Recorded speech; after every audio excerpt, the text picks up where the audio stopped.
Yo, brother.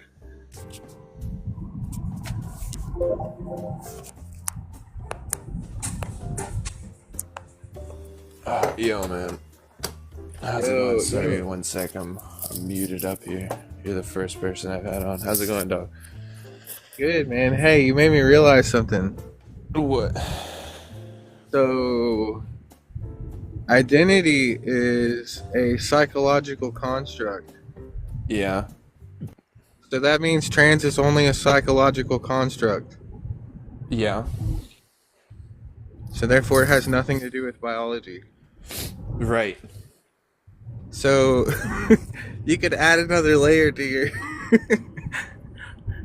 I don't know exactly where it fit, but it's like that ends the whole argument because it is Yeah. The identity reason. is only a psychological construct. It's not an objective thing at all. Yeah, there's another aspect, right? Which is that someone who's trans claims that that identity is incongruent with their biology. But how would that be Right. That's possible? How would that be that's possible? that's the definition of delusion. Exactly. When your reality is not consistent with what is actual, your Yes. actuality, Yeah. then your perception is skewed, and we call that delusion. Yes. Yeah. It's like saying the grass identifies as being blue. Well, then the grass is psychotic. Yeah, there's also this other element that I find really interesting, which is the claim that somehow there's an element of biology that relates to gender, which again makes no sense to me because like as if there's like a male or female brain or like a gendered brain or something to do with our biology that could be both biological and incongruent with our biology. How would that be Yeah, possible? To find something in our biology that's also incongruent with our biology yeah, seems like a basic contradiction. that would fit in psychology. I believe that would fit under psychosis. Right, right. That's like so it would fall under something like split personality disorder, borderline personality disorder, something to that effect. Like we see that in serial unalivers that try to hide their behavior because they know it's wrong, but there's another part of their their behavioral patterns that are very impulsive, and so there's an inconsistency in their psyche, right? And that's why we call it psychosis or psychotic. Oh, Um, are you a psychologist? no, I've studied a lot through well, different aspects. Yeah, I guess you could say hobbyist when it comes to psychology. I've Oh, spent a lot of time. Honestly, I used to be an addict, and I used to do a lot of meditation and look into spirituality. So I started looking into neuropsychology to understand my own brain and understand why I was experiencing these things. But yeah, I'm not an expert, so definitely fact check everything I'm saying. okay. Um, so for Logic Troll, biology is not a subset of gender, right? Well, you tell me. I thought it was. I thought it was a proper subset. No, Yeah. it's not. It's not. Would gender be a subset of biology? Well, the definition of a proper subset is that all the elements contained in the set are also contained in the other set, right? Yeah, that's what I'm saying. It's not. So what elements of biology are not included in the set of gender? Well, first you have to tell me what's gender. Anything related to, let's just, I have, well, gender or biology? I have gender, just anything related to a social schema, right? Social construct Well, pertaining to your identity. anything related to it? Yep, anything. Anything socially contextual to your identity, like what you wear, how you talk, how you identify, your masculinity, your femininity, your cadence of voice, anything socially related to you and your identity. I mean, It if could, that's how you're defining gender, then that's just not how it's defined in the literature, right? How is it defined? It's the psychological relationship that a person has to their sex. Okay, so we can adopt my definition. Well, let's clarify the definition a little clearer. I would say a social schema of it doesn't have. So you're the one now relating it to biology.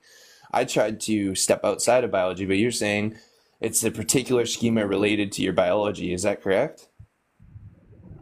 Yes, it's related to the biology, but it's not a subset of biology. But in okay, so now we have to define the relation. If it's not a proper Literally, subset, just, I mean, that's if it what gender is, right?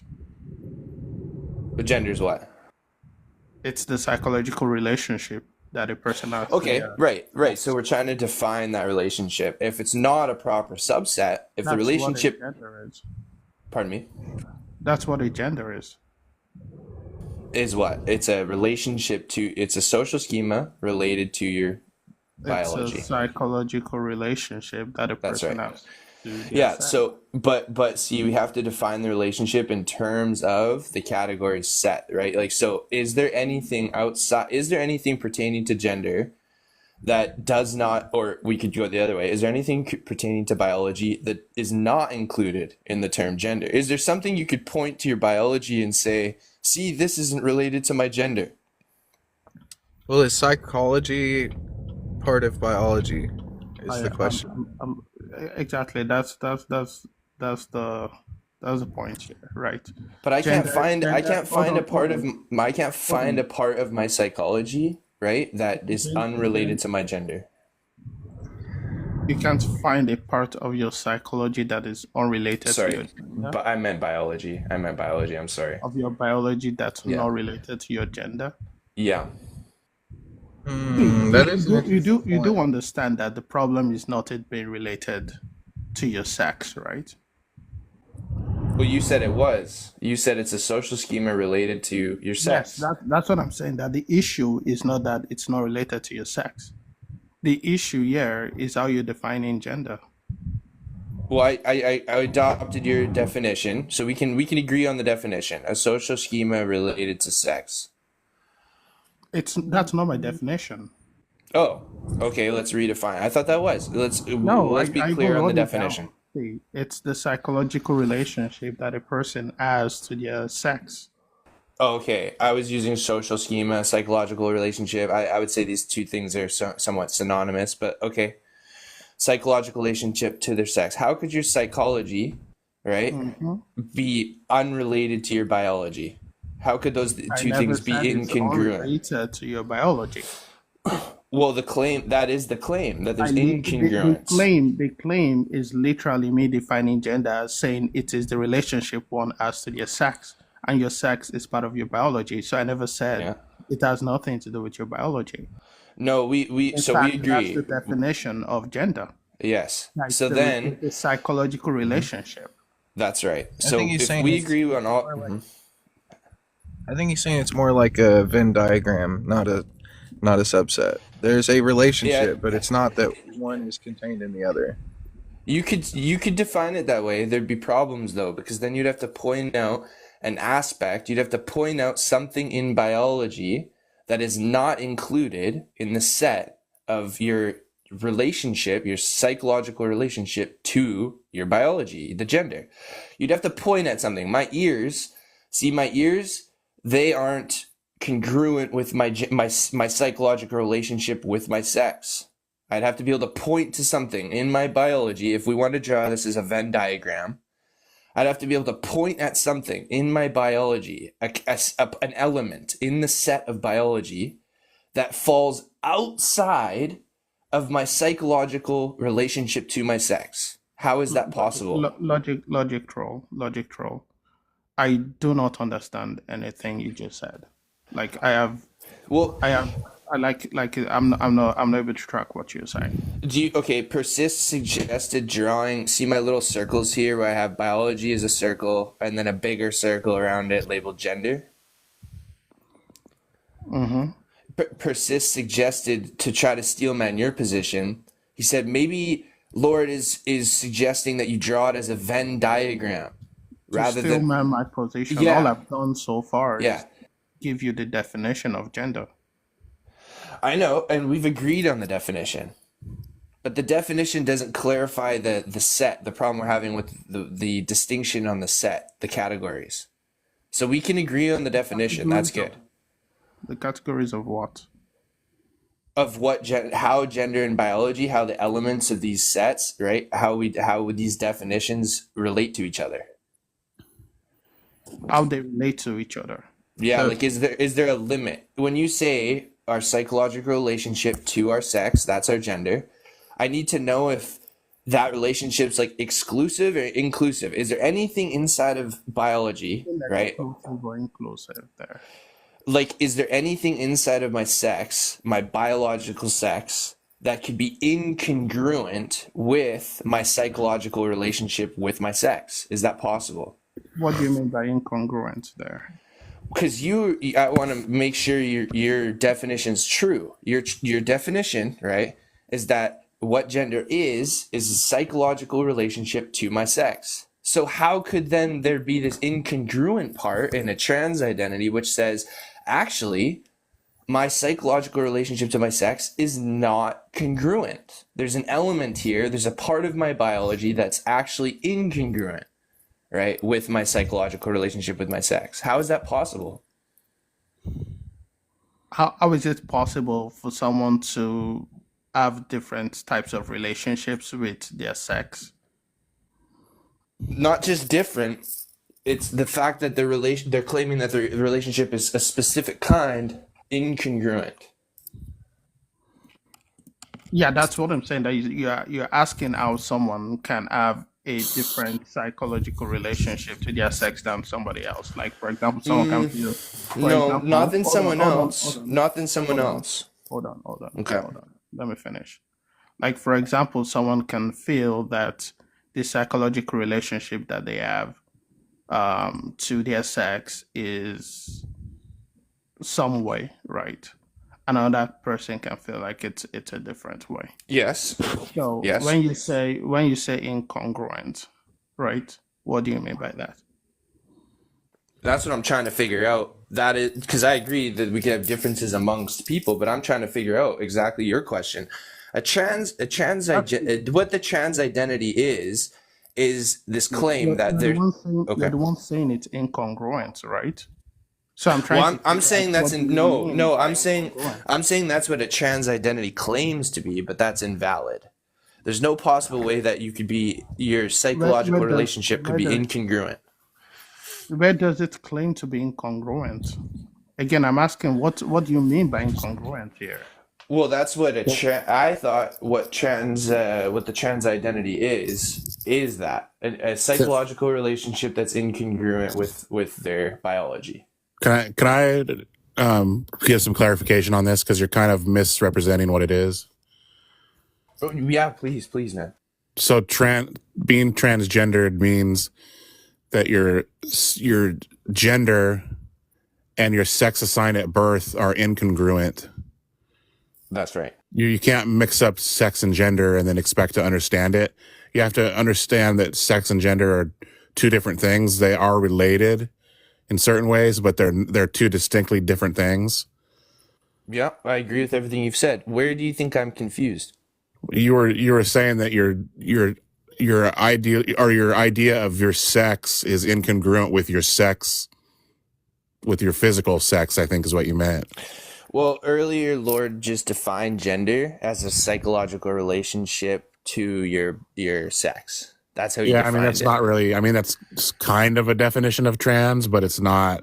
It's not really what it is. No, it wasn't trans. It was defining gender. Defining gender. Yeah, it was defining gender, not trans. How would you define Luna? How would you define gender? Gender is a logical. psychosocial schema construct. It's an identity that someone holds, and it develops when you're a young child, between typically ages 4 to 6. They've isolated the area of the brain where it develops in neurology, and it's the way you identify what gender you are in the society that you live in. It's a societal construct. but it's Yeah. also an identity. Yeah, I would basically agree with that. Would you relate it though? You see my drawing here of two categories, biology and gender. So you see that on the page, right? Yeah, I don't understand how they're comparable in this way.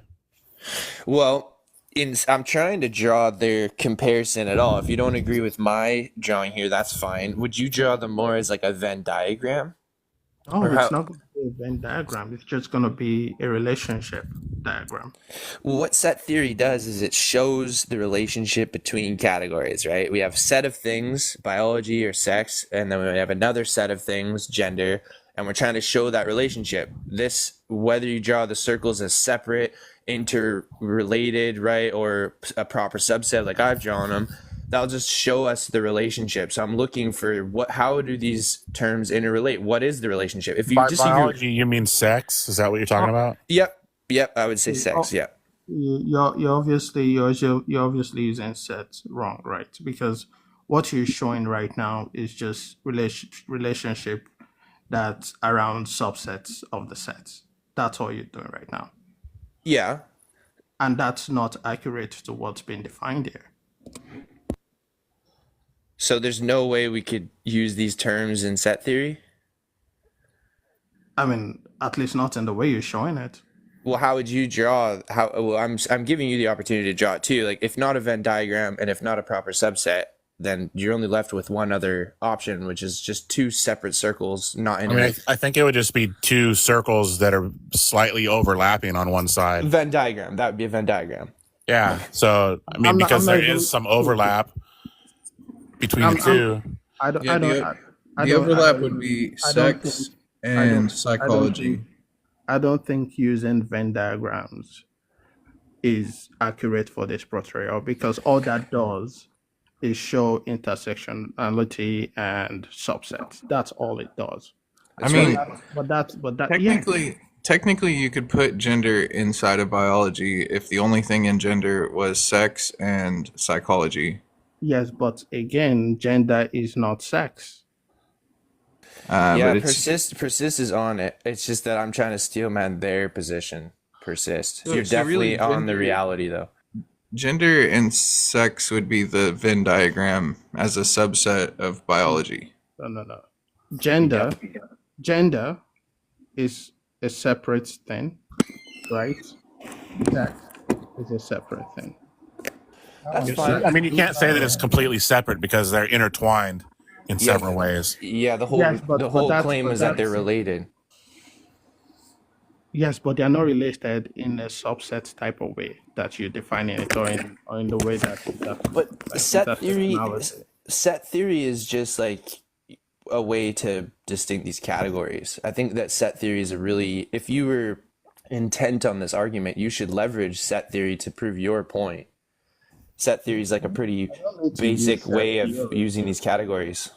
Nah, Host, I don't need to use set theory if set theory is not going to encapsulate what I'm trying to say. Host, I mean, what's your position on trans? Do you think trans people are invalid or transgender Well, is invalid? I want to be clear that I am not a typical like stoic male. But yeah, through my research here, I have come across What does that mean? What does that caveat mean? Well, I'm concerned with this set theory thing. Basically, No. Yeah. The stoic male thing. Sorry. That caveat was just to try to like, I guess, set the tone here that I'm not coming at this from like a judgmental or political angle. It's from a genuine discourse and my own self-identity. This conversation is genuine. I'm just trying to put that out there. I'm not trying to judge anyone or hate anyone. I'm struggling through these terms myself. You know, I'm being what's your honest position here. on the validity of trans people? Well, according to this, I came across this idea here, which is that in set theory, right? If it is true that biology is a proper subset of gender, which is how I understood it, right? Gender would be how we defined it earlier, our social schema, our psychosocial schema related to our sex, and No. I don't our set. Well, why not? I thought. Because it's not always related to our sexual characteristics. Hmm. It's Well, that's, I guess, the contention I have is like, if it isn't related, I don't see how there could be an incongruence. This is why I see it as invalid. I don't see how there could be an incongruence with your social schema related to your sex or your biology. I don't see how it would be logically possible for those things to be incongruent. See, yes, okay. So, um, sorry, hold on, Luna. I just want to say something, right? Say, if I were to draw like a Venn diagram, right? It's not gonna be what you drew, right? It's not gonna be what you drew. I'll probably have one for like sex, right? Which will be the biology, and then I might have one for, let's say, like the gender expression or something around the social expression, right? And then I would have one for the gender identity. Okay. I would still And be then- interested to see how these things overlap and like where the limits of the bounds are on the sets. It's not about it overlapping. It's not about it overlapping. Well, for instance, It's here's not- here's it's an not interest. about the relationship. Here's For it. Here's example, an wait. Let me just show you why it's important. If we said that there could be a biological indicator for gender, then we're now defining gender completely different. So both of your definitions have not included the possibility of a biological indicator for gender. So do you guys want to say that that is a possibility or no? I think you ran into this diagram, and I think it's confusing you. Well, I drew it. I drew it myself. Okay, Yeah. so you're a confused, confused diagram. and you're confusing yourself on what gender and sex is and what I'm really transgender clear. is. I think I'm really clear on it. My question is just, do you think there could be a biological indicator for something like gender dysphoria? Like, could there be something like a male Okay, brain hold on a inside minute. female Hold on a minute. brain? Do you believe that gender dysphoria is what trans is? Well, if I invalidate trans, then yeah, it would just be a form of gender dysphoria. Yeah, so you're wrong. So this is not what science tells us. So not all people that are trans experience gender dysphoria. Gender dysphoria is a stress related to your physical body or your sex. So is there a biological indicator of something like, gender, or let's just say, Seems like you're ignoring. It seems like you're trans ignoring what I'm saying, and you're not even. No, I'm trying to. No, I'm not. I'm trying. You're just going back to the question you asked right before okay, that. Oh, steel menus quick. I wasn't ignoring. You made a clear indicator that there's a distinction between gender dysphoria and trans identity. Not all people who are trans have gender dysphoria. That was your claim. That is the fact of the matter, and you didn't know that until I told you that. Well, I disagree with you. Well, you can't. Well, it's not a matter That's of your opinion, though. See, this is the problem with you guys. This is not a matter of Who's opinion. you guys? Who are you grouping me in with? People, transphobic people, Oh my god. How am you're I transphobic. transphobic? How? because you're Because he just gave you you're a fact, and invalidating instead of trans you- people without even understanding what it is. This is something logic troll that you could have just looked up. You literally could have just looked. Well, I've been looked looking it up up for years. I've been studying this before for this happened. years. Okay, I've been okay. So trying to get to the Google bottom of gender this for years. dysphoria. Google Do it. all trans people experience gender dysphoria? Well, And it'll say remember, no my on claim is everything you that- find. But my claim is that And also, hold on. Also, first of all, can you get the definition of gender dysphoria? someone Gender who- dysphoria is a extreme distress Yeah. or stress related to having an incongruence of your Gender identity. gender and your physical body. Yeah. Yeah. So, People remember, my have body claim. dysmorphia, and it's a similar thing. Well, I would say it's entirely different, right? Than body It's dysmorphia. similar in the fact that the way that you perceive your body causes you stress. Okay. and- so and you're distress. yeah, and so to the degree that a trans identity doesn't experience that stress, I am invalidating them. Yeah. I don't know what that means. What Well, you're the fuck are you claiming that talking about? you're claiming that there's a trans identity that has no gender dysphoria. It's not a trans identity. It's not an trans identity. people have can have gender dysphoria as a cis person as well. Yeah, like I don't understand why. That's why I said to exactly. first Google the So meaning. then is that of invalidating gender that? dysphoria. No, you're missing the point about where I'm even coming from, right? I'm talking specifically about trans identity. Yes, Trans Identity, what about trans identity is specific to gender dysphoria? Because, like Brianna said, that's not my claim. You That's could not my have. claim. You said that So, trans so why did saying you if bring it it's up? not related to gender So dysphoria, then it's why did you invalid. bring it up? Saying if it's not related to gender dysphoria, if you're not claiming that in any way your psychosocial schema is incongruent with your sex, then it's invalidating the trans identity. Gender what That's do you, not what what do you gender claim? dysphoria is. I'm not talking about gender dysphoria. I'm talking about the trans identity. Yeah, but Well, you just that said makes no sense, because the way that a person appears is just like that's what you think somebody should look like, but realistically, like your gender I don't isn't. think anyone should look like anything. I don't know But why you that's said what that. you're talking about. Gender dysphoria. It doesn't, whatever, invalidating the whole trans I identity. didn't. Trans. identity? Wait. Gender dysphoria has nothing to do with my perception of people. It's their own perception of themselves. Yeah. Why but does you're my, saying what that I if think you should have people should or gender shouldn't be like that dysphoria- has nothing Host, to do with Host, gender what is dysphoria. gender dysphoria? We already went through it. As, No, but you don't seem to know. Yeah, you don't Psych- seem to know. You seem to be confused. psychological incongruence with your biological sex. No, Well, that's that's not what what it is, you what see? trans is. Damn. That's That's not not gender what it is. dysphoria. Look up gender Well, dysphoria. you went on a This is frustrating because you don't even know the basics. You're claiming that you you've said researched this depression. heavily, and you Yeah, don't well, even know you the claimed to basics. research it heavily too, and you didn't give me a clear definition. I was trying to use your I I definition. did give you a clear Google it. No, you definition. didn't. You said suffering and No, I said it was an Depression. extreme distress Yeah, the related extreme to their distress. body. Yeah, that's pretty much how I defined it. Pretty No, clear. you because didn't. Gender, No, it isn't. Social. You're being so pedantic, right? Absolutely. Gender- Bullshit, dumbass. Oh man. What the fuck is your problem? What do you mean pedantic?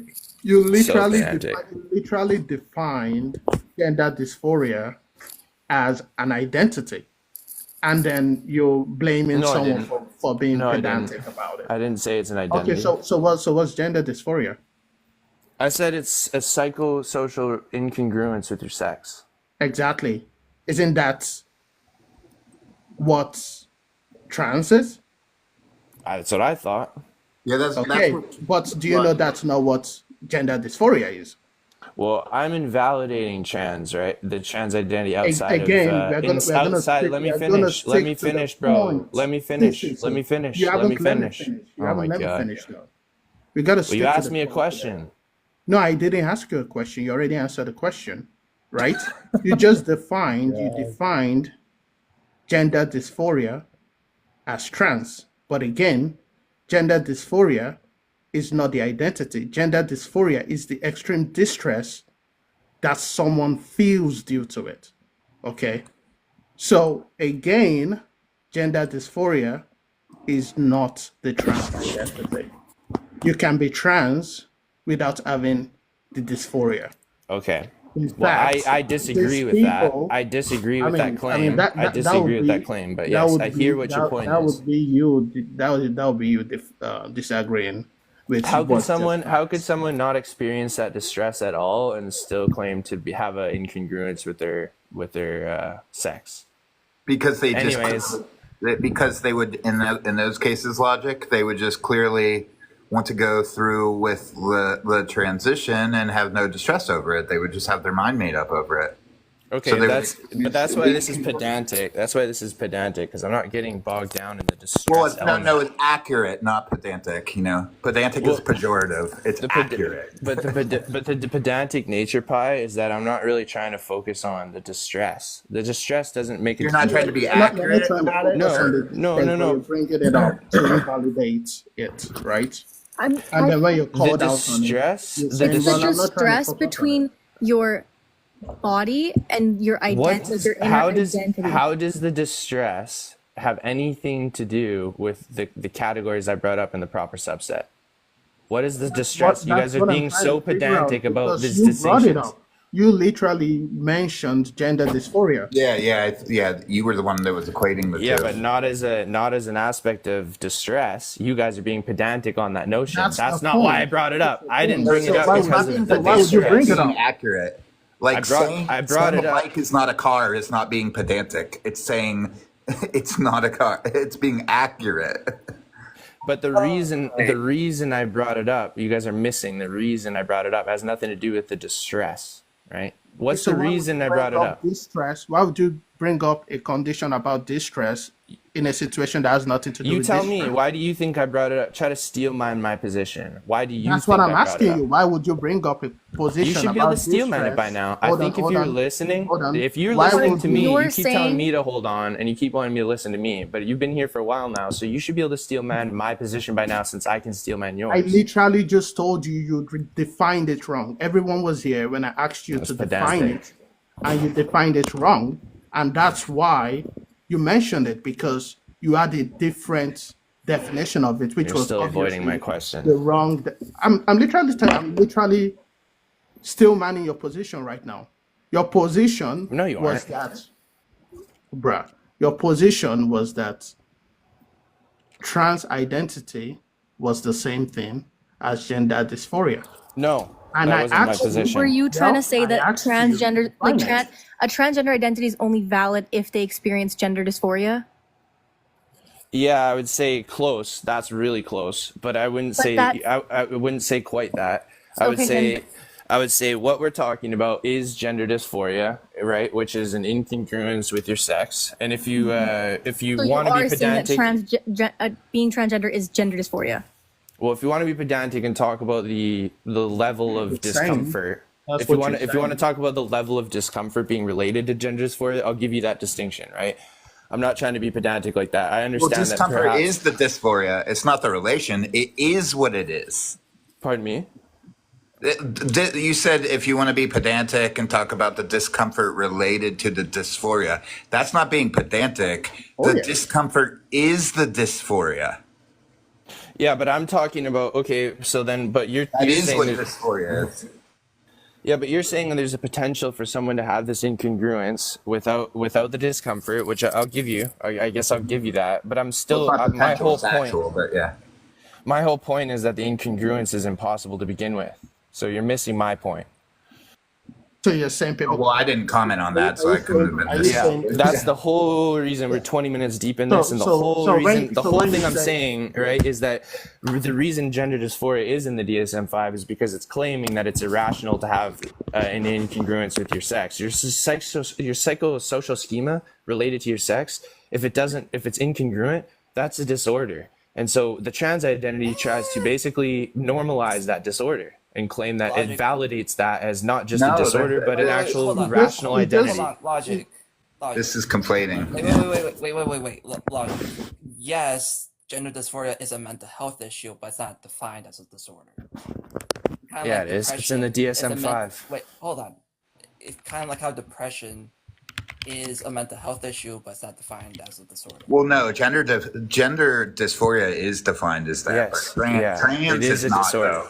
Trans is not, though. Yeah, and that's the problem, right? How can Why we? is that a problem? Well, because we're claiming they're the same things. You're saying there's a distinction No. between the distress. No, we're not claiming they're the I same know things. the You are. distress. You're the Well, one claiming I it. heard your distinction with the distress pie. I heard it. Right, that's Okay. what dysphoria is.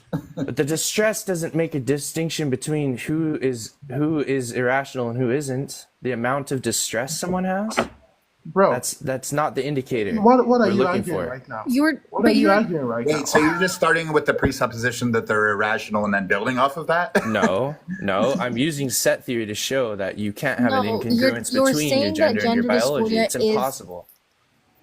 you're saying that you are arguing that gender dysphoria and transgender identity are the same thing, and then you're grouping transgender into the DSM-5. I think No. that's accurate. No, I'm saying that transgender identities aren't valid at all. Would you group cis can you- people into Sorry. would you group cis people into that same category too? They're grouping trans people in? That cis people couldn't have an incongruence with their biology. That's cis Yes. people have gender dysphoria too. So would you group That the cis sorry, identity? Hold on. yeah, Would you yeah. would you group the cis identity too into the same group you're grouping trans identity? I guess, like as in invalid, like cis is invalid. I don't know. Yes. I don't really know what cis means, but yeah, I guess. It's I mean, If it's just if means the that the your thing bo- that's invalid is that you can't have a psychosocial schema that's incongruent with your sex. That's the invalid part. So cis people, I don't know to the so to the now, degree that cis people aren't hold incongruent with on, their sex. hold on, I don't know. hold on. So now, are you saying that it's impossible for people to feel like they can't have a feeling about their sex that's not congruent to what they think they should be? If they have that, there's no way to validate that feeling. Okay. So you're saying they can have that, but you can't just validate it? It's invalid. Yeah, they can have that, but it's invalid. Yeah. Yeah, but I'm asking, what's your argument for it being invalid? Well, set theory, the fact that a proper subset, all the elements inside of the set are contained within the set. Again, that's not the relationship between.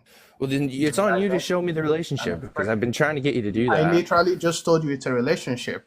Look into graph theory. Maybe that will help you You better have to than you have to set bound. theory did. Because all set theory does is show subsets intersection. That's all it does. So I don't know why you keep bringing up set theory.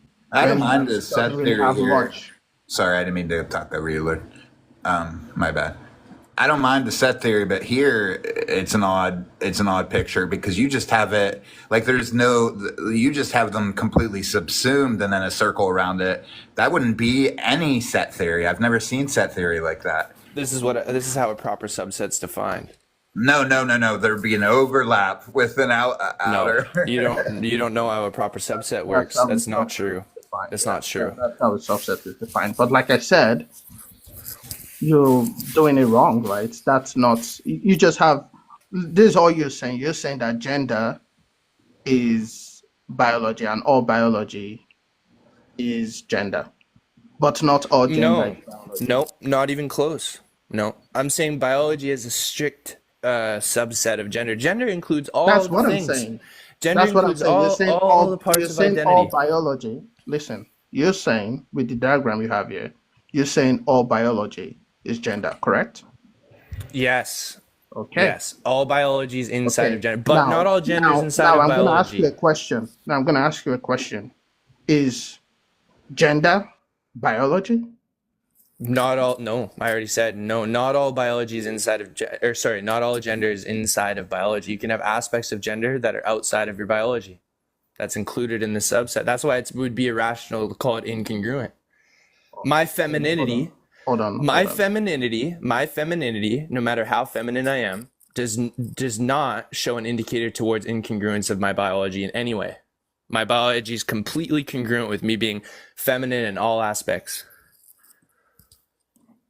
You would have to show a contradiction in my femininity related to my biology, which seems impossible to do. And that's actually the claim of people who are gender fluid or open-minded to these stances.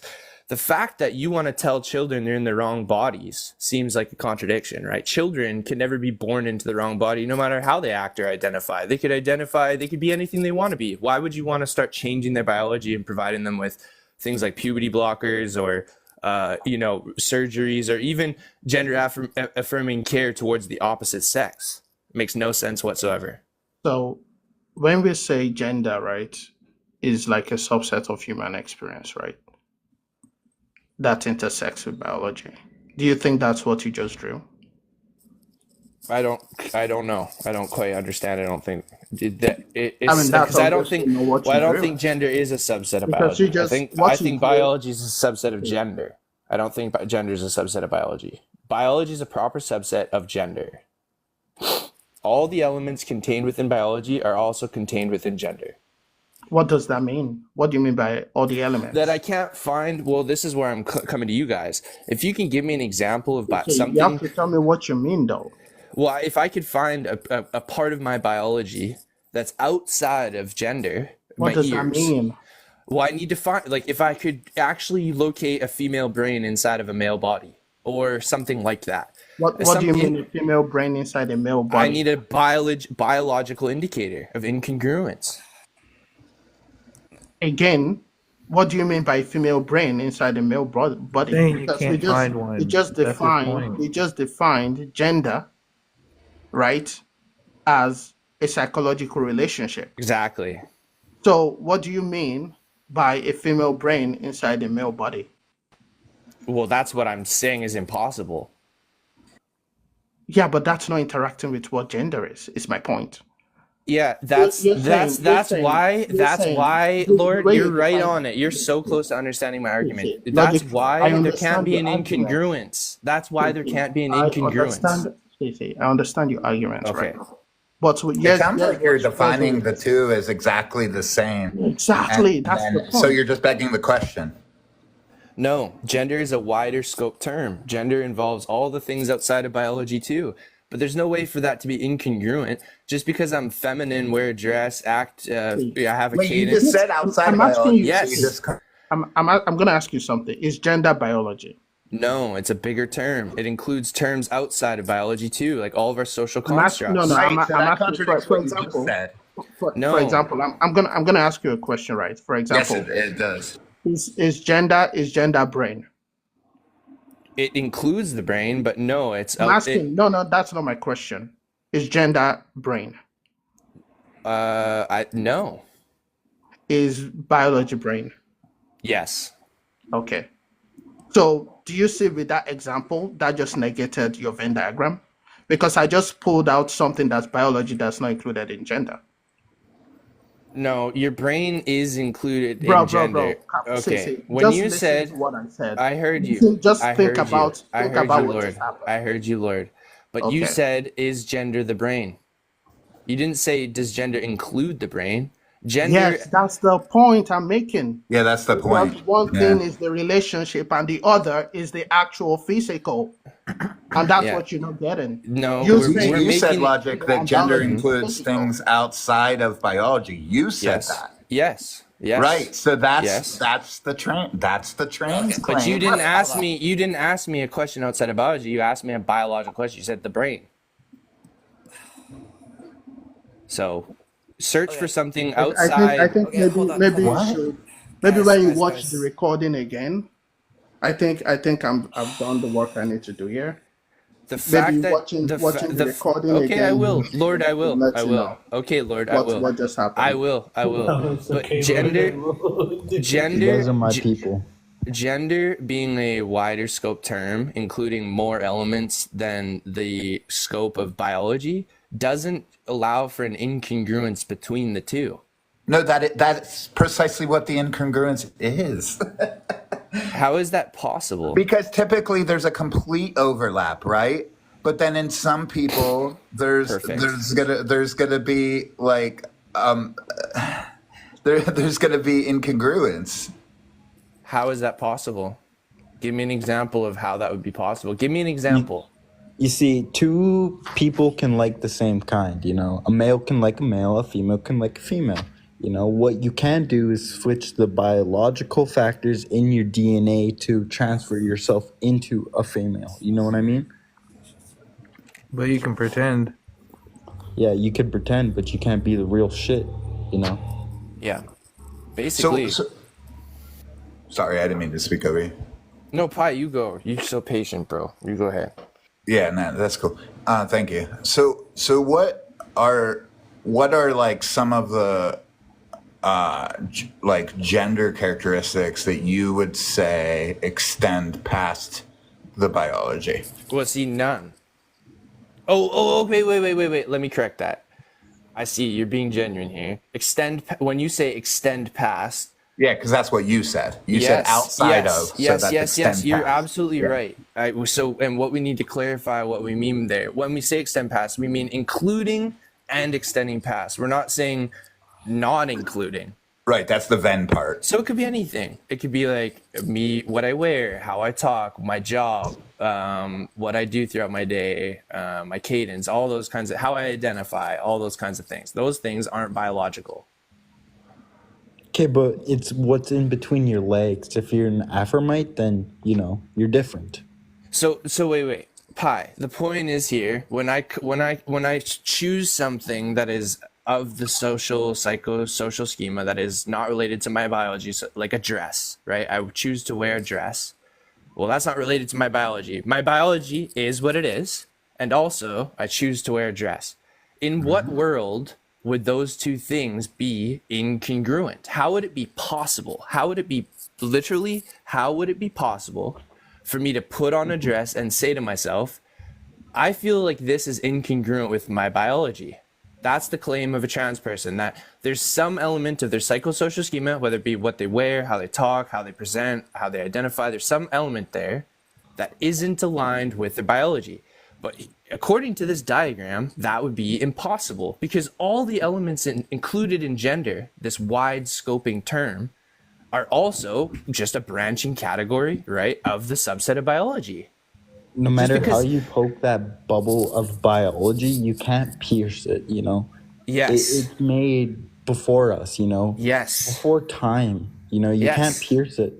Although you'd want to, yes. you know, mentally, you can't, you know, biology, you can't, and you have to face it. You can't get mad at it for happening, you know? You just gotta face it, man.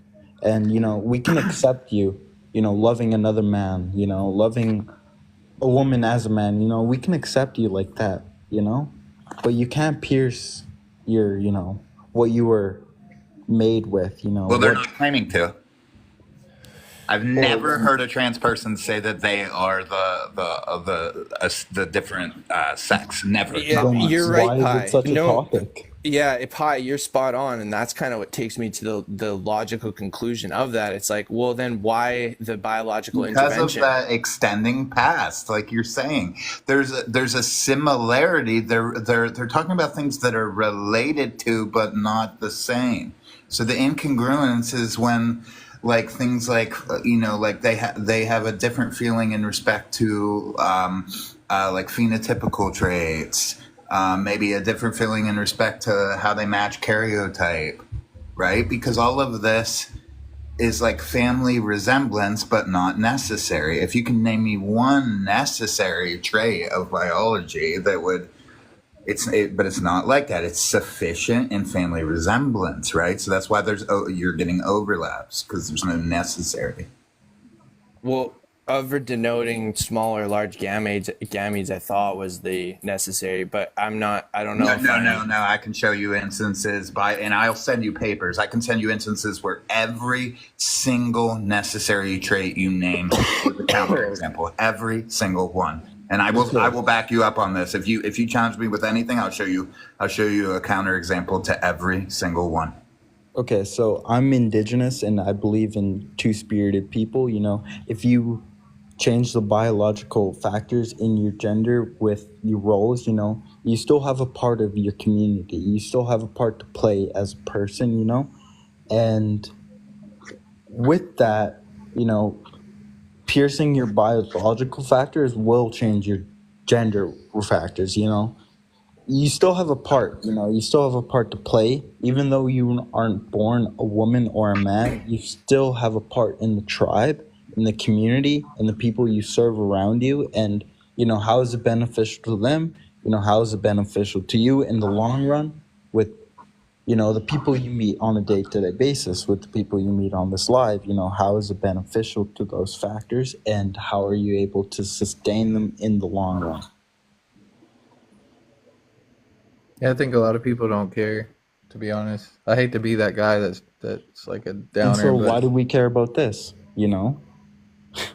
Why are we having this Well, conversation about gender and biological? personally, I care a lot about it because I find myself immersed in liberal ideology in Canada, and I think that it's about time to speak up about this topic because I've been thinking about it for a really long time, and it bothers me to the extent that it affects children. I I'm think that. indigenous to Canada too, you know?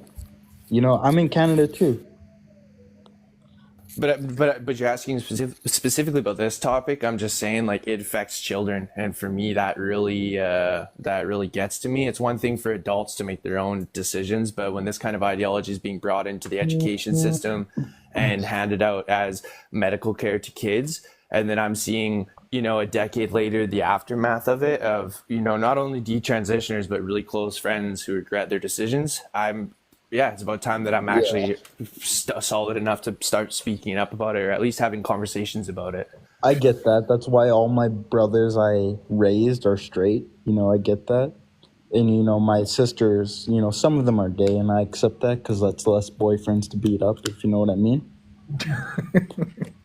I can even being like, even feeling like that the identities like are valid, like being of a different mindset than you. I'm still sensitive to how you would introduce this to younger people. I agree with you there. But I think in most situations, the laws are put in place already to protect that. And I wouldn't see I wouldn't want medical transitioning to go, beyond, like allowing minors. I wouldn't want that. Oh yeah, Well, I it's get just that. it's just the basic idea that you can be born in the wrong body. At its base, it's a contradiction in terms. There's no medical research that says anything about our psychology being incongruent with our biology. That's absolute hogwash, right? We can't cut away our scalpel or pharmaceutically prescribe our way out of the incongruence between our psychology and our biology. That's absolute rock bottom science, right? Yes, man. Okay, so my understanding is that there are psychological factors specifically related to biology that cross over in the way that intersex do, but I don't speak on this every day, so I can't reference it off the top of my head. But what you just said was that it's only psychological. It's not something that's like you can't just be like, oh, I think I was born with the wrong blood type. But psychological is Exactly. but here's the thing: psychological is biological. Psychological is unless you believe unless we're talking about souls. Then where's the incongruence? It's psychological because If it's incongruence is when how could it be incongruent, Logic. right? It's like affirming incongruence. If someone has gender dysphoria, we're saying they have an incongruence. Right, we're highlighting that. But with someone who's trans, we're validating that identity. We're saying, "Oh, your incongruence is actually a valid identity." We are saying they have a distress, not that they have an incongruence. Two different. That's where the distress comes from. Yeah, the distress comes from the incongruence. And you're claiming that there's a possibility that someone could not even have that distress instead of the incongruence. And that's wild to me. I mean, and it's pedantic, but I suppose we can incorporate that into the lexicon. I'm not trying to dissuade your definition there. It just kind of proves my point even further.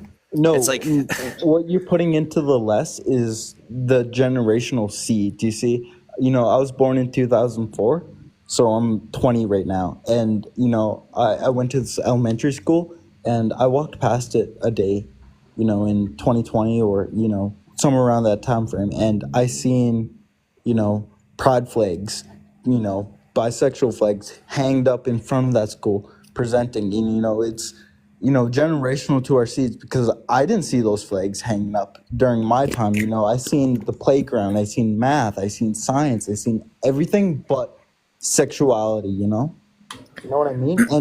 And I had, gay friends, I accepted them. there's even a further part here, which is that, to steel man They're inner this, seeds, man. but homosexuality has a biological component too. So I don't see how. It seems to me that the trans identity tries to invalidate homosexuality. Like if But two why men, force it on elementary kids, yeah, but we don't have to. Homosexuality is Sexuality. Let me say this really. Let me say this really quickly. Sexuality will always be a part of education at a certain age, right? It doesn't. why We're not in trying to elementary? eliminate. We're not trying to eliminate sex education, right? What I'm trying to say is that We gotta protect our youth. there can't even be these clashing identities. They contradict each other. How could we uphold the identity of homosexuality while also upholding the trans identity? Because Let me tell you. what does it Let me mean? tell you how. Let me tell you how. Let me tell you how. Acknowledge the- I can tell you how. Right. The first. What would it thing mean? is- What would it mean? The first thing is homosexuality a gender identity? No, it's not. It's a sexual orientation. Then why is it in So our hold elementary on, hold on, schools? hold on. There's a point I'm trying to make here, right? So when you're saying you can't have both because they're contradicting each other, well, there are two different things. One is a sexual orientation, and one is a gender identity. So your question was just, I mean, just doesn't make sense to me because they're Okay. just two Yep. different things. Okay, I my hear question you. is why are they in our elementary Well, schools we've already taught to said good. kindergartens Good. to But grade good. 7? Yeah, I agree that there I should mean, yeah. we So we so all if we you want, all we all probably stand firm on like the age limit on where sexual education should go. So that's beyond the point, and I'd probably like to take it off that topic Okay. somewhat. But Okay. I just want to address what Lord's saying. Like the contradiction. So I hear totally what you're saying. One's a sexual orientation, one's an identity. Okay, so a gender identity. But the problem is that you're in one, right? Your biology is taken into consideration. Why would your sexual orientation have anything to do with biology, right? Why does homosexuality, which is merely a sexual orientation, why does that relate to biology? You know what I think this is a more political move because I just seen this shit recently happen, like even in high school. Like it just started boom out of fucking nowhere, and then it's No, in no our offense, elementary but schools. can I ask how It old you came are? out of fucking nowhere. I swear to God. I love you good. I love you good, but you just interrupted a couple more times and you did sound really young.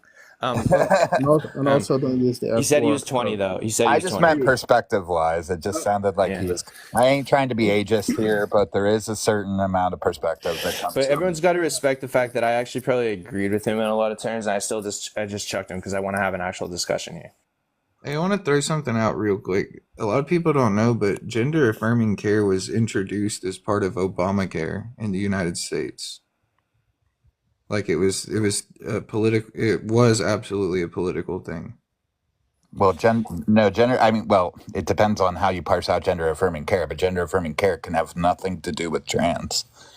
Gender It affirming was care. Gender all affirming I'm care saying can is simply be about like precocious puberty and stuff. That's gender affirming sure, care. but I'm just Or saying even anything like a straight person could. was Yeah. introduced in litigation through Obamacare. That's all I'm saying. In respect to trans, perhaps, but it's existed I'm not way saying that. before I'm saying Obamacare. in general, gender Not in affirming care general. was Not in passed general. It's in existed way before that. the concept, sure, but it was passed into litigation through Obamacare. What Is do what I'm you saying. mean to be covered under insurance or something? Yeah, there was an incentive to.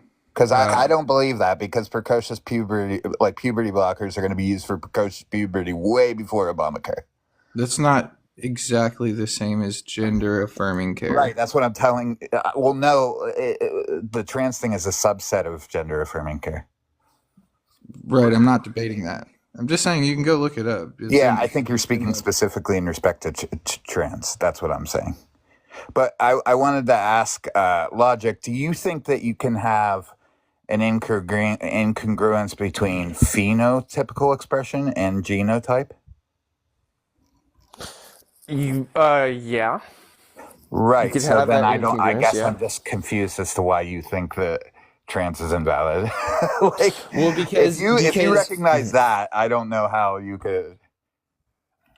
well, it's again about how we're validating that incongruence. Like I would label that as gender dysphoria, or we could label it many things, but let's go with that term for certain outcomes of what you just said. But you agree that gender dysphoria is not the identity, right? It's not that incongruency. It's the distress. Yeah, it's the distress because It's not merely the distress though. It's the well, distress dysphoria related is to the merely the incongruence. Related to the incongruence. Re- If I re- just yeah. have distress, right, but it's if you not don't related have to gender distress, it's dysphoria. not dysphoria. That's the point. Okay, we can include. That's why I think it's pedantic, though, because obviously It's we're not not trying to pedantic. focus It's on. just literally what it is. So interesting. I know, but if I just have distress in my day, there's no relation to gender dysphoria. It's distress in particular related to this incongruence with your sex. Right. But that's the distress. But it's not just the incongruence. I heard you going back and forth before, and I'm not saying you were doing it like deceptively. It just No, I again just think it's pedantic. But I hear you. I'm sorry to keep calling it that. I do recognize right. It's not that pedantic. difference. It just literally is what it is. Like if you don't have the distress, then you don't have dysphoria. Dysphoria is the distress related to the incongruence. Yep. Okay. So I Yeah. accept that. I agree Yeah. 100%. Okay. Because So, I'm cis and I have dysphoria well, how do you know you're not transgender? because I don't have the incongruence. Well, that's not necessary to be transgender. You just said.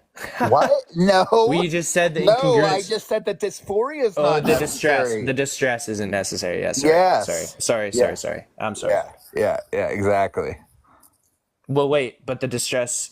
So you because you don't have the incongruence. I have feelings of like distress related to it, but I don't have complete incongruence. But I have dysphoria related to my identity. Yeah, so do I. I totally do too. 100%. That's kind of why I feel so strongly about this. I guess I'm confused as to how you could have that, but then not understand. Well, because I've also experienced the distress. I've also experienced the distress related to the incongruence with my biology, but then I reconciled that by understanding that is irrational. In respect to the necessary traits, though, with sex, like if there's anything, I can't reference it off the top of my head because this is not topics I talk about every day, so I can't reference it like I do, like, you know, when we talk about logic stuff, or you know, like, but if you said that you thought that there was a necessary trait, like. If there was something specifically that you were referencing there that you wanted to challenge, I can send you any situation that shows the opposite. Yeah, I am interested in going down that rabbit hole. So I guess what are we trying to find? Necessary trait for determining the like binary, Sex, a biological sex. The binary between the two. And No, you're saying, that's just a biological sex. Any necessary trait for a biological sex. I can show you an instance where there's the opposite. So But in they're still Alabama, considered that sex. in Alabama, they just passed a law that defines a male as a human that's born with the ability to produce sperm, and a That's female ridiculous. as not the ability, the organs. Are you It holding to doesn't have legal to have the ability. definitions? That's so fucking ridiculous. Why? Why is that ridiculous? Because there's many situations where someone will be karyotyped as a certain sex, but then just have what's it called, where you don't have you don't have a uterus. There's an actual term for it. okay. You Wait. But Those are anomalies. just because It doesn't matter. They're still real people. Anomalies are real people. What Yeah, matters? but you don't define standards for the whole based on anomalies. Wait. What matters the So most? what is that person then? It What would that doesn't. person be? Wait. What matters the most is not whether or not there's a necessary and sufficient condition. What matters is the binary categories. Just because they don't meet the threshold of being a female, they then fall into the category of male. But you're trying to say that there's somehow a system outside of this binary. No, it's called intersex. No, there's In no those such cases, thing. they're There's not no. treated as a standard because they're anomalies, so they're treated individually. What I'm saying is are you you saying can't that's have a what- standard Okay, guys. because in every situation the standard is violated. You can only have sufficient traits. You can't have necessary. Well, Standards apply. They're at least in computer science. Standards or in industrial manufacturing, anything like that. the It's problem- not something you always have to do. It's something you ought to do. You just said the legal, like, in order for them Yeah. to have to meet that standard. So what do you do when you don't meet that standard? But You have an like, expert. what do you do like if a you're born doctor without a, determine what what do it you is, do if or you're the born? family. What's that? In those cases where they don't fit the criteria, you have the doctors and the families determine what to do because it's a one-off. It's Well, not. you have the It's not the standard. you have the person, So you're telling right? me that, so you're telling me that if someone doesn't fit the standard, they just ignore the standard and choose an identity. I don't think biology doesn't. It's not about identity. You can still bi- identify as whatever you want to, but it's Bi- defining biology, not Yeah, and identity. biology, that's what I'm saying. The binary categories of sex contain all biological possibilities. So whether or not we can distinct them into the categories is irrelevant because all of them do fall under those two They categories. aren't There's binary. It's the issue. They're family resemblance.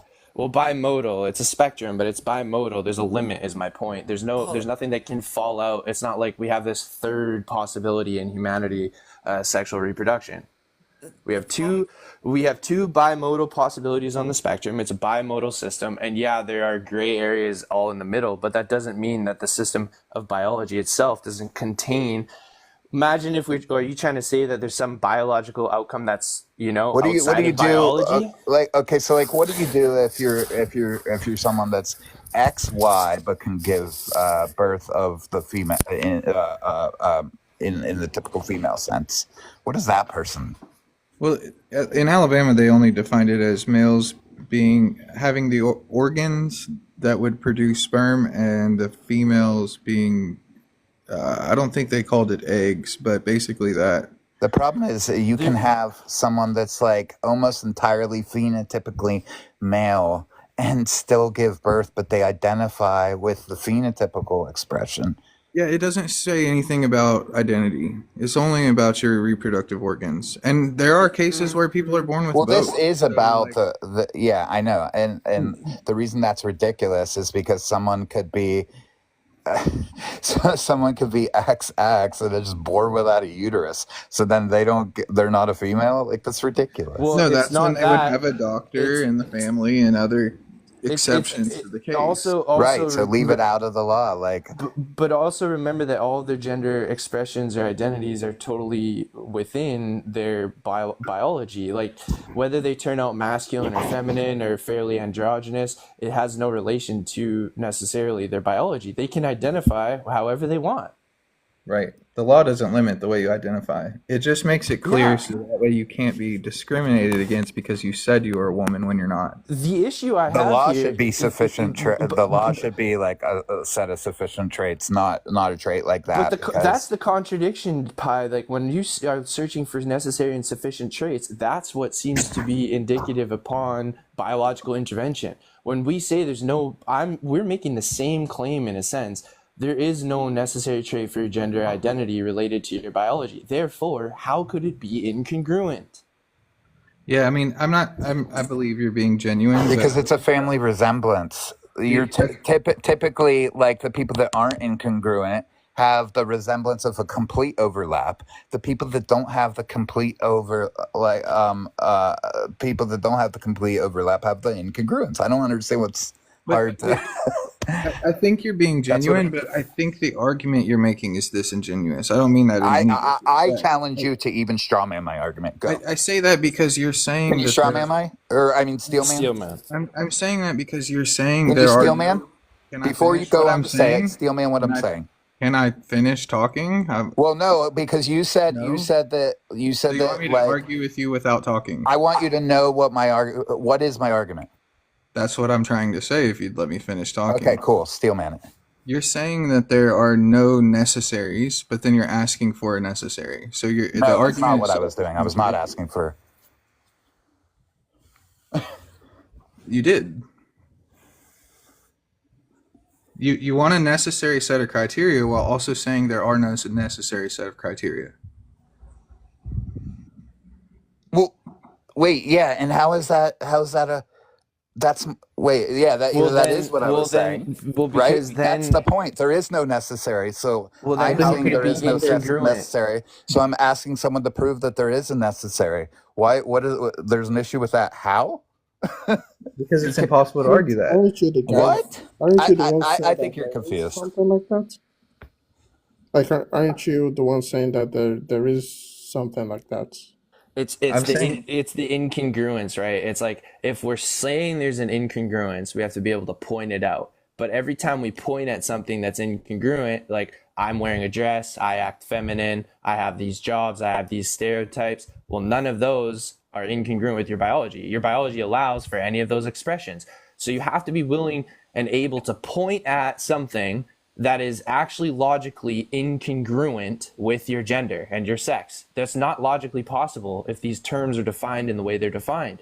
If biology is a proper subset of gender and gender is this wide scoping, ranging term that can really encompass anything, then of course there's no way to overlap these two. Yeah, I mean, if you go based off your diagram, but I'm not using your diagram, so like, Yeah, yeah, that's not how I view it. we So defined it differently, and I also give an But example well, that we could, completely but negated see, the but see, diagram. I'm giving you the option to draw the Venn diagram and show the incongruence, and you're not able to do it because of the way the terms are defined.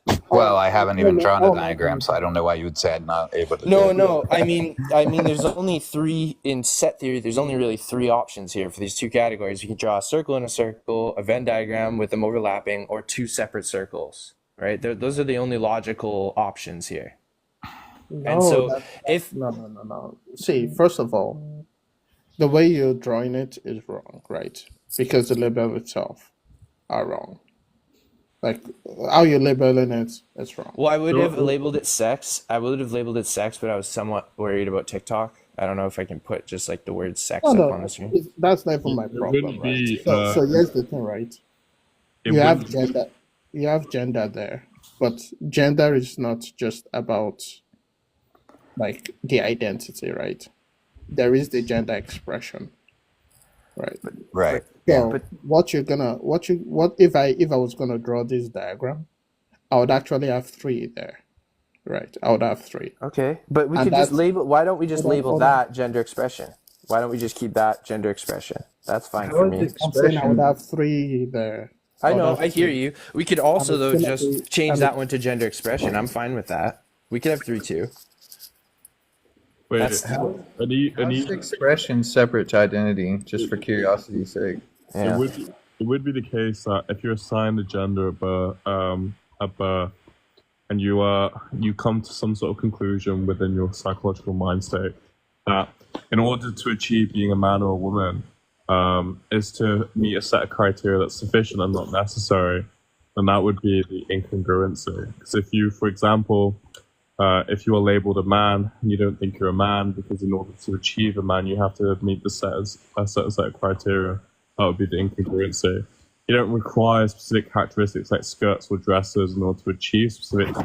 The subject itself makes that criteria. Yes. Apricot's on it. I don't think we agree though. That's the issue. So I don't think it's going to be on it. Oh, weird. I Yeah, agreed that's what I was thinking. I agreed with everything you said there. Well, if you agree with what I said, your conclusions would be that trans is a valid statement. Yeah, exactly. Yeah. Well, the thing we're trying to validate is the incongruence. Yeah. So when you say validate the incongruence, what do you think the conclusion of that is?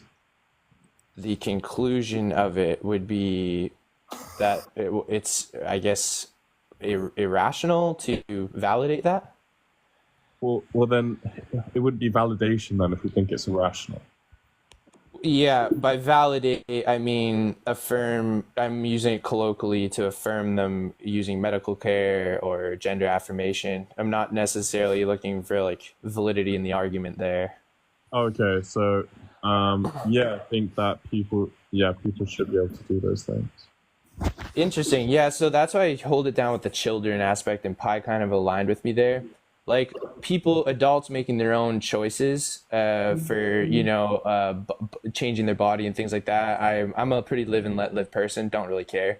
But when it comes to children and protecting medical intervention on children and the possible gray areas here on how we're interpreting gender, I hold steadfast on basically things like not including any kind of intervention. I would basically.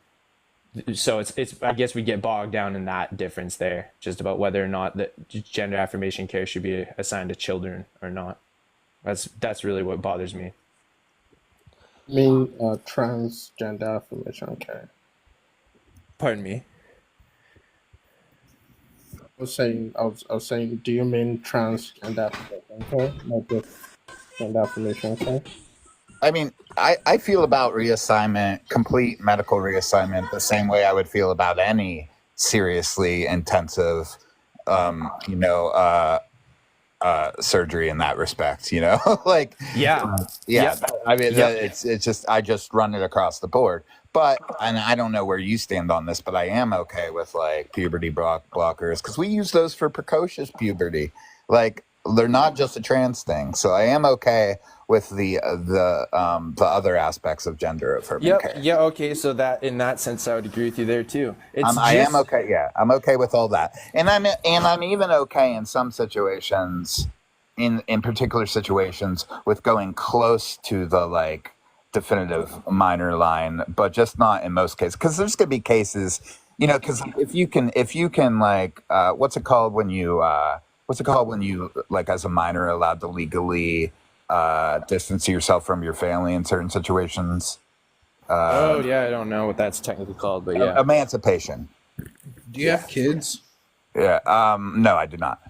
How do you feel about my 6-year-old coming home and saying that she doesn't want to be a boy? I would just listen to them, and I would start talking to them about it. I would get them to talk to a psychiatrist, and then I would go through the journey with them like that. That's all. I mean, she's already a girl. The fact that she feels pressured to even question that at 6 Well, years I old. don't know all the variables, so the pressure thing is like, I mean, if there's someone literally telling them, like if there's someone pressing it in certain specific ways, in ways that they shouldn't, then I whether or not they align with my views of trans, I'm still going to think that's wrong. If Did you someone's question? putting too much influence on that. I'm assuming you're a male, just based on the. No, I'm not. Well, Okay. yeah, I'm a male. Yeah, I'm sorry. I thought I heard man. Okay, so Yeah. at 6 years old, were you questioning if you should be a male or not? Well, I was atypical. I kind of everything for me was much later than that. Puberty was later. Everything was later. So no, I wasn't. I don't even remember societally this conversation existing at 6 years old. It's not a thought that would have ever crossed my mind. So to see my 6-year-old having this conversation is what concerns me. Yeah, I mean, if they're talking about it specifically and related, like, I don't know. It's, I'm not going to pretend to know. I don't know the situation, so I'm not going to speak on it. I'm just saying that's where my concern is as a father of 4. That this is where we're at in society. And to Where me, my children have to question their own biology. yeah, and to me, if my 6-year-old daughter came home questioning that, it would be a really easy answer, right? Like I would ask them perhaps why they feel that way, and then I would reaffirm that no matter how they feel, you're a little girl, right? You can play baseball, you can do whatever you want, just because there's no way you could flourish and live your life to your fullest and that be incongruent with who you are. You are who you are, and you're perfect just the way you are. You don't need to, right? I love you no matter what you do, who you love, what your orientation is, what your hobbies are, what your job is, how masculine you are. It doesn't matter because you're perfect the way you are. That's the message I would send. Yep, that's the message I think the kids need to know. It's like you can pretend to be whatever you want to be. You can identify with whatever you want, but you are perfect the way you are. You are exactly who you're supposed to be. Yeah, in fact, society's very open-minded these days and liberal to all these ideas. You can be a masculine female, very, very much so, right? You don't have to play these social stereotypes at all anymore. It's 2025. You can be whoever you want to be, but to then question your biology, it's different to go get a tattoo or a piercing or a body modification because these things are not medically affirming your incongruences. If you want to be stronger, if you think you're weak and you want to go to the gym, you're not affirming an incongruence. You're recognizing I'm not who I want to be and I'm going to make the effort to be who I want to be. That's very different than just affirming that I'm going to keep eating Cheetos because even though I'm overweight, I want to identify as fit. It's not how society works. Would you say that there is no incongruence in reality? It's only imposed by society? It's psychological. Yeah, your psychological states are to do with incongruencies here. And also, the fit analogy is just an easy symmetry breaker. The conditions in order to achieve fitness is nothing based on psychological states. Well, obviously, the gender definition that has been given is based on psychological states. So it's just semantics, and I don't mind. Semantics are fine, but there's nothing wrong with the definition of gender being separate, defined differently than sex. So perhaps my analogy of the exercise was weak. I'll concede that. But if you look at my drawing here of the categories, I include gender as a wide scoping term that's broader than biology. So in that sense, we agree, Apricot. Sure, like in order to have a gender, you must have a sex and an understanding of sex. No, not even that. Not even that. I'm making the claim that this term gender is a way broader scoping term. It includes your biology, but it also includes all the other things like your social identity, the way you present, all those kinds of things.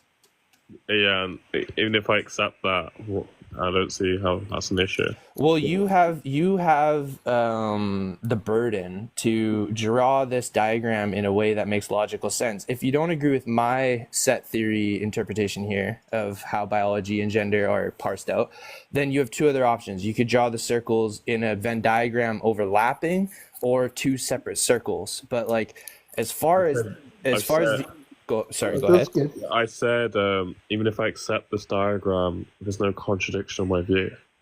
Well, the contradiction would be when we try to justify biological intervention to reconcile the incongruence between the terms. That would be a contradiction. So when you say justify, justify incongruence. Once I asked you that before, and then it just led down to would we allow surgeries amongst different populations? You said in adults probably, in children no. In an adult, right? Like biological intervention, if you want to justify biological intervention for body modification purposes, you're an adult and you're free to do whatever you want. But if you're doing it for like medical affirmation or like medical care, then that seems like a contradiction. If it was the case that body modification improved the mental states of children, would you allow it? How do you know that? Basically, no. Conditional. Basically, no. I would not. I would have to. You would have to provide me with like really lengthy studies to prove that. You could convince me, but I would be very, very hard to convince that in any way biological intervention is going to help. The psychology. My question. I gave a conditional, so I said if it's the case that improve the psychological mind states of children, would you allow it? Well, basically, psychology I look at as a bit of a pseudoscience entirely. So, like, I wouldn't really be convinced by like any just merely psychological indicators. No. Yeah, why would we correct the biology and not the psychology? That's what I don't understand. There you go. Yes. The psychological mind states. It's typically one of the main factors to why people choose to unalive themselves in any general topic. Obviously, your physical can affect your psychological. But people, if you, for example, are in a happy mind state and happy to have something like cancer, right? And someone doesn't want the treatment in order to cure cancer, I don't think we should force someone to take the treatment. Well, if they had like a mind state in which they want to remove the cancer because they want to live a longer life, then yeah, I think we would allow that. And that's based on the psychology.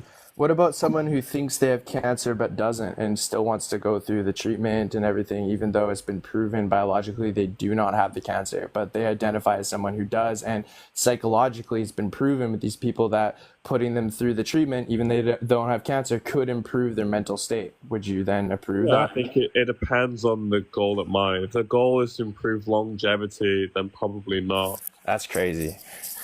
Wait, of course. Wait, we agree though. You said probably not. Did I jump the gun there? Did you say probably not? Yeah. I'm sorry, bro. I jumped. Hey, greetings, everyone. Yo, bro.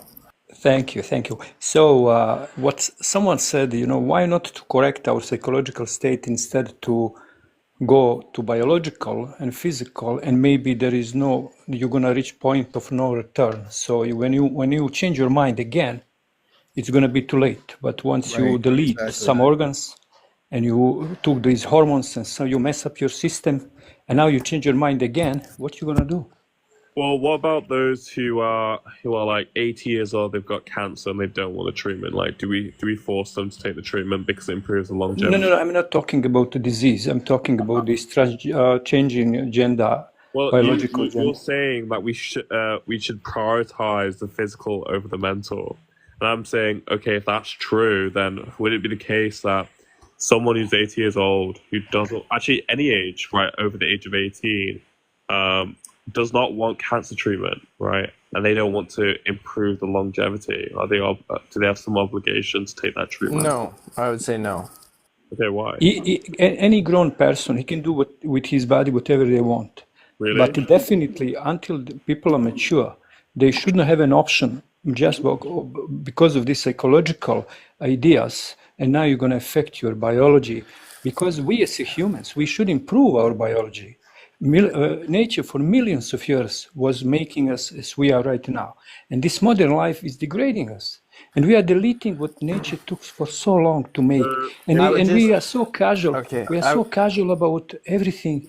And we're going to degrade ourselves. Well, I would just say, Apricot, that like in general, medical care is like an opt-in situation. I can't picture a world where medical care becomes like mandatory or obligated. So trying to think about how those things would even be enforced or what that would even look like paints a pretty dystopian future in my head. So anything, I would just stick to the standard of like medical care being an opt-in procedure and protocol.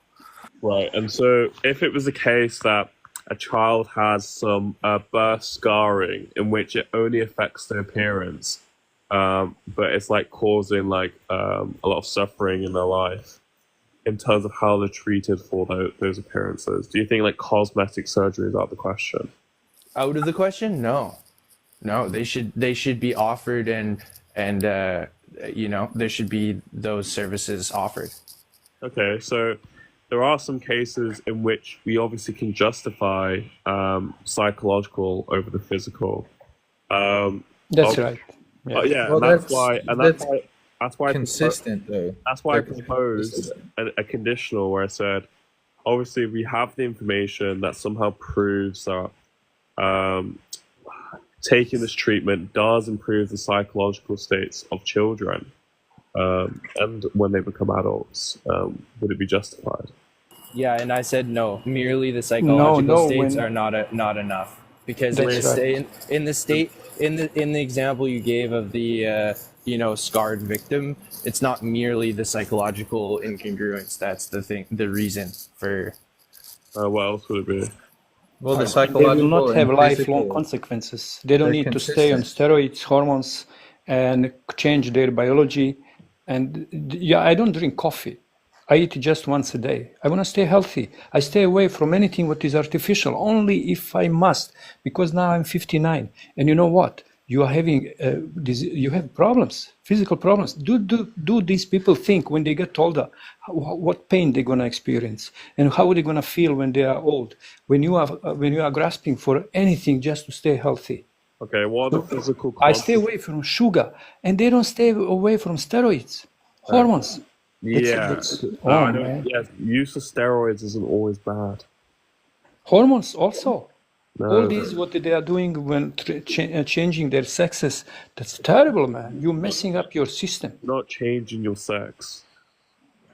They try.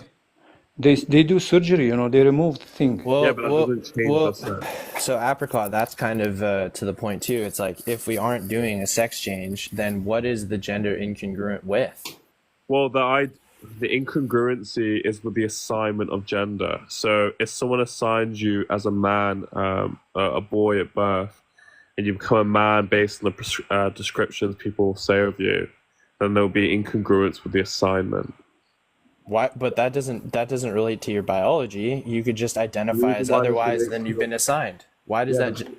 The reason why it relates to your biology is that when you are assigned based on your physical attributes, then people are going to become uncomfortable with the physical attributes that cause a certain assignment. So they change. That's what biology is. Yeah, they change their biological characteristics in order to achieve multitudes of sets of congruencies, because one, they're going to be treated differently. Two, they associate things like breasts with females, therefore they want to be close as possible to looking like a female.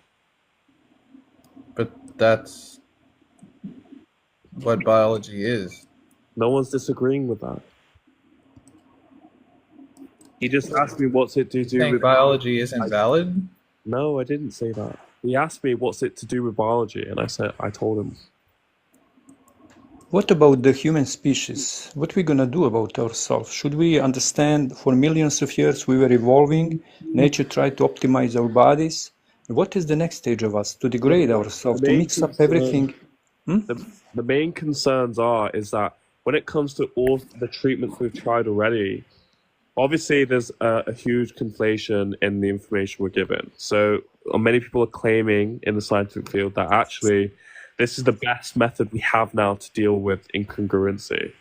While therapy isn't often effective, and trying conversions and things like that, they're not often effective.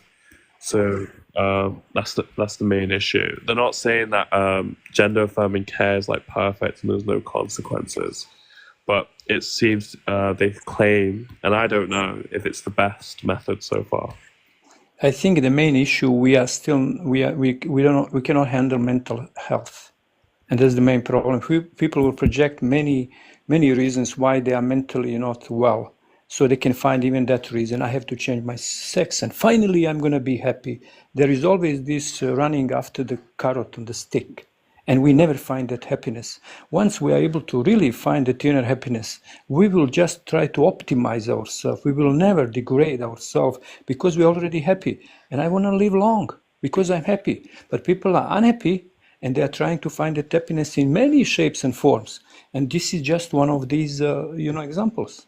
Look, if there was some magical way to like solve these mental problems without all the gender affirming care, sure. Like, I think a lot of People wouldn't do it though. There are ways to do it. There are ways. Yeah. Okay, how? You The learn to lifestyle. accept Let's say yourself. you practice mindfulness. You do breathing exercises. You think breathing exercise You is do. going to fix Oh my yeah. vandalism? I did myself. And you know what happens? Once you are mentally fit and you feel bliss, peace, and love, you really you became asexual. You don't even have this lust in yourself. So your energy is completely changing, and then you see your body as a vehicle that you need to keep alive and healthy for as long as possible. Okay, I might agree that some mental disorders are good, are helped with some mental exercises like you're talking about. But the idea that we can cure transgenderism is a very broad, a bit of woo-woo right there. I'm not gonna lie. Let me ask you Transgenderism is woo-woo, so it's incurable to begin with. It is woo-woo, right? Do you think it's possible for somebody to have gender dysphoria if they accept themselves as they are? Accept themselves? I don't know. It's like I don't even know what that would entail. It's impossible. It's impossible. You wouldn't even have a trans identity Conflict. if you There would be accepted no yourself as you are. personality If they conflict. think that they're a woman, then accepting them as who they are, that would be the conclusion. So obviously that's not what we mean here. So you don't think they're women, so it wouldn't. They would always be in a state in which they don't accept what they are. Exactly. Because of this inner conflict that we all have, this inner resentment toward ourselves, and we are trying constantly to adapt this mask that we have and our inner nature. So if we would be able to manage and really to accept ourselves as we are, now you would just look how to make yourself better. But if you are constantly in conflict with yourself and what other people would think about you, who you are, so we are having all kinds of issues. All this negativity, crime, and whatever you call, comes from this, that we are messed up from inside, individually. Do you guys? And that can be fixed. That can be fixed. We have to do it individually. Look, do you guys have any other solutions to solving the mental disorders and mental illnesses? Well, This is the solution I for think wars, for anything. Thinking about this rationally got me out of it. So that's how I think about it. Like I was lost in this question for many years, and then rationally, especially understanding set theory and then painting this picture for myself basically brought me out of the question. I gained clarity for myself. What do you mean? Look, if you like stop asking the question, I don't see how that's going to solve mental disorders. And Well, mental health will solve mental disorder. well, my mental health relies on me asking like valid questions. So if I'm asking questions that are irrelevant that I can never get to the bottom of, it will affect my mental health really negatively. Do you think that in practice, if we teach people to learn the proper questions, they'll suddenly solve mental health? Yeah, because they're gonna look for the solution. Yeah, I Otherwise, I'm they're gonna not. go in. I want Go to be ahead. clear here. I'm not a dogmatist, so I don't want to veer on like convincing anyone of the proper questions or whatever. I just do think that validity and logic play an important role here, and irrationality is a really big cure for mental health. Definitely. A Definitely. cure is a major statement here. There's obviously a major difference between cure and like helpfulness. Like, yes, it would help people. But cure, that's a huge claim. Well, in terms of psychology, it's as close to a cure as you're going to get. I mean, psychology is pretty pseudoscientific anyways. So when it comes to psychology, yeah, I think logic is close to a cure as you're going to get for mental health. Appropriating the proper reason and emotional stability to reconcile with your opposition and steelman, people who disagree with you and empathize and all those great things. Yeah, so what about borderline personality disorder? How is that caused by irrationality? Well, again, I'm not saying it's caused by that. I'm saying that psychology, to begin with, diagnosing these disorders is somewhat of a pseudoscience, right? So you want to prescribe a medication for this diagnosis, I suppose, right? And I could ask you the same question about evidence and how Well, you're going he's to make not. the claim that a cure, I didn't He's say not saying medicine. medication. I'm saying No, any I know you're not, but I'm saying that any psychologist would. A clinical psychologist would lean towards something like either clinical therapy related to employing, exposure therapy or rational thinking, or diagnosing pharmaceuticals. Those are the two options. The reason why is because it's often due to chemical imbalances, and often We don't necessarily know that. Wait, Exactly. Borderline personality disorder. Yeah, we often do know that there are chemical imbalances that can cause these rash changes in a person's behavior. Right, but we don't. What I'm saying is, we don't know if the chemical imbalances are a result of the psychology or the cause of the psychology. No, Like, Let alone how to consistently balance it. observe it. Let alone how to Right. balance it. Yeah. Wait. Because there's been studies and research where when people correct their behaviors and their mindset, their chemistry changes. Yeah, obviously, but the issue is that it's not widely accepted, right? Because even you agree that psychologists don't often just give you the idea of like, go out and make friends, right, in order to solve depression. They'll often assign other things. Well, it depends on what type of depression you have. If you have severe types of depression, simply socializing is not going to typically be enough to cure it. And even in lower forms of depression, they never say it's cured. Often, it's just to mitigate the problems. Yeah.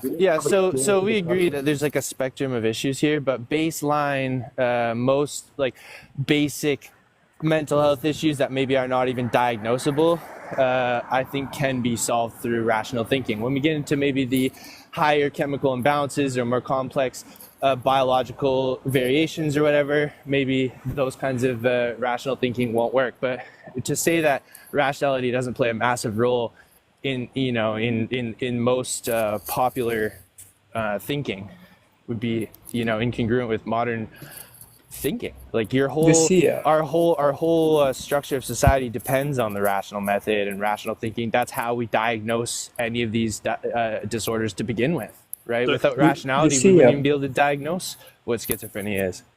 So when I was 20 years old, I was done. I was so overloaded. My system was overloaded. I was full of anxiety and I couldn't focus on anything. I was depressed. I had so many complexes and fear, and I looked for help, And somehow I was moving, and then I did yoga, I did qigong, I did tai chi, and little by little I was emptying my mind more and more. All these suppressed feelings, all these traumas, all these instinctive behavior, and all this mind was working thousands miles per hour. And you know what? Little by little, you have to go through hell while you are cleaning up your mind. and you feel better and better. And suddenly you realize mind can be completely clean. And now when you are clean, now you can make decisions. Now I can be heterosexual, I can be homosexual, I can be whatever I want. Because I'm now controlling these things and I'm not identified with these things. So this is the next stage of human, to become asexual, that you are not an instinctive animal anymore. So now you are completely rational, you are peaceful, you are lovely, you feel bliss. And now what is the next step? You optimize your body, you train your body, because you want to have good body. You need your body and you don't want to be in pain. Why So would everyone can fix his mind. there's nothing wrong with being sexual, especially when I think that would look. I didn't say it's wrong, but the next stage of us is not just to be an animal and find the purpose of life just in reproducing and expressing this body and sex. Who cares about body? It's going to get old. But what is inside, our consciousness, that has to keep evolving. And then that will bring us peace and mental stability. And you're going to, only then, when you are not schizophrenic anymore, now you can make right decisions. And the true happiness comes only from within. But we are not told about it, and we are not. I'm sorry. Thank you. I had to. I'm sorry. I love you, bro. I couldn't anymore. Logic Pro. I have a question for you. So is what you're proposing right now like thinking your way out of disorder? In certain cases, yeah. In certain cases, especially related to psychosocial identities and our psychology, yes. Yeah. Do you have any like backup for that claim? Background? Like a backup, like do you have Backup. like for example, a Backup. study? For me, a study well, that's behind with it, me. That's what or happened with me. So I just have my like own anecdotal experience, and then I guess listening to testimonies of other people. oh, but you professionally diagnosed with that disorder? I prefer not to disclose that, but I mean, like, again, I look at psychology as like pretty pseudoscientific, so I don't really take diagnosis very seriously. Interesting. But What do you yeah, to a consider? degree, I could say just yeah, simply. What Like, let's do you say consider? autism. Let's say I'm What do you autistic. consider? Why do you consider psychology pseudoscience? Well, I guess we have to define what science is, right? But I don't know if we really want to get into that too much. I think anything that follows the scientific process, right, is what science is to explain or describe a reality. Yeah, it's just that there's like the STEM fields, there's more hard sciences and then more like social sciences. I view psychology as more of like a humanities social science than I do like a hard, rigorous science. I So would it's I would just a have bit of a agreed. difference. But I you're would saying, agreed. Sorry, you go, Lord. I didn't mean to cut you off. oh, sorry. But you're saying it's pseudoscience, right? But then when we Yeah. look at what science is, it's following that process, right, to explain, and psychology follows that process. So what I don't understand is why you're calling it pseudoscience. Oh yeah, because it's just like really limited in its scope, right? It's just like we can't really draw many conclusions. A lot of it's correlation, not causation. A lot of it's speculation. You know, the models just aren't really developed enough for us to actually make many conclusions on it. I don't think. I think with the advent of neuropsychology, that's going to change. Yeah, I agree with that. I was It going could. to say It could. most psychology is motivated by the medical institutions. It's not necessarily based around like what works. It's based around medical intervention and diagnosis. Yeah, and the human mind is just so.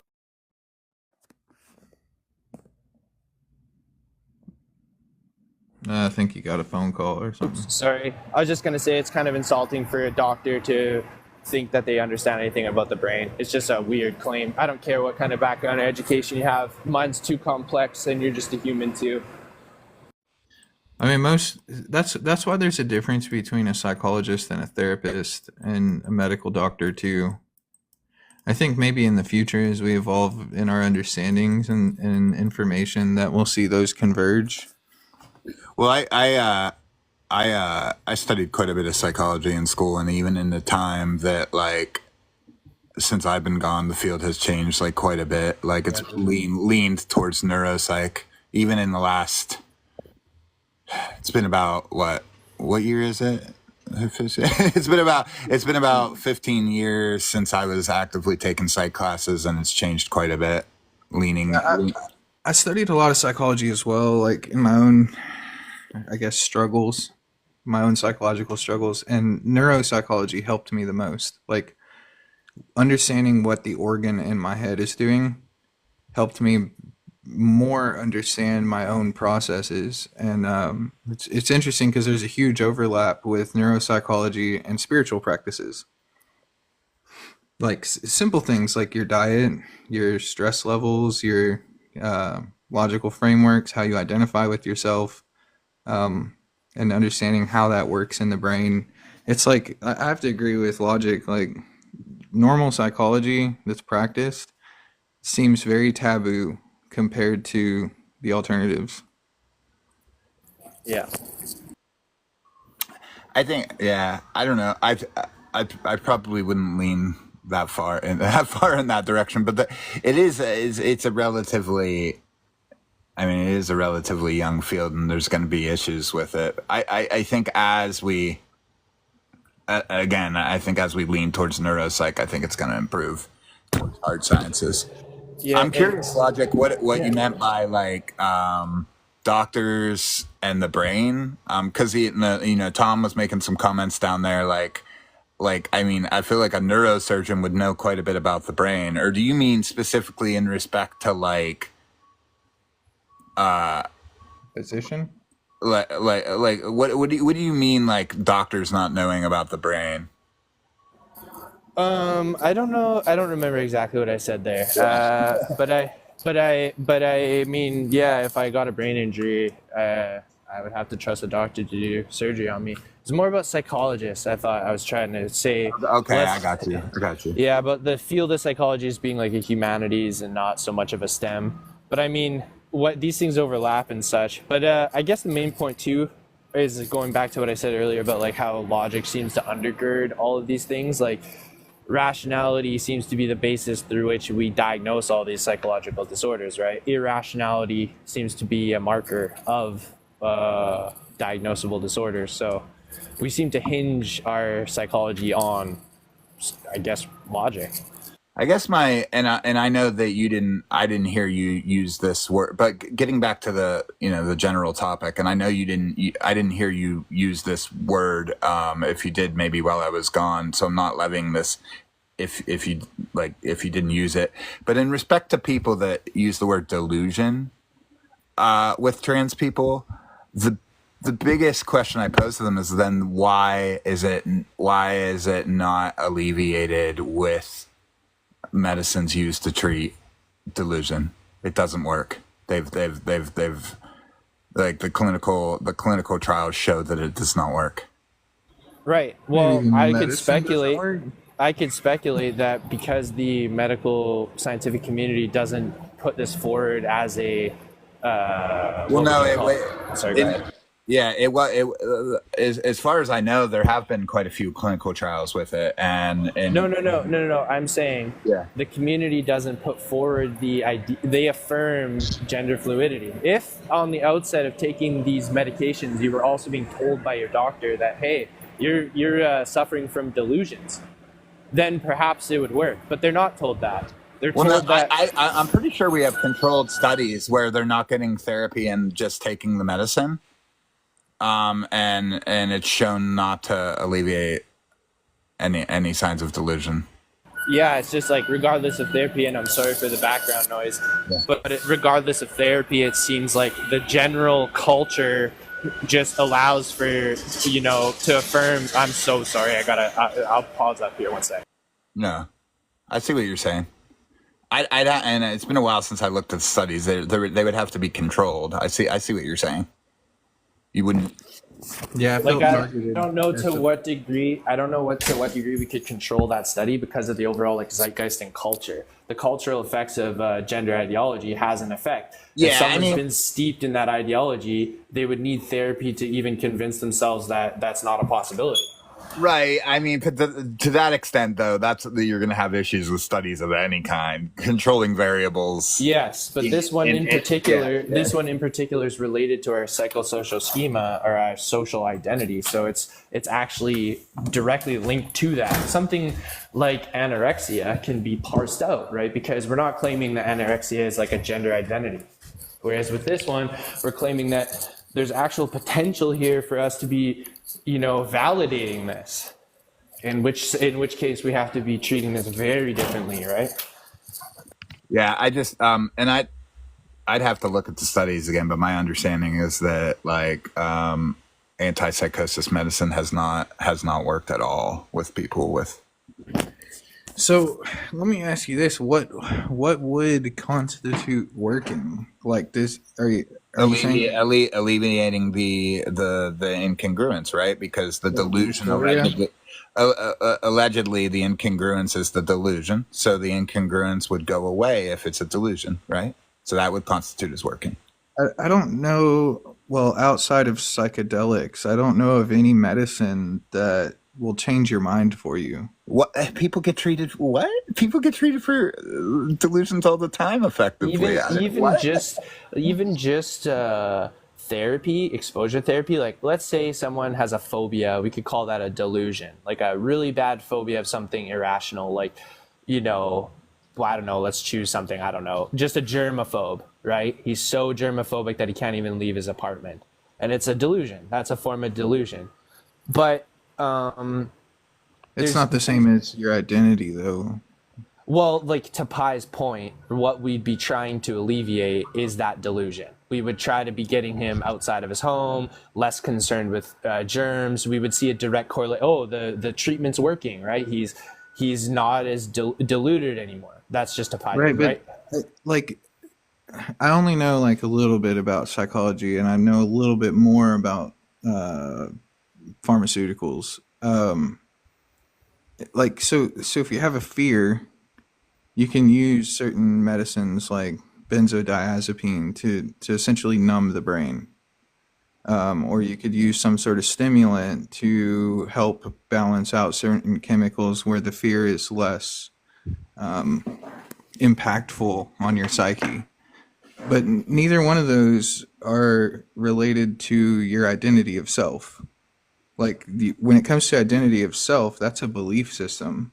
It's not necessarily related to fear or in some cases even depression, right? So like a lot of the medicines are essentially either numbing your brain or stimulating your brain, but they don't change your belief systems. They just kind of quiet down certain things to where you can start to cope with it. So I don't know that there's anything outside of psychedelics that will change your belief systems. Other than maybe like antipsychotics, but those are specific cases where people are like literally seeing things that aren't real, or they have like manic episodes, and that's kind of a different type of delusion than your identity of self. Well, as far as I know, well, no, I'm not going to speak on this because, I'm not going to be able to reference the specifics the way I would want to, and I don't want to give out misinformation.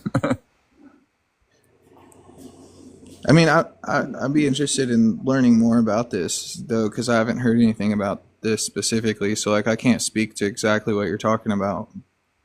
Yeah, my understanding is that they've tried to treat the community with these medicines, and they don't alleviate incongruent thought in the slightest. Yeah. So to drill home the point here, the word delusion, I didn't ever actually use that word. Right. That's why I was careful to ask care. you. Yeah. No, you don't gotta be careful. Yeah. I use that word. So there you go. You don't gotta be careful, bro. But I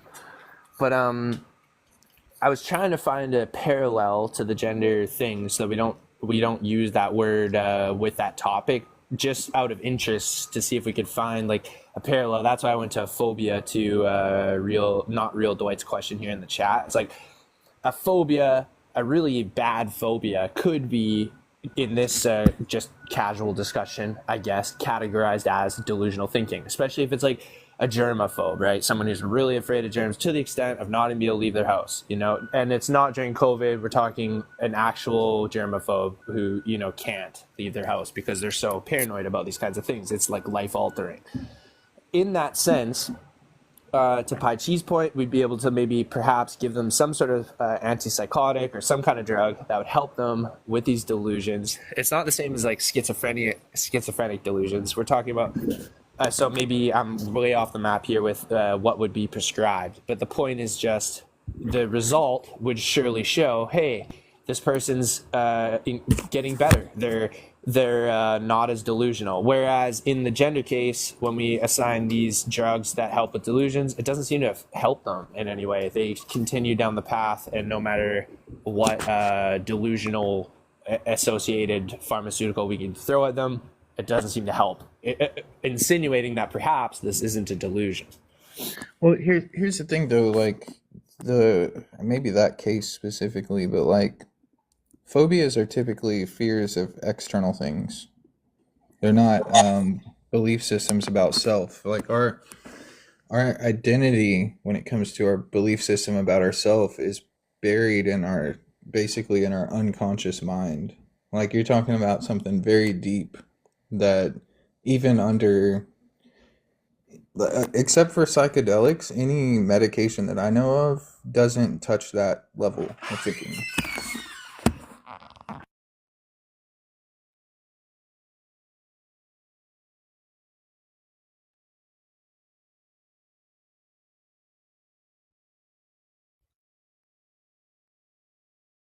Yeah, I hear what you're saying, Persist. You're saying that like delusions about self-identity are a lot deeper than like I don't know, phobic delusions, delusional thinking about fears or those kinds of things. And so the drugs associated with phobic delusions are perhaps easier demonstrated than ones associated with identity. Hey man, it's nice chatting. I actually have to drop off here. I gotta help my wife. But thanks a lot for coming up, Persist. Appreciate your back, man. bro. Always a pleasure. Sick. You have a good day, bro. You too. Wow. It's interesting how these lives ebb and flow. That was Heedy, had a huge panel. Everyone's gone now. Sure, it'll pick back up in a bit. Love talking to Pi. Love talking to Persist. Had to kick a couple people during that. Actually kicked only people who were on my side. Oh, which is hard to do, but in a way I prioritize the flow of conversation over the like substance, you know. You could be coming with all the best arguments, but if you're really disturbing the conversation, interrupting and stuff, I could really care less. And if you're polite and you know, you have etiquette, I will hear out really any argument. Not the real Dwight says, are all rebellions against social norms delusions or just the ones that make us uncomfortable?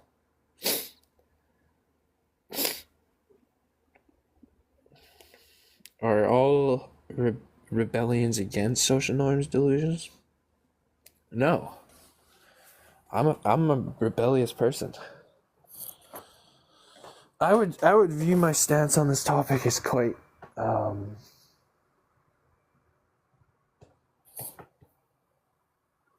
counter culture. Maybe not rebellious. Somewhat rebellious though. Like, I'm questioning the norms given to us on these terms.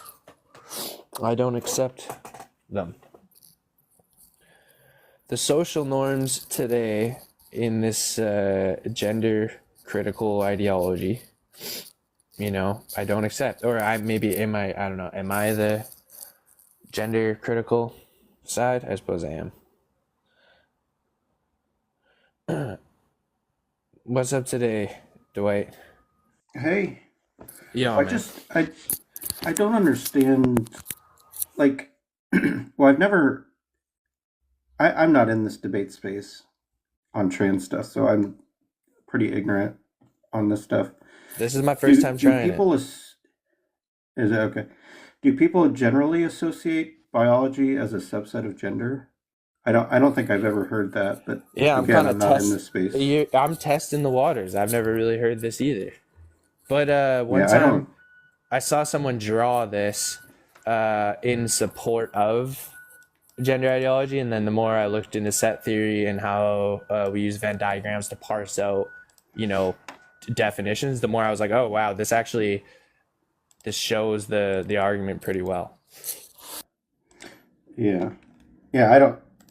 I was just curious about that because I'd never heard that. I don't think I would consider them a set, but again, this isn't my space. So if somebody who is trans considers it a subset, then maybe they could explain it.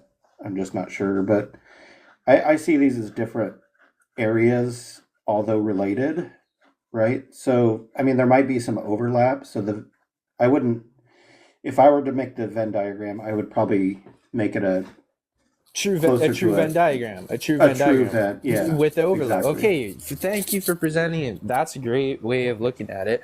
So I would then want to know the elements of biology, and bro, it doesn't matter that you're not in the space. You're already winning. You're already doing great by just presenting that. I love where you're coming at with that. But I need to know an element of biology that's outside of gender.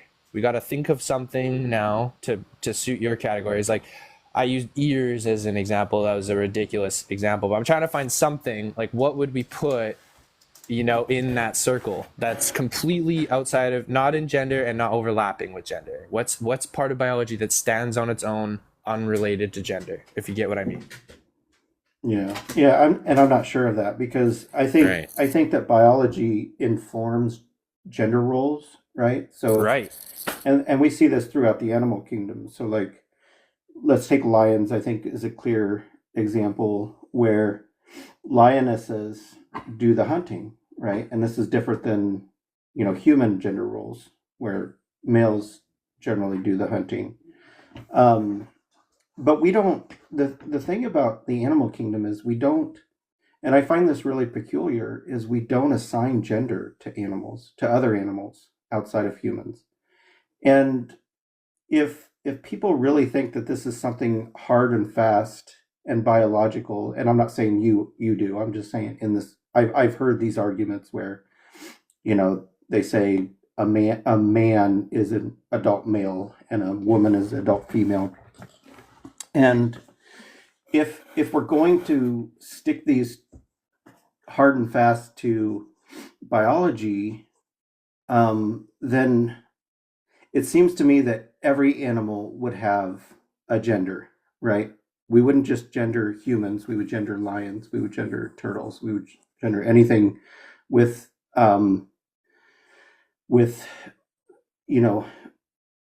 what we would consider a dimorphic or I don't know the right word, but a dual sex, right? Binary, Male, female, binary whatever. sex. Yeah, binary. Yeah, exactly.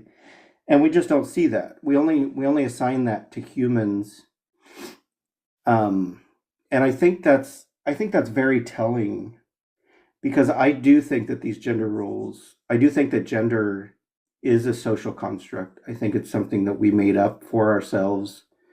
I don't think it's something we just arbitrarily made up. I think it's something that at some point male and female roles became ingrained in our societies as we moved from nomadic to agricultural and from open wandering to cities. You see certain genders being consolidated or solidified. That's probably the word I was looking for.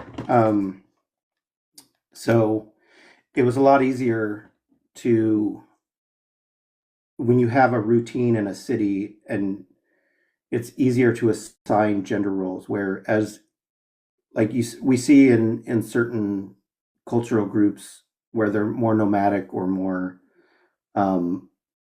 just more on the move, you do see women overlapping with what we consider traditional male roles, hunting and fighting and doing all those things, and it's easy to come up with, like the Germanic tribes, the Nordic tribes. It's easy to come up with examples where the people who lived in cities and were not as nomadic, and I know there were towns and things in Germanic societies and Nordic societies, but the cities were generally started out in the Middle East, right? And probably in China, they probably had some cities. I'm not as familiar with Chinese culture, but they were shocked by seeing women warriors and women doing male roles, what they considered male roles. I think we have carried on the tradition of these cities, these city-states, Rome, Greece, all, everything in Mesopotamia. Egypt, I think we've carried their traditions of gender roles. And to me, this whole debate is about our comfortability with people bucking the norm, right? We've assigned these gender roles and we've ingrained them into our society, and people aren't adhering to them, right? Now, nobody who's trans that I've heard, I shouldn't say nobody because I'm sure there are people out there who will prove me wrong, but most of the trans people that I've heard speak don't associate themselves with the opposite biological mode, right? So if they have the genitals of a male, they will say that their biology is male. It's the gender that they're bucking. And I don't know. I guess I don't understand why we're so hesitant to allow this type of rebellion, right? If we allow rebellion against, like, remember in the 60s when men started wearing long hair again, right? Because they used to have long hair. And then suddenly short hair became the social norm, right, in the US. And then you started having hippies and you started having people with long hair, and people were calling them girls and women and all these things. They were assigning a gender in mockery, right? And so I just see this as an extension of that type of rebellion where a boy wants to have long hair because he just does. So right? not the real Dwight. I appreciate your take on this so much, and you so eloquently express yourself. Sincerely, bro, thank you for taking the time to say all that. I wish it was as innocent as that. I really do. I myself, when I grew up, I actually have a really dark tie to cutting my hair. I haven't cut my hair in about 15 years because I went to private school and they forced me to cut my hair. The whole weirdness with cutting my hair and the fact that because I was a male, I had to cut my hair and females didn't, and all those kinds of things really kind of effed me up. Like, I have trauma. I don't think I'll ever go to a barber, ever get my hair cut or like by someone professionally, just because I hate it. And that actually informed my identity a lot, right? Although I grew up in a really liberal time. I'm 33, so I graduated in 2010. And during that time, I would say the LGBTQ plus community was, fairly part of the culture. Like, a lot of my friends were openly gay. There was the insulting, gay slurs thrown around. But at the same time, it wasn't as if, I think it was kind of one of the last waves of gays that were really suppressed. I think most of the time we were pretty accepting, and it was like, I don't know, like, my point is gender ideology and LGBTQ ideology was well informed in the school. The teachers were aware of it. wasn't like rainbow flags were being flown at the school. I'm just saying we had a liberal mindset at the school generally. I didn't feel like I couldn't be gay. I was very in touch with my sexual orientation. I didn't feel like if I was gay, I was gonna be made fun of or anything like that. You see what I'm saying? Although maybe there were other kids, I'm not speaking for everyone. But as I grew up, I saw that there was a bit of a change, and it's not related to freedom. I'm a very live and live person. I don't care what anyone does, how they orient. Like you're saying, social norms, question the norms, taboos for the most part. I'm a very open-minded person, but my own mental health suffered because I want, if I'm open-minded, right, and I have feminine traits, perhaps I'm a female. I went through that qualitative dissertation. Now, you said earlier, and I really appreciate this, that most people who are trans don't say that they're changing their sex. They say that their gender identity is very different than their sex. And so that was basically the wormhole I went down. It's like, wait, okay, so I'm not a female because of my long hair and my feminine traits. So what am I? I could just identify as basically a woman or a girl.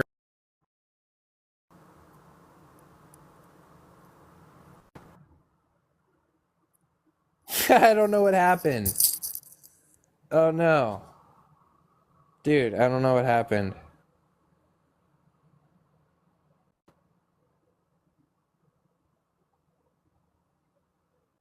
I'm trying to find out the real Dwight. I don't know what happened there. Bruh. No. Oh, that's so depressing. I don't know what happened, Pi. You didn't get like a flag or anything?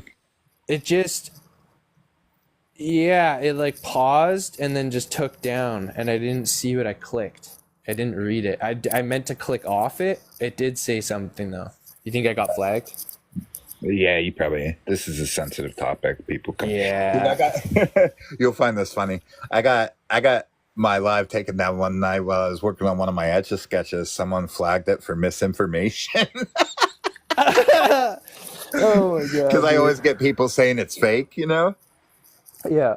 And yeah, so like actually not you doing it. Yeah, like it, yeah. So someone flagged it for misinformation. I mean, I appealed it and I was able to get my live back up that night. So it was no big deal, but I just thought it was funny.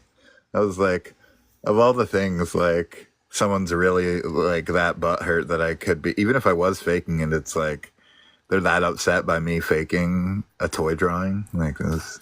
You know what else? I think I've like accidentally reported stuff before, just like pocket report. Like I throw my phone in my pocket all the time and I'll come out and it'll be like open to the report screen or whatever, and I'm not even trying to be doing that.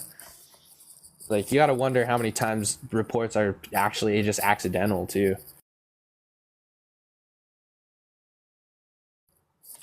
Oh, I wish I could have finished that point. That was so good with Not the Real Dwight. He's so genuine and we were like so deep into it, and then so anticlimactic to get cut short. But yeah, to be clear, his questions are so good about rebellion on norms.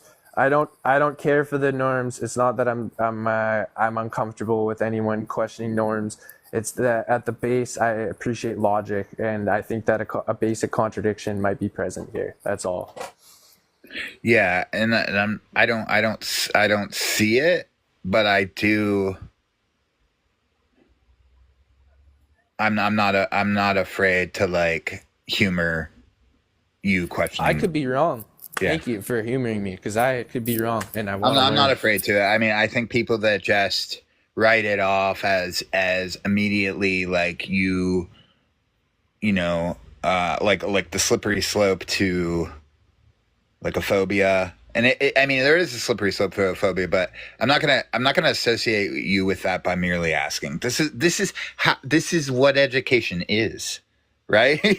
You know, it's like, yo, thank you so much, man. I'm not gonna that means a dismiss lot to me, bro. Thank you. Yeah.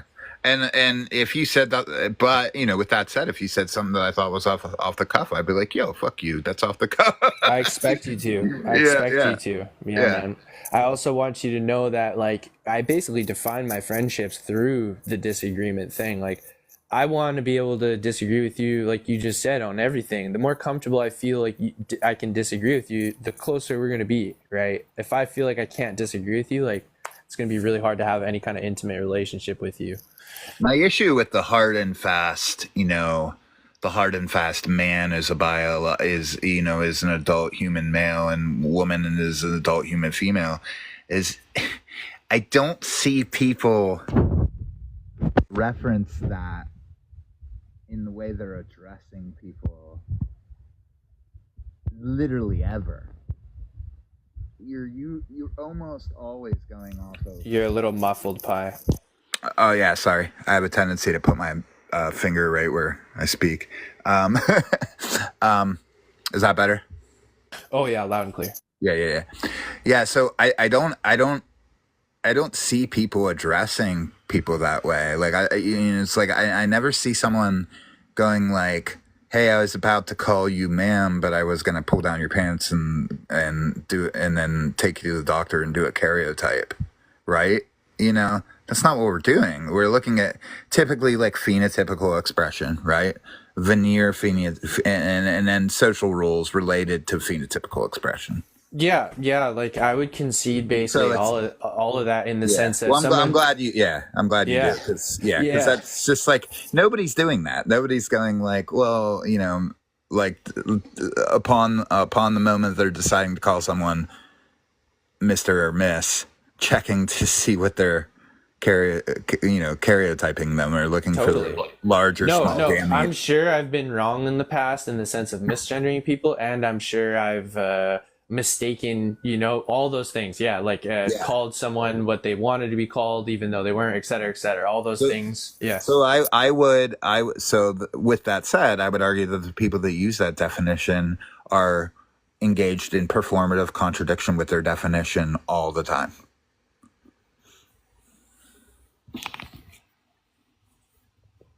Well, my definition of gender doesn't have, so like if I steel man, here's the whole thing, right? I'm steel manning my opposition here.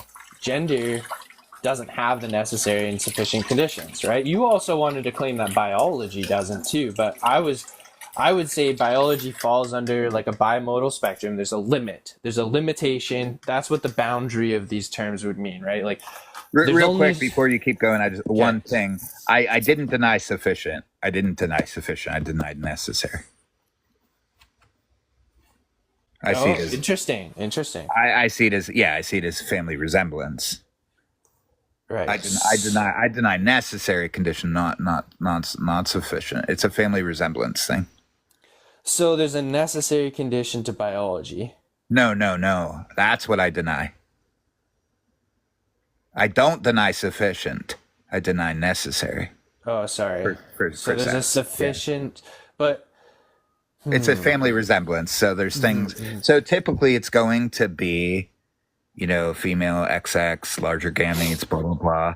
But in every instance, there's going to be differences. There are people with X, Y. Right. Okay, sufficiency. There's never one that no one has ever been able to show me a trait that holds true in every respect. I've never seen it. Never. Yeah. Okay. Not the genotype, not the gametes, not the Malarian or the Wolffian ducks. Nothing. Like no one's shown me it. Here's the problem. It seems that, so I accept all that, but it seems as though with the term gender, there are neither sufficient or necessary conditions for the term. Oh, I would say that it's a family resemblance typically associated with the biology of or relating to the resemblance of the biology. Whoa, right? Okay, so then you do truly have like a whole different take on this, because like most wouldn't have anything. Most would define gender to include like all the social constructs, even outside of anything pertaining to biology. That's why I drew this as I did. Like, notice how the area including gender is Well, completely outside of biology. Like there are things in gender in my definition here that are totally unrelated to biology, like what dress you wear. well, they. That's why I say associated with, but not depending on, because those we do associate those things with it. They're just not dependent on it. We do associate something like the garments you wear with Neither, but these aren't neither sufficient or necessary for the right. category.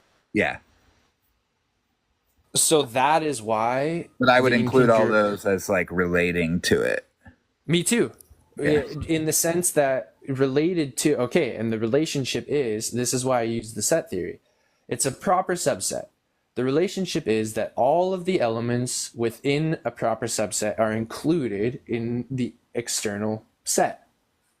So like that's how we relate these two. It's like gender has these external terms that extend way beyond biology, but the relationship between gender and biology is that everything, see, there's no term inside biology that extends beyond gender. That's why, from my standpoint, there can't be an incongruence, because if I used wearing a dress as a reason for being trans, right, that wouldn't validate the claim, because there are men or males who wear dresses, right, and that doesn't make them trans. So we need a necessary or sufficient, some condition at least, to be met in order for this incongruence to be like rational. Because gender is a wider scoping term, maybe maybe there's like a better example I could put rather than biology and gender.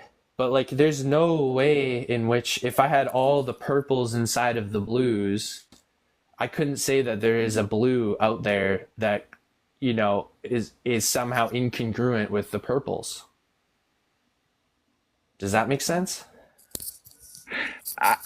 I guess like I'm just having issues with static sets because I don't see, because it's a spectrum. Oh, most critiques in the literature would agree with you on that. Right. They wouldn't use proper subsets and stuff. But I just struggle again to find an example. Like if we wanted to extend these terms out, I'm fine with that. That's kind of to not Dwight's point. It's like I'm fine with limiting these terms in whatever way. Like I don't have any I'm not married, right, to any taboo or whatever. I don't care at all.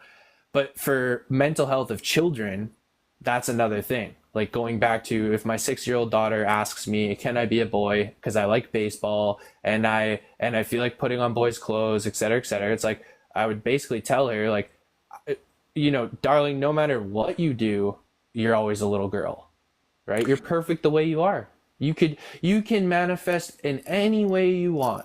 Sing with a low voice, right? Whatever you want to do it. But you are a little girl, or you are who you are. You are in your body. Your body is perfect the way it is, right? Unless when you get older, you want to have a piercing or a tattoo or something like that. But those are adult decisions. I guess I'm confused. It's like, if you recognize that phenotype and genotype are differently, people that would acknowledge that like phenotypical expression and genotypical expression are different, and they would allow someone to associate with an incongruence of the genotype and the phenotype, why they wouldn't also think it's valid to associate with the incongruence of the gender. And I might not have thought about this as deeply as you have, or maybe we could work it out together. Yeah. What would that look like? Can we think of an example of what that? So you know, the phenotypical are going to be the secondary characteristics, right? So things like genetically, you could have an ancestry, right, of like Irish genetics, but then you actually phonetically, like your phenotype could actually, with a crazy variant, you could come out black, even though both your parents are white, right? Well, yeah, I mean, so you can have, I've seen every variation, but you could have someone that's like, literally like XY, then has, in rare cases, fully functioning XX reproductive organs, right? Things like that.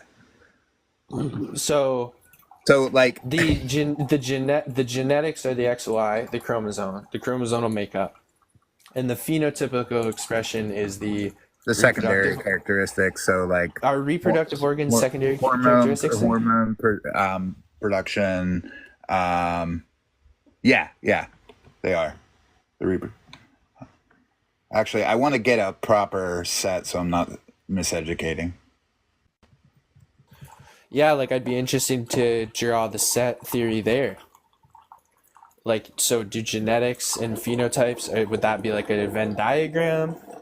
Would phenotypic would genetics be a proper genetics would be a proper subset of phenotypical expression? I bet you anything. Because genetics, right, undergird everything that's possible, and then from there our phenotypical expressions occur. But we can't have like variations in the chromosomal makeup, really, right? There's a limit. There's variations within the limit, but we can't have like a new expression, right? Okay, so I was speaking out of turn there. Reproductive is going to be primary. So there are people that have incongruent primary, is what I'm saying, which is really wild. Okay, so that would be what you described?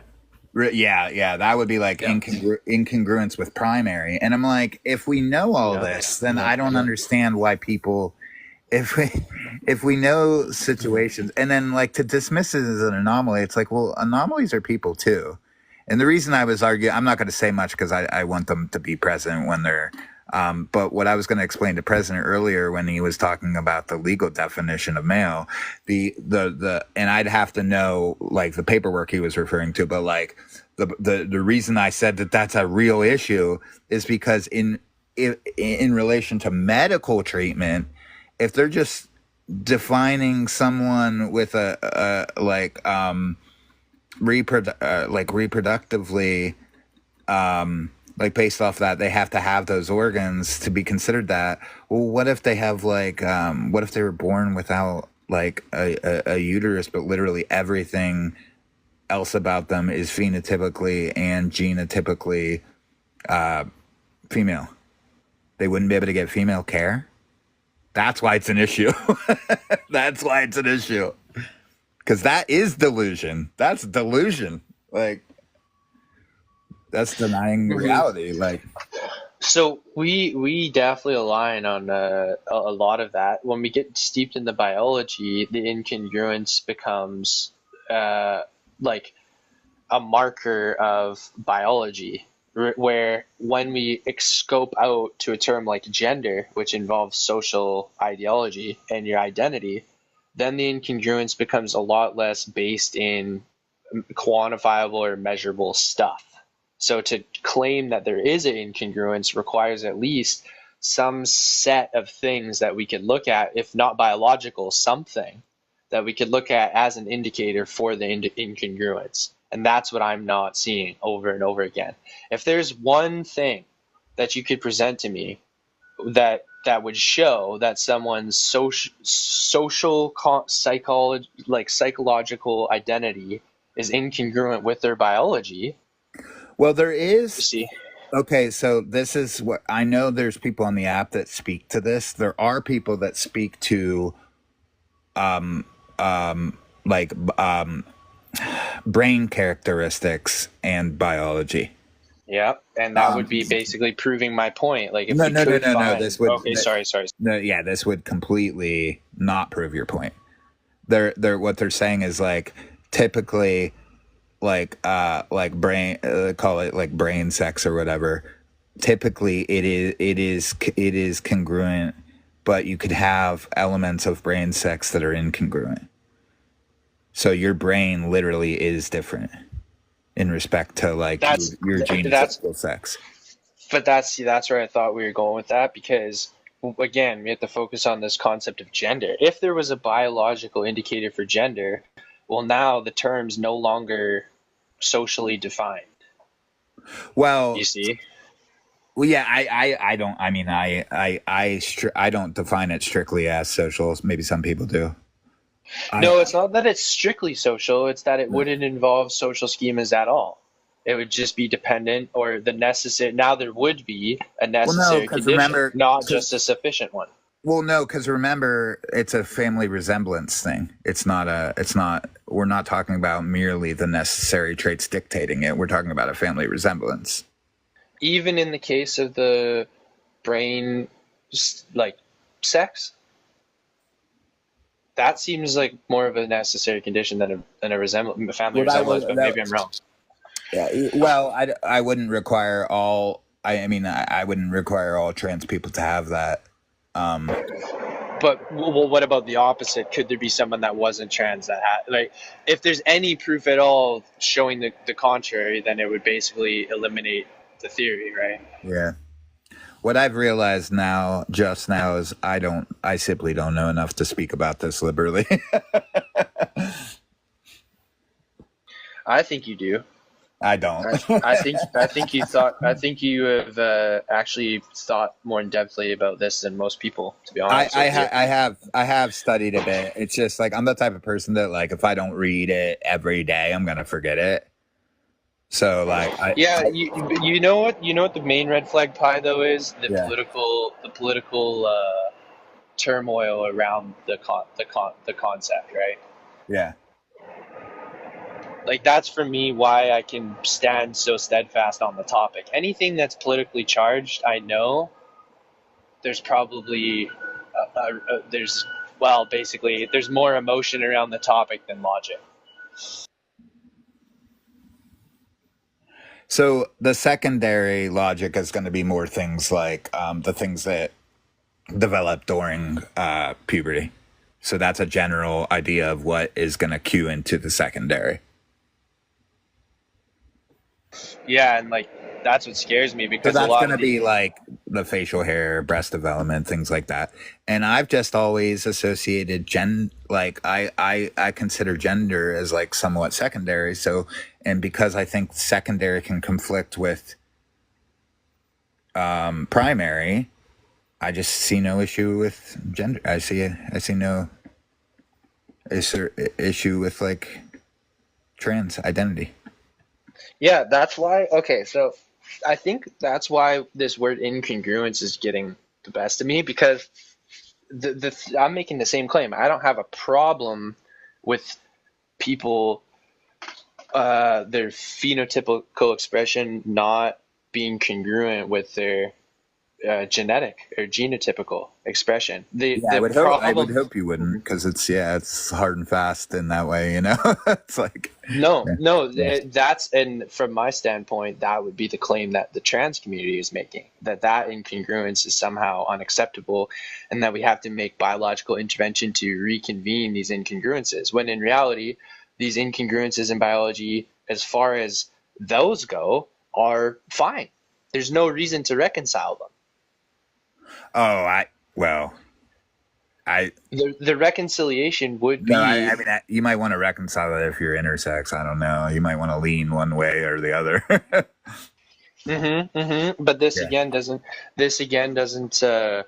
If you leaned one way early in your development, and then later in life you start, having a bit of dysphoria, or at least feeling like you made the wrong decision, kind of thing. Well, it would, at its base, be an irrational expedition to do that.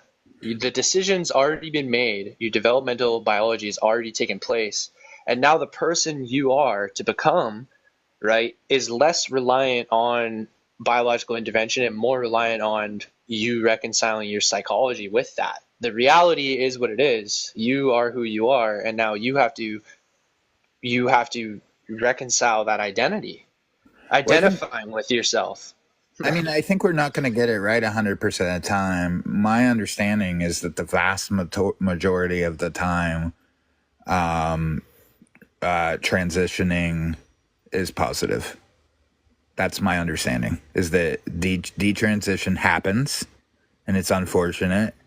But my understanding is that transition is positive the vast majority of the time in respect to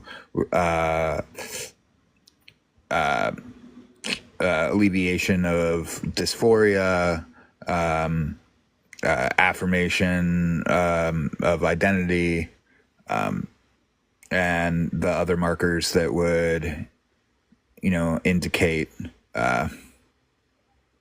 mental, social, and physical stability. That's my understanding, but I know I've considered both sides on that. I've definitely seen both sides of it. So I don't know. I'm skeptical, yeah. basically. I've seen both sides of it. Anecdotally, I've seen both sides of it, and through my research, I've seen both sides of it. So I don't know. I guess I'm skeptical. Basically, because of this contradiction, I don't know if it could ever. I don't know how intervening in someone's biology could ever reconcile their gender identity. Makes absolutely no sense to me. It seems like you're chasing a rabbit down a hole that's you're never going to find. But perhaps, there's some credence to placebo effect, and people do just improve naturally over time. It's hard to correlate these things. I don't know. I'm skeptical personally. Yeah, I guess I'm not entirely. Yeah, I'm still confused on the skepticism. So maybe when I understand your skepticism more, I can comment more on it. It's like, go ahead. What you seem to reconcile with, to me, seems like it would put you in the category of reconciling with trans identity. So I'm just confused. Right. It basically does, except for the fact that I'm being real with the claim that somehow your gender identity could be incongruent with your biology. Other than that, the incongruence, you'd have to show me a part of biology that stands outside of gender for that to be the case. And until I'm shown that, I can't find an example in my own psychology of reasoning convincing myself that I'm in the wrong body. Right? There is no example of something I could put forward of a reason to justify the belief that I am in the wrong body. Well, if the gender category isn't strictly social and it is like an overlap of biology and then you could. Yes. Right, and that's what I believe it is. That is what I believe it is. So, and but the only reason I said earlier that proves my point is because then gender wouldn't be defined in such a way that extends beyond biology. So my if that were true, my chart here, my drawing would be wrong. Yeah. See, that's why I think that it would be more of a classic Venn overlap. What I was saying earlier, and you said Dwight brought that up, but I brought that up as soon as I came up. Yeah, you did. No, you're right. But I just don't see how the brain is included in biology, right? Everything in the brain is included in biology, so we couldn't find part of the brain that's outside of. I just don't understand how that would even work. Well, it's this notion of psychosocial. Psycho being the brain, social being the outer. Yeah, so you could have the psycho elements being incongruent, and then, or you could have the social elements being incongruent, or you could have a mix of the both.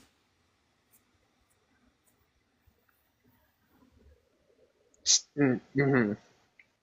I'm trying to parse it out to biology. So if my brain, now maybe the phobia thing, I actually really have you ever heard Parker? I didn't mean to cut you off. I just thought of it. No, please take it. Yeah. Please take it. I'm waffling.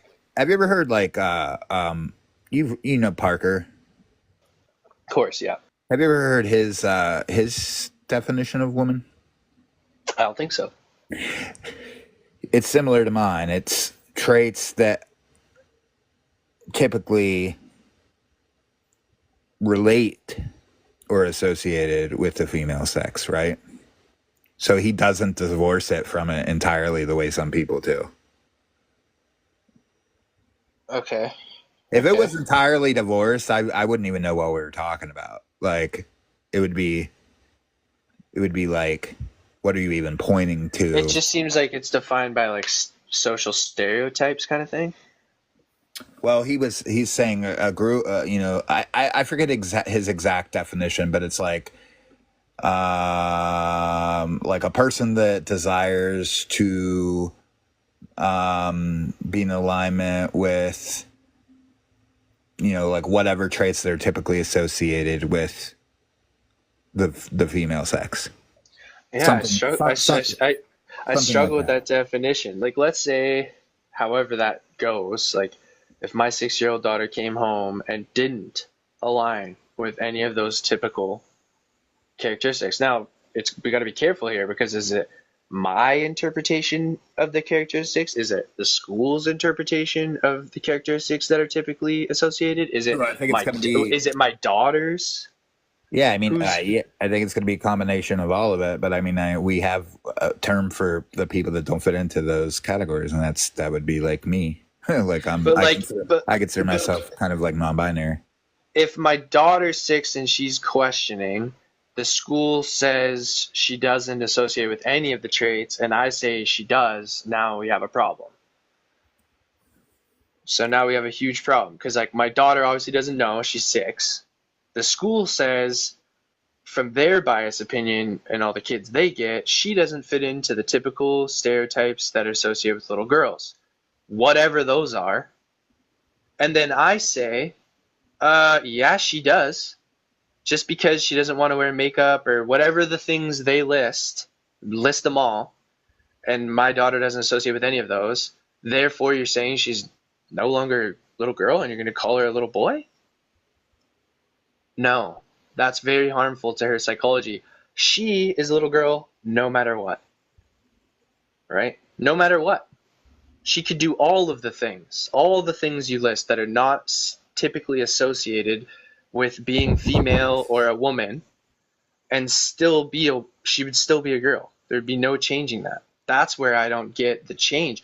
Unless you can provide me, this is where I come in really genuinely, you want to tiptoe with that definition, or Dean wants to tiptoe away from a definition that gives clarity on where the transition actually happens. What are the necessary or sufficient conditions? And you don't want to give them. You want to say there's just this loose associated traits, but it's no, they would give them. I mean, he would give them. It would be a family resemblance thing. Oh, I don't know what happened there. I lost you. I'm assuming they would give the traits, but none of them would be like necessary or sufficient, right?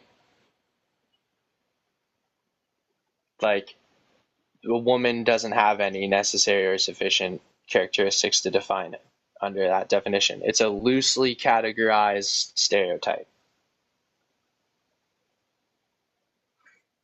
Was responding to this person down there. No, that's fine. No. Oh, no, I'm not educated enough. Yeah. Yeah, no. God done telling you that I wasn't educated enough to speak liberally on it. Well, he's on your side. He's on your side. It's funny how, regardless of the position you take, there's just so many ignorant people. Hey, like, that's why I want to bring this up, is like any topic that's like, immediately when you bring it up, people go to authoritative, thinking, or like any of those kinds of things, or want to like off-put you or label you as a hateful or those kinds of things. Those are the topics that we need to talk about straight up. My thing is, like, I have read actually quite a bit on all of this in respect to like the study in respect. Yeah, I'm not a speaker. I've never been a speaker. I'm a writer. Like, that's what I do. I draw and I write, So I can't remember stuff off the cuff. I have to like prepare for it. So that's why I don't like speaking liberally, unless it's something I do literally every day. I can't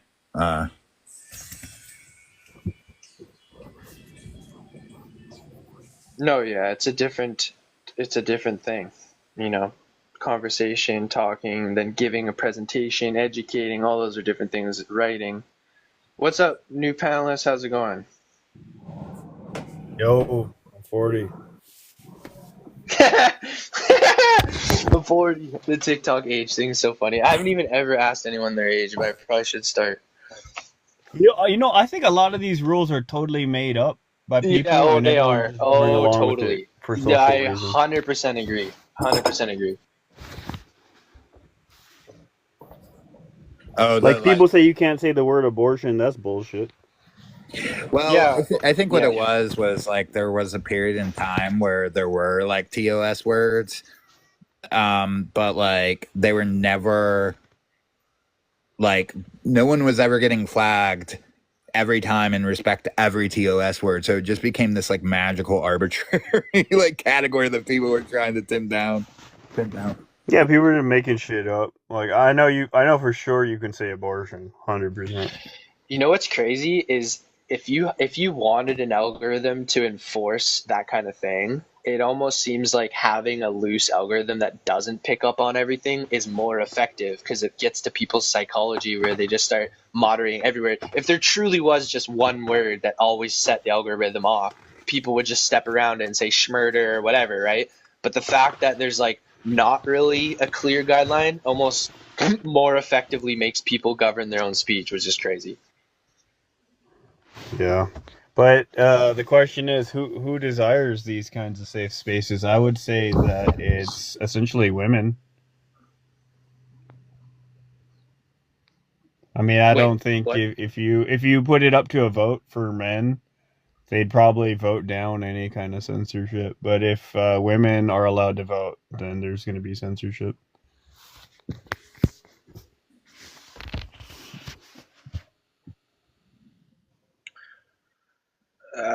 What's up? What up, though? Hey, I'm 18 or older, just FYI. Sick. What's up? What do you guys got? You guys take the conversation wherever you go. I've been up here for a bit, so I'm sorry. I'm just kind of lagging. You guys say whatever you want, though. So I've always treated this trans thing as just essentially a competing religion. So I got my own religion. I'm a Christian, and I view the whole world kind of like this. Like there are other competing religions. People who believe in this shit tend to treat it as any religious person would. It's not falsifiable. It's not subject to any kind of counter evidence whatsoever. Right? There's no evidence that you can give that could make this person change their view at all. So in that sense, it's kind of like a religion because you have no actual way that you could falsify this claim or make someone believe something different. They believe in this thing without evidence in the first place. So tell me how that's different from a religion.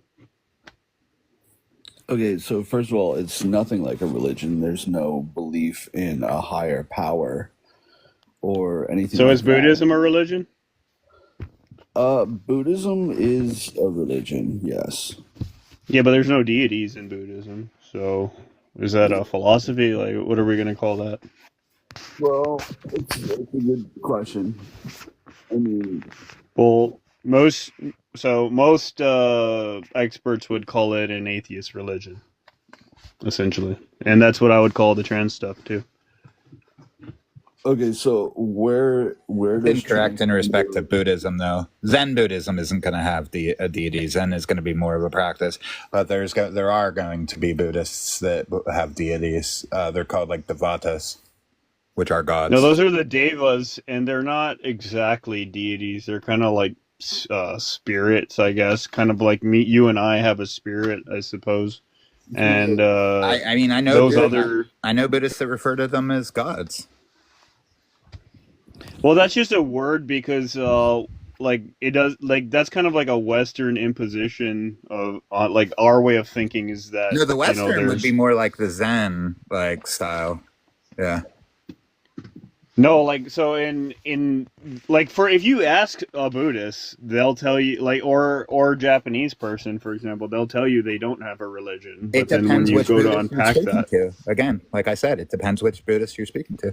yeah, well, for like a Japanese, so you're referring to Zen Buddhism, so that's mainly Japanese, And if you ask, a Japanese person, normally they're going to tell you they don't have a religion, Right, even if because they Zen are. Buddhism, because Zen Buddhism is not going to be referring to. So But there are Buddhists that believe in gods.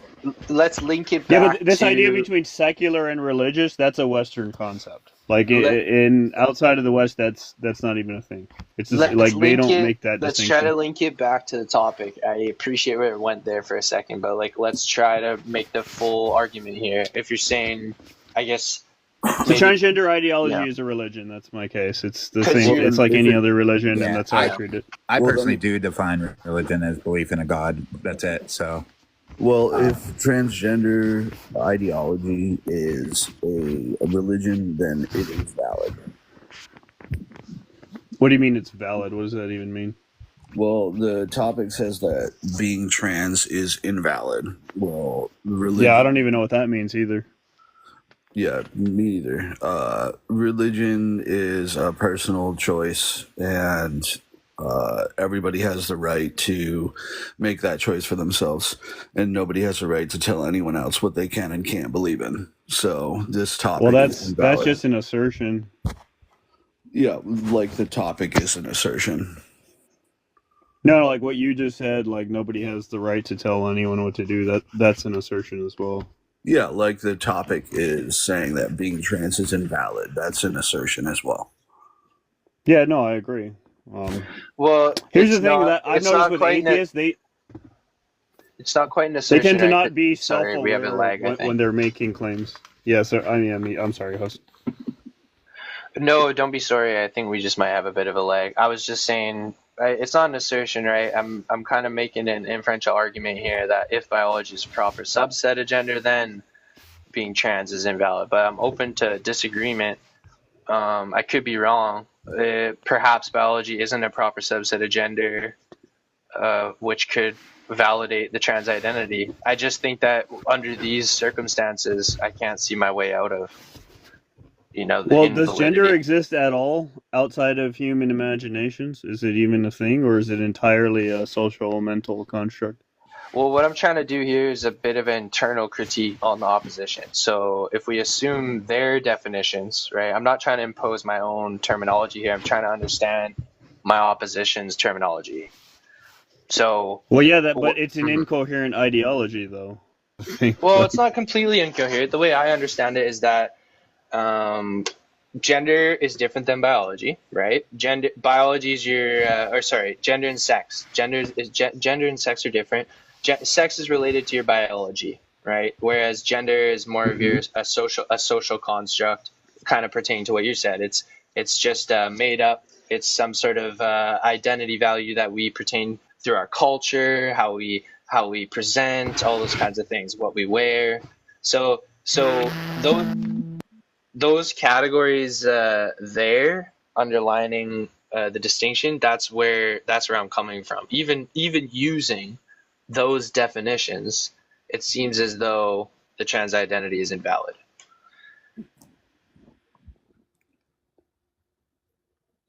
Thank you, Haley. Well, Haley, why don't you come up? I'm the host. I don't know. I'm Logic. I don't know why it doesn't show me talking. Wait, what? Now you don't like me. Why don't you come up? I think it will show your box. It'll highlight your box if you make the different format so that we're all little boxes, including you. Oh, true. When it's True, all true. good. It looks good right now like this, though. I'm scared to change it. I'm so bad at this shit. So I mean, I agree with your position on how gender is different than sex. I think that you have that correct. I don't understand what you mean when you say that biology is a subset of gender. I'm a little new to these terms too. It's a technical term used in set theory. Yeah, I don't know a lot about set theory. I'm not super Me educated. neither. Dude, me neither. Me neither. I think it's fascinating though because it just uses Venn diagrams to categorize terms. A proper subset Okay, is well, just. Go ahead, Lono. Well, let's unpack. Well, what the fuck is gender Is it, what's your name? Gorgonzola? Okay, Gorgonzola. Yeah, Gorgonzola. You can call me Georgie if you want, if it's easier. Okay, sure, Georgie. What is gender then? Just really quickly, a proper subset is where all the elements within the set are contained within the complement set. So biology, as you can see here, biology be a proper subset of gender because like all the elements of biology are contained within gender. We could draw a different diagram where it's a Venn diagram, and then it would not be a proper subset. And just to give another example, like if we drew a smaller circle inside of biology, there would be chemistry, and an even smaller circle would be physics and atoms and stuff.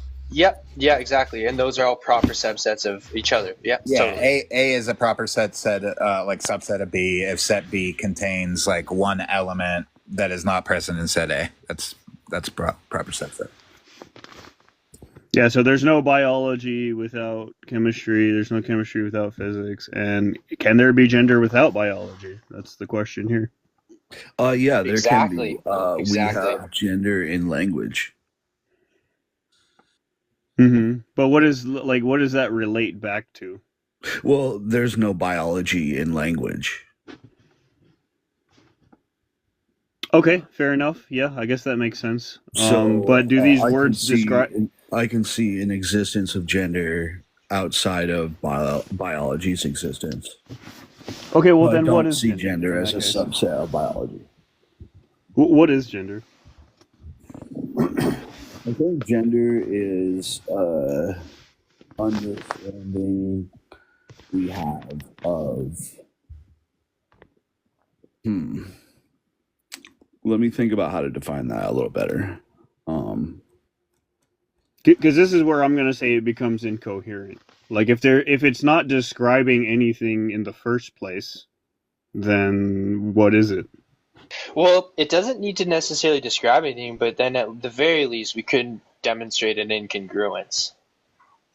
Well, like if I told you, trees exist, and then you were like, "What's a tree?" And I was like, "Well, I don't thanks really for coming know." up. Like, it would beg the question: well, do trees exist? Well, that's not going to mean it's incoherent. Your personal epistemic, state, it has nothing to do with like the ontology, right?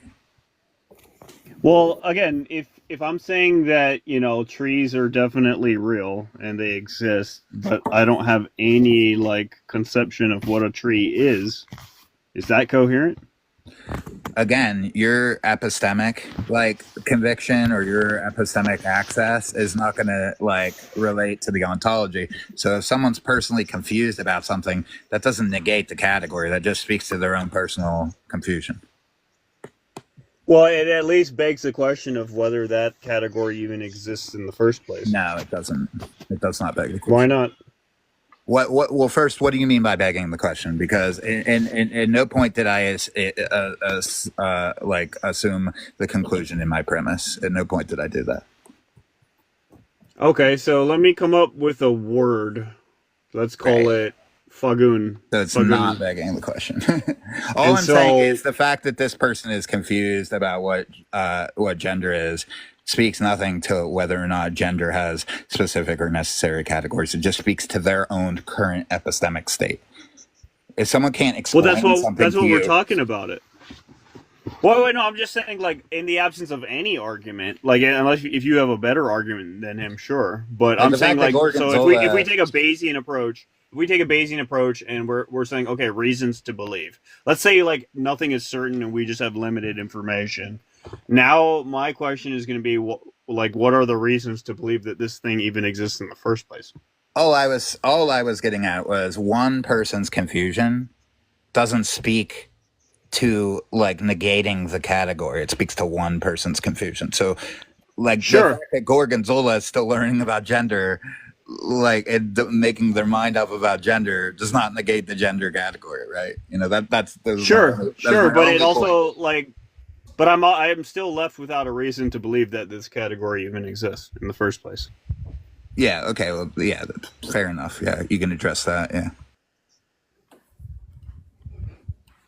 From a Bayesian perspective, I've been given precisely 0 reasons.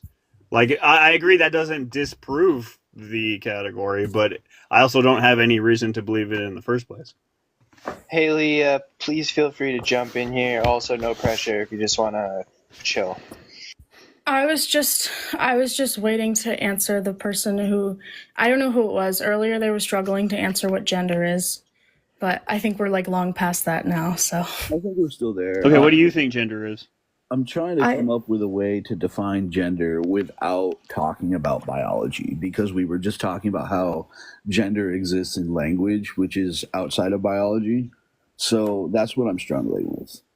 Okay. I'm not sure language is outside of biology. It's not apparent to me that like non-humans speak speak English, for example, or any gendered language for that matter. I'm not sure that's even true. Okay, so to go back a couple points there to what the other guy said.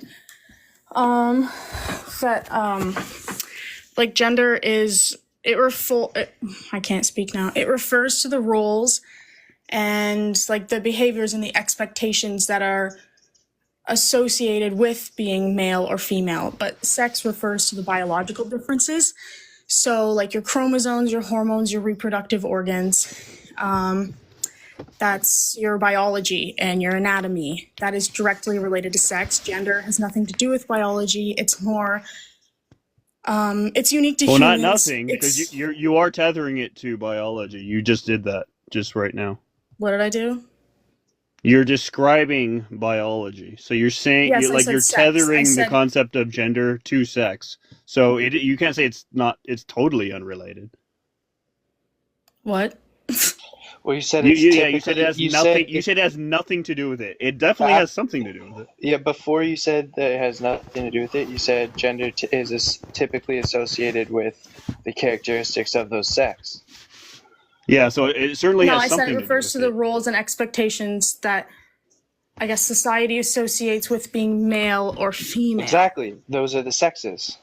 Nope. Yeah, so you're Yeah, tethering it. Male and female are sex. Wait, Lono, just stop. That's biology. Male and female are not the sexes? The sexes are XX, XY. Those are the chromosomal sexes, but there's also XXY, which is still So a the term male and female, are those gendered terms, or are those referring to the biological sex? Those could technically be both, but gender is more based on those terms. Gender is about those terms. Sex is like the actual biological makeup of the individual. Gender is using I'm these asking terms. about the terms male and female. Depends on the context. You don't. I've never heard that before. I've Okay, always what about heard- in the context of biology?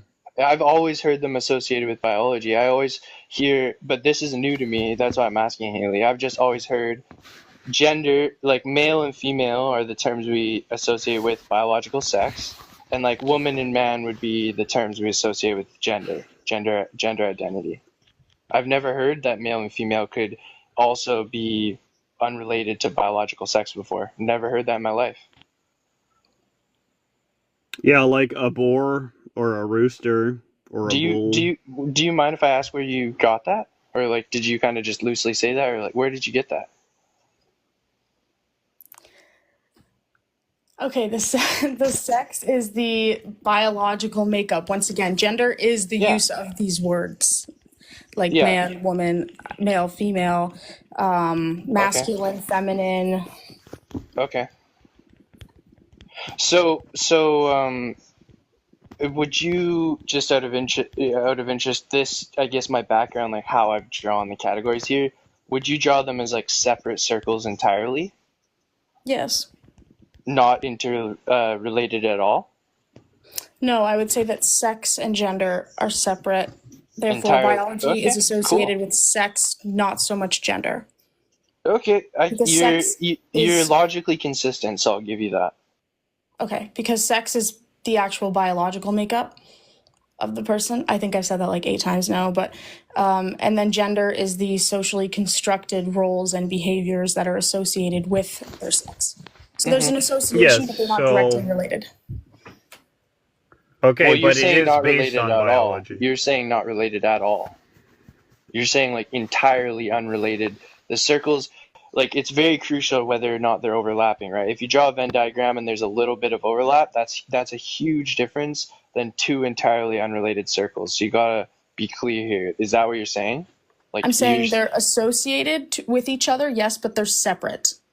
how would you relate them though? Because that's what set theory helps us with. It's like Because that's why gender is the social roles based on the sex that you conform with. But would you draw the circles like side by side? Would you have them cross over each other in some place?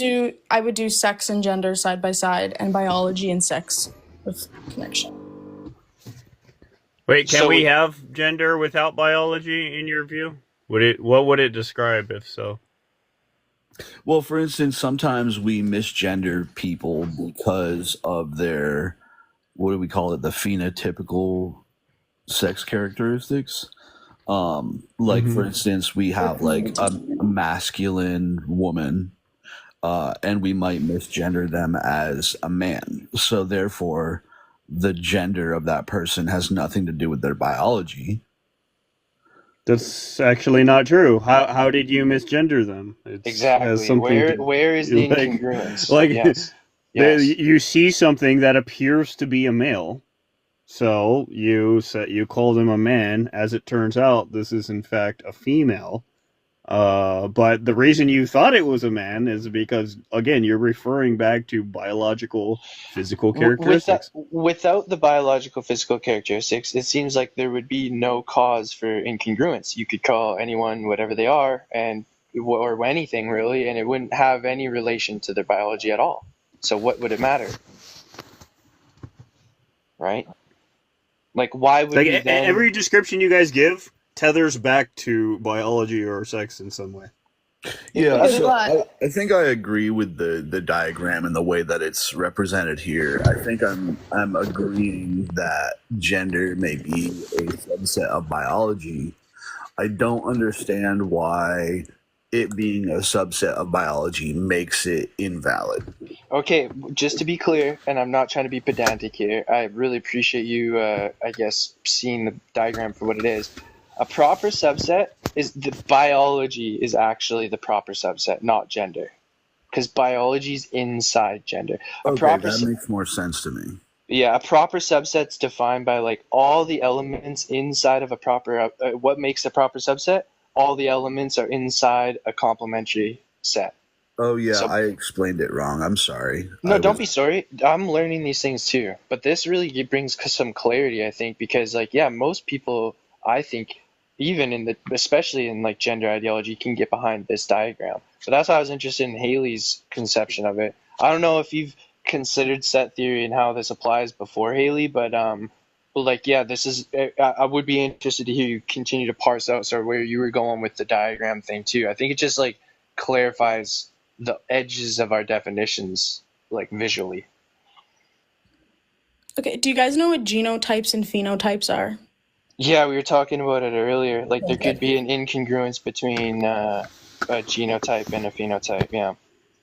Okay, Yeah, we're so we're familiar with your religion. Like, there's probably not a whole lot you could tell me that I haven't heard before. anyways, the genotype would be okay. Give me an example of a genotype then. Your genetics, the XY chromosomes, like you're going with that, right? Yes, Even the actually, only genotypes even are the actual like X's and Y's. I think primary though, like as far as genotypes, this is where it again gets a little gray. Like even sexual, like reproductive organs would be considered primary genotype, not phenotype. That's Now, I could be wrong, but I'm pretty sure. okay. So the actual definition for genotype is the sexual makeup of the person and their There you XY go. or XX chromosomes, and the phenotype are observable characteristics. So things you can see, like you could see that I have breasts. You could see that someone has like a penis. But this goes deeper than that, right? Because your sexual organs may or may not be like apparent, and still that genetic primary reproductive organ could be internal to you, right? The smaller large gametes that are the right denoting of the person may not be apparent. They might have birth defects or abnormal reproductive, development, but that's not going to inherently change their internal sex.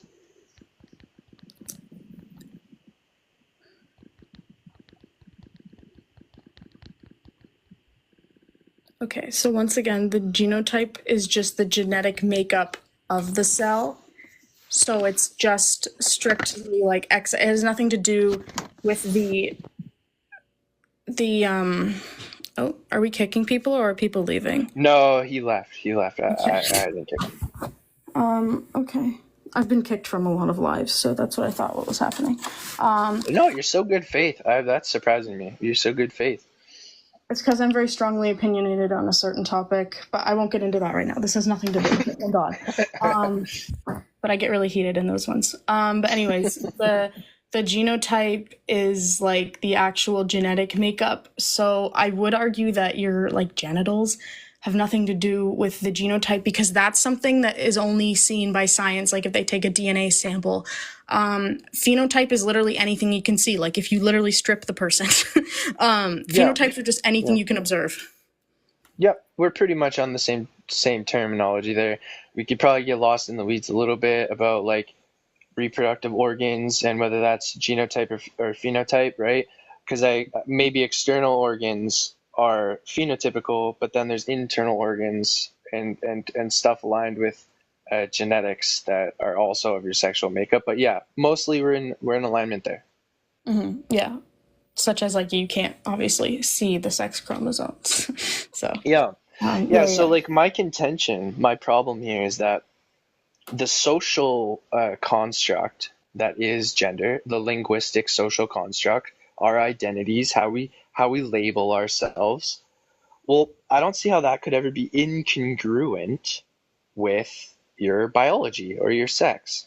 It seems like if I have a 6-year-old daughter who comes home presenting all the non-stereotypical attributes of females, she's still a little girl. And for me to tell her otherwise would be like abusive. So I think a big important thing here that we're missing is that part of gender and biology exists within the brain. And this is where transgender people are valid because there are studies that show that a transgender person, their brain sex is shifted towards their gender identity. Mm-hmm. Yeah, so if that were, I don't know if Haley wants to say something on that quick, but if that were the case, then I would concede that my drawing is completely false. If there was a biological indicator for gender, right? If there was truly a brain, a gendered brain, well, then our term for gender would fall short. Because the whole claim here by Haley, or well, as me as well with my drawing, but slightly different than Haley, is that the term gender is a social construct. It has nothing to do with your biology, right? So your brain, in other words, there would be no indicator in your biology, brain or otherwise, that would show you're necessarily trans. If there were that, then the term gender would be inherently biological and no longer just a social construct. See what I'm saying? There is a study, if you go to PubMed and search for brain sex in transgender women is shifted towards their gender identity. That's the title of a study on PubMed. And it outlines how they take, I think, like 24 transgender women and 24 cisgender women and 24 cisgender men, and they observe the brain and its characteristics, and they plot out. But do you see how any assumption on brain patterns being related to gender through this definition would be incoherent?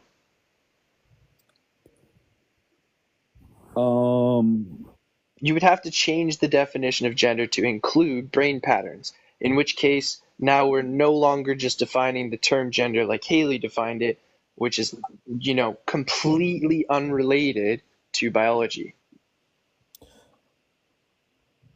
So I agree that gender is a social construct, that it's something that we use to understand the world around us. Gender isn't like something that we're like necessarily born with.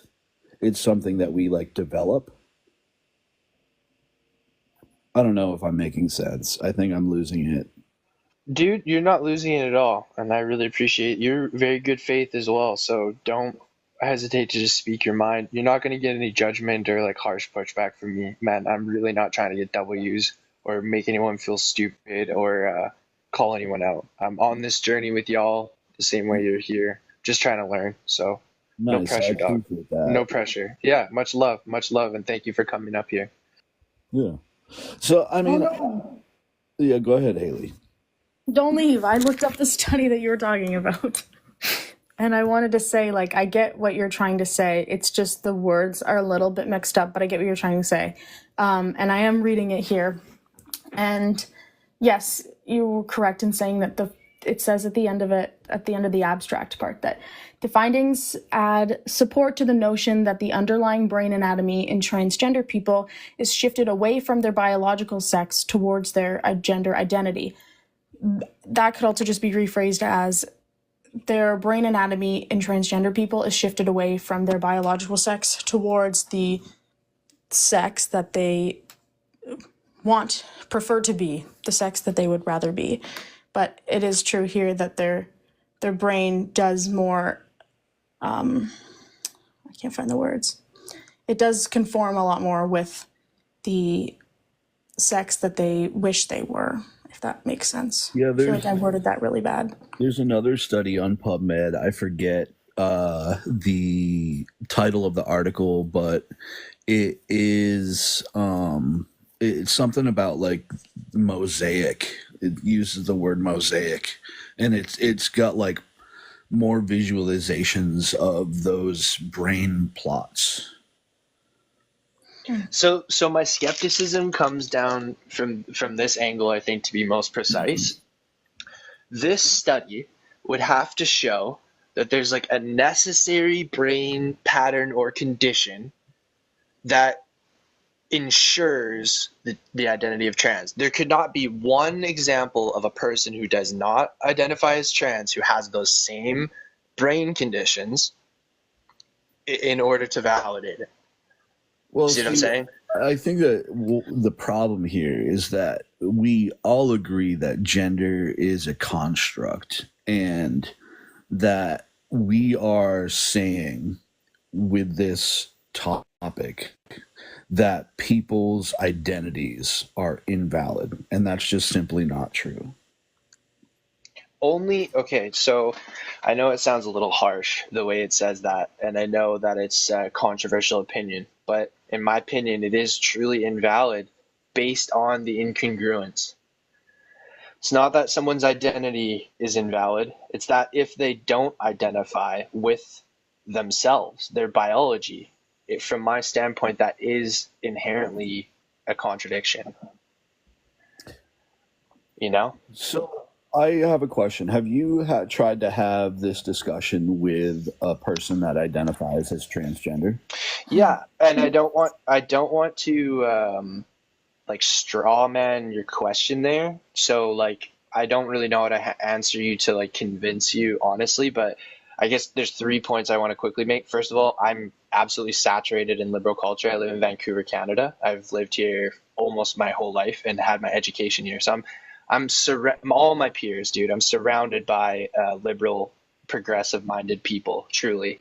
Secondly, I went through a phase in my own life questioning my own sexual orientation, gender, those kinds of things, not only as a result of being immersed in the culture, but also my education. And then thirdly, I go around downtown all the time debating people. I love like street epistemology. So anytime that I see someone not just being I don't know, like aggressive, like in their stance, but someone who's really open to conversation, I pretty much always take advantage of that, no matter who they are. So yeah, so it doesn't always go well. Sometimes it does go really well. I've also had a lot of people agree with me, surprisingly, who you'd think wouldn't agree, and vice versa. It almost seems like the people who are more saturated in the culture are more open-minded to these ideas that I'm presenting, and it's more like boomer, uneducated people who are lagging behind the culture who still attach themselves to these like liberal ideologies. But that's just I'm in such a progressive city that these things cycle really quickly. So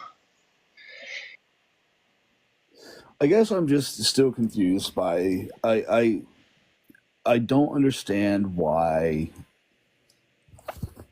transgender people are invalid because their gender identity is opposite their biological makeup. yeah, because if those terms are unrelated, there's no way for them to be opposite, right? If I have all the feminine traits, that doesn't make me not a male. And that's the whole point of liberal culture. Progressive culture says my 6-year-old daughter doesn't need to have any necessary or sufficient traits that go along with femininity for her to be a little girl.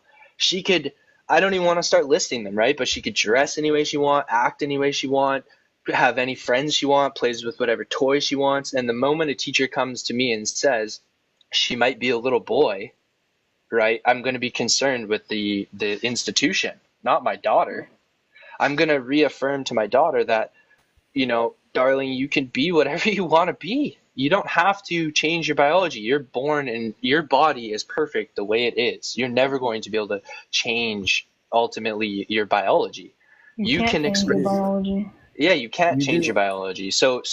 But that's the problem with biological intervention, right? A lot of these gender ideologies, the claim is that they're incongruent with their sex. So the rabbit hole starts down the path of trying to basically alter through some biological intervention or even just affirmation that this incongruence is okay, when it's not. It's not okay for my 6-year-old daughter to feel uncomfortable in her body because she feels like a little boy, right? That's not okay for her to think that. It's not a rational conclusion, right? Because anything she's using to justify that statement, I want to wear jeans today, I like baseball, I hang out with all the boys at school, none of those are necessary or sufficient conditions to be a boy.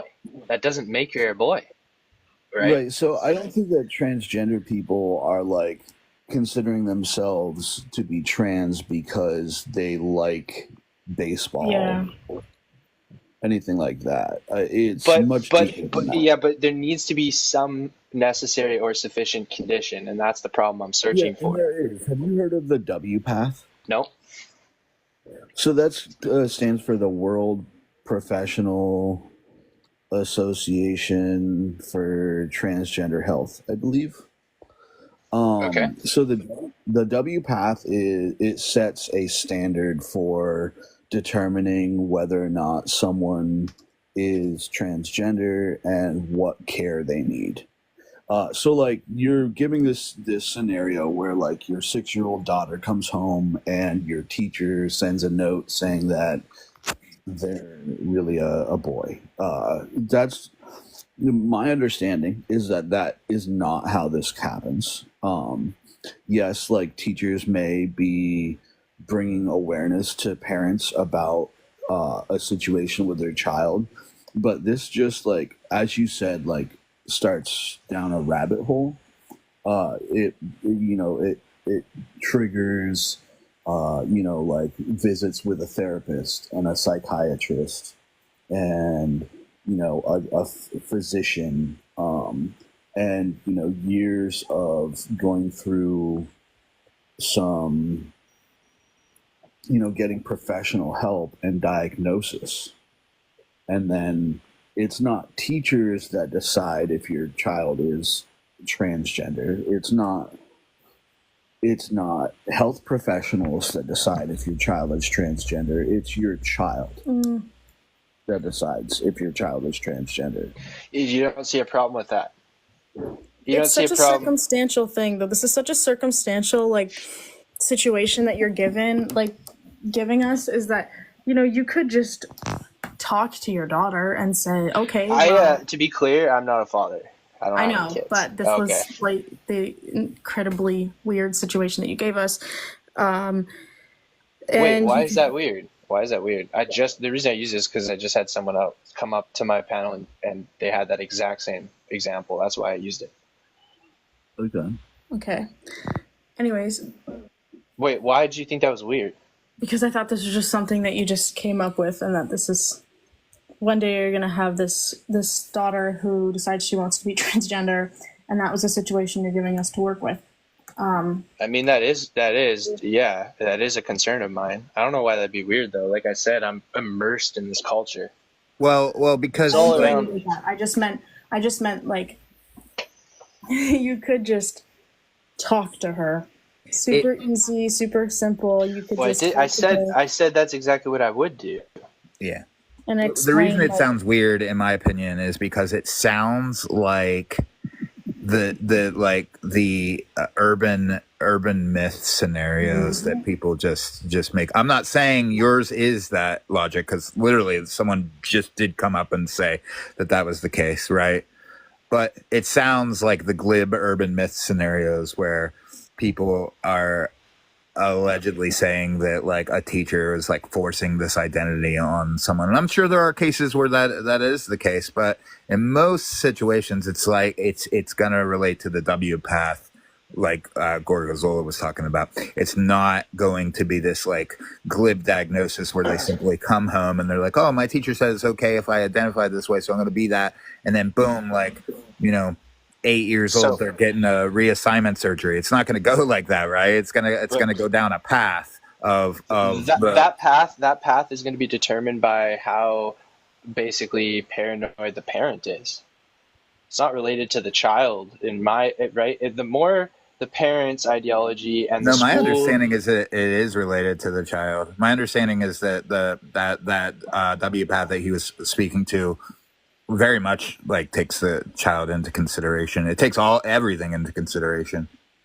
Yeah, this is like so valid that like health professionals are somewhat in agreement that it is almost beneficial to keep this information from some parents, which is really concerning. And I think that's why this conversation is so important, because what we're trying to do is educate parents, not children. And even in the case of like my understanding of gender dysphoria, which is not equal to being trans, but in the case of like gender dysphoria, that's not a glib diagnosis. It's characterized as persistent anxiety related to gender. They're not just like they come home one day and they're like, oh well, I don't feel like it, so boom, you have gender dysphoria. It's like it's not diagnosed like that, is my understanding. The situation you gave us is very similar to, have you ever seen that clip of Trump talking about how your son goes to school one day and he comes home and he's a woman, and that like clip and how everyone made fun of it? It just sounds like one of those like ridiculous things that they talk about in the States. Yeah, and I'm sure there are situations. I've never seen that. I'm sure there are situations where people are that delusional, right? I'm sure that happens, but I feel like that's probably exceptionally rare. Mm-hmm. It's not rare enough to be this like whistleblowing phenomena, right? Or I mean, it's rare enough to be a whistleblowing phenomenon, is what I meant to say. At its base, I'm still hearing like a really obvious contradiction, which is that both the acronym you gave, this counseling body that oversees diagnosing this, combined with self-diagnosis in the child, that's a contradiction right there. And you still haven't given me, the necessary or sufficient conditions to determine whether someone's in the wrong body or not. You keep providing, loose possible qualifications, but in reality, you hesitate on actually giving me a deciding factor to prove that it is the case that someone can be born in the wrong body. I think it's way more likely that our psychology is playing a trick on us, and that our cultural zeitgeist is absolutely leading to an emotional conclusion rather than a rational one.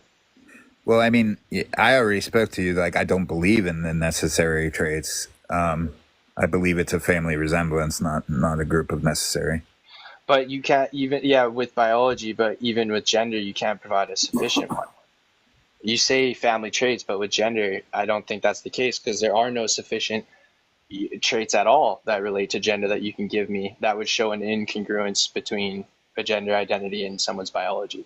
Well, there are typical associations. Yep, typical. That's Right. not enough. Why is That's that? not Wait, why is that not enough? Because if you want a necessary, again, I don't believe in a necessary, so I can't give you a necessary. Could you give a necessary though? I don't think you can. Wait, I'm not trying to give. I'm saying that. Well, no, I thought that was the crux of your argument: is that there is Not- a necessary No. condition for being gender. No. Well, then No. why do you disagree with trans identity? I'm so confused. Because the fact that there is no necessary or sufficient condition for labeling your gender identity shows that it would not be possible to have an incongruence. But the crux of your claim was saying that someone can't believe there's they're in the what did you say? You said about the wrong body. Yeah, that someone can't be born. The claim is they're born in the wrong body. Right. Yes. Yeah. So Well, that presumes a right body, which presumes necessary conditions. So can you give the necessary conditions for the right body? Yeah, I think that this concept that like transgender people are born in the wrong body is really dangerous. I don't think that that's how transgender people perceive themselves. Right. Their body is theirs, and it's their right body. It's just that their gender is opposite the sex they were born as. So it's not that they're in the wrong body. And also, you mentioned that you were concerned with this self-diagnosis. I just want to say that that's incredibly dangerous language to be using as well, because transgender is not a diagnosis.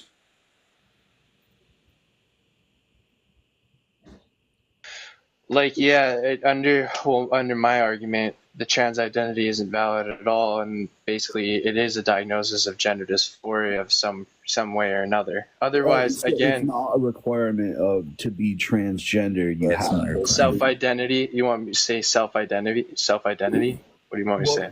Well, you can use the term self-identity if you'd like, but my point is that it's not a requirement to have gender dysphoria to be transgender. Oh yeah, we went over this earlier. I know. I don't know why this point keeps coming back up. I find it pedantic, but I guess it's an important point. I get it. I know.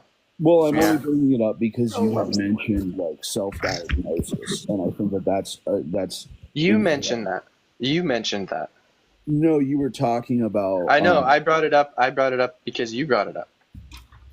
Well, I wasn't saying self-diagnosis. What I was. What saying, would you say? Self-identity. Yeah, self-identity would be the Okay. term. Sure. It's just confusing, right? Because the acronym. Sorry, what's the acronym again for the governing or the council body? Yeah, the WPATH. WPATH. Thank you. You're Yeah. welcome. So like WPATH, this council. So they're helping kids identify. They're not diagnosing anything. They're helping. It's not that they're helping kids identify. They're funding research and heading To help kids identify. To help kids understand, what they're feeling. Not just. But wait. It's a claim of self-identity. That was the whole point you made. Why would we need research and funding to help kids reconcile their self-identity? Think about what you're saying. Because if a child is saying that they don't feel, they have this internal sense of self that doesn't correlate with their assigned sex, they're probably wondering, like, I don't know what to think because this is how I feel. And then there can be somebody who works, I guess, at this place. I have no knowledge about this place, but you would probably need someone to help them understand, like, okay, that's okay that you feel that way. This typically refers to this term, and give them, I don't know how to word this properly, but to help them understand what these thoughts mean. Well, Yeah. as soon as they think that there's some thought they could be having that's misaligned with their biological sex, they're incoherently contradicting themselves. What thought could a child possess that as a doctor you think to yourself, holy shit, they must be in the wrong body? What thought? What pattern in the brain, what thinking process, what sentence could a child produce? What action could they take for you to consider that? So I don't think it's so much. Can you name one? Can you name one? Can you please name one? Can you guys name any action, please? I just want one either sentence or action that a child could take that would make you consider them to be possibly in the wrong body. What aspect of their belief, or give me something. The sport they play, what would it be? What they wear, the toys they play with? It would Again. be them identifying and expressing the gender outside of their binary, of their So sex. they come home, they just keep saying, I want to be a boy when they're a girl. They just keep reiterating that sentence. I want to be a boy. It's not just one though. It would have to be a buildup of multiple different things, and them strongly saying that they really do not Yeah. self-correlate with their assigned sex. So just to take, I want to steel man your position because you didn't choose like a specific action other than Because it's you not know just them. one thing. It's a No, buildup. I get of it. I get it. I appreciate what you're saying. No, not the buildup. It's also this like self-identity thing. You're not trying to choose like a sport they play or like an action they take. You're saying it's specifically like their self-identity. So my question again here is like, let's say they were doing all of the stereotypically feminine things, right? They seemed like a little girl. They did all of the stereotypically feminine things that a little girl does, but they just insisted for a good year between the years four and 5 that they want to be a little boy, nonstop for a year. Can't get her to not stop saying it. She just keeps saying, "I want to be a little boy." Then she runs to her friends and plays with dolls, but runs back to me and says, "I want to be a little boy." So I'm bringing this topic to like a therapist or a doctor. And what do you think? Where do you think this is going to go? I highly doubt they're going to tell you to get your 4 or 5-year-old daughter to switch genders, but they're probably just going to say. You just said that their self-identity.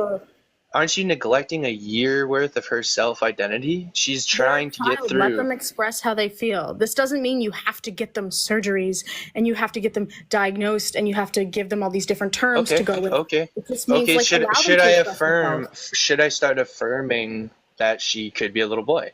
Yes. Just say, you are whatever you're comfortable with. Whatever you want to go by, that's cool with me. Just be a supportive parent. But a supportive in this specific sense that I'm going to encourage her to think that she could be a little boy. There's ways you can encourage neither. Why the hell would you do that? Why the hell would you do I literally that? did not say that. I literally did not Okay. say that. I'm saying Okay. there's things you can say that don't quite side with either. Like, I had a friend who, when she was little, like, she was always Spider-Man and Superman for Halloween. She always dressed in boy clothes. Now she's like very much comfortable being a woman, but her parents just let her express it. They just let her have this many years of childhood where she wanted to be a boy because they just said, you do what you're comfortable with. There's ways you can just say, do what you're comfortable with. That's not saying like, yeah, you be a boy then, or no, you have to be a girl. You can just say whatever. Just, okay, if you're comfortable with that, do what It you're sounds like comfortable you're with. more on my side than gender ideology. Sounds like you're more on my side because like So an interventionist would definitely get in there and consider intervention, especially after a year of self-identifying as the opposite sex between the Okay, but years if they're of 4 that and 5. young, So I have a question, The Logic. sooner you get in, the sooner puberty can be blocked, right? And the sooner that you can actually transition. If it's Yeah, true and- that they're actually But- in the wrong body, it's a I very have a question important as per your statement. diagram, Logic. Go As per ahead, your go ahead. diagram, yeah, you have gender outside of the line of biology. there, Yes. right? Right. Yes. Okay. Yeah. So you do. Right. Okay. So if your child was expressing the traits that were outside of the biology but not changing their biology, isn't that in alignment with your diagram? Yep, you're spot on. Spot on. Right. So what's It's- your it's issue the with trans moment- identity? It's the moment we I'm go so to confused. it's the moment we go to justify a biological intervention. Oh, so you're only See? concerned with like transmedicalism. Well, the trans identity would be entirely that notion, right? Like, I don't No, believe it's anyone. not. No, it It's varies. an incongruence. Some people, At base, it's an incongruence with your but gender identity and your sex, right? That's how right. we But define trans. my point is that there are trans people that do things as innocuous as just simply wear different clothes. They never go through any sort of like bodily like transformation at all. They literally, Totally, they still totally. consider themselves trans. They just wear different clothes. But So yeah, if they're but I not would say, if they're not infringing upon their body, I don't well, know. it's still This seems still to be invalid. in It's still alignment with your it's diagram. it's still invalid because Why is it invalid? Because your diagram like supports it. I don't understand. it's the incongruence. They're claiming, if it's the case that we're But they're defining not claiming trans. an incongruence with their body, right? Well, okay then. Like, Okay then. That's fine. I don't know where the incongruence is though. well, as per your diagram, what are the things what would you consider in this little circle outside of the outline of the biology circle right there? What would you consider Anything? those? Yeah, what you wear. That'd be a good example. Right. So if someone Yeah. thinks they're trans in respect to those things, it seems to go in alignment with your diagram. It agrees with your diagram. Yes, but the problem is that there's no incongruence. No, If that there- would that would be the incongruence, right? Look at your diagram, Where's man. the? Look Yes, at it. I am. Yeah, But I don't see yeah. how there's. You see there's that no outline possibility. space that is Yeah. not overlapping in the biology of the gender. You see that, like, Yeah. The incongruence exists again in the brain. The brain. Wait, you don't want to shows- say that. No. You don't want to say that do to wanna what say Pai that. Chi is saying. Well, but Science not. is But supporting not it. to what Pai Chi's saying though. Not to what Pai Chi's saying. He's making a really good point. I just want to like drill it home for a second. It's like you're trying to show that someone could identify. We have to be careful here. The term trans, I'm assuming in this conversation, means an incongruence between your gender and your sex. Yes. So when you say someone's claiming to be that when they wear a dress, I don't understand how that's the case. So Right? just There's because no somebody's wearing a incongruence. dress- There's no incongruence between your biology and your choice to wear a dress. Where is the incongruence? So Okay. to identify as trans doesn't make sense. You're just a man wearing a dress. Okay, so there can be a man wearing a dress who's not trans. So there's a That would be contradiction. all of them. I don't see how someone could be trans because of that. What would make them trans? Where's the incongruence? The incongruence is in the brain. Bingo. That they think that dresses aren't manly. Is that the incongruence? Okay, this has everything to do with what's going on in their head. If they are comfortable being a man, they like being a man, that's cool, whatever, and they're wearing a dress because they just think it looks cool. Cool. If they are transgender and they're wearing a dress, to you it might look the same. The only difference is that it's in their head. If that's how they want to express themselves because they want to express themselves as a woman, and the other person maybe wants to express himself as a man. It's all in their brain. It has everything to do with their brain. It's not something you can just see and be able to tell. Okay, but still, this idea that dresses have anything to do with you being a man is irrational. So I don't understand where the claim's coming from. That I don't think anyone all of a said that. sudden, well, you're claiming that there's some incongruence again. Well, You I can't think- make fun of that If you say term incongruence, because then it's you your become a term. sweater I hate the term incongruence. This is terminology that's been thrown at me by people who defend this debate. So funny that you don't like again, like the incongruence is the thing that you're leveraging. If there's no incongruence, you have a problem, and I'm not seeing incongruence. I guess Where- I'm just confused by your diagram then, because your diagram is supporting these traits like that extend past biology, and you're including that in gender ID. So where's the incongruence? If they extend God, beyond it, how could it be incongruent? Well, look at your diagram. You have biology. You have that in the center, and then you have the Yep. stuff exposed. So presumably, there's going to be a relationship between the two, but it's not. Yes. But it's not a strict overlap. So the incongruence is going to be in the standard relationship, the association, like a family. The relationship is this definition of a proper subset, which is that everything, all the elements of the set biology are contained within the set gender. That's the relationship. It just, the way like I'm reading this diagram, it looks like you're admitting that gender, like someone can extend past the biology Yes, and you're associate right. it with, You're and right. associate with the gender that would be different from the biology. That's the way that this The looks to me. difference is what I don't get. How would you show that someone's gender is Yeah. different than their biology? I'm just going based off of like the diagram. That's what it looks like Me you're too. demonstrating. But dude, you got to give me an example of something in gender identity. Give me something other than a dress that would show, right, a disalignment, some disalignment They already between gave sex. examples of the brain, and none of us can speak like extremely specifically. Those aren't about gender. this. That's not gender.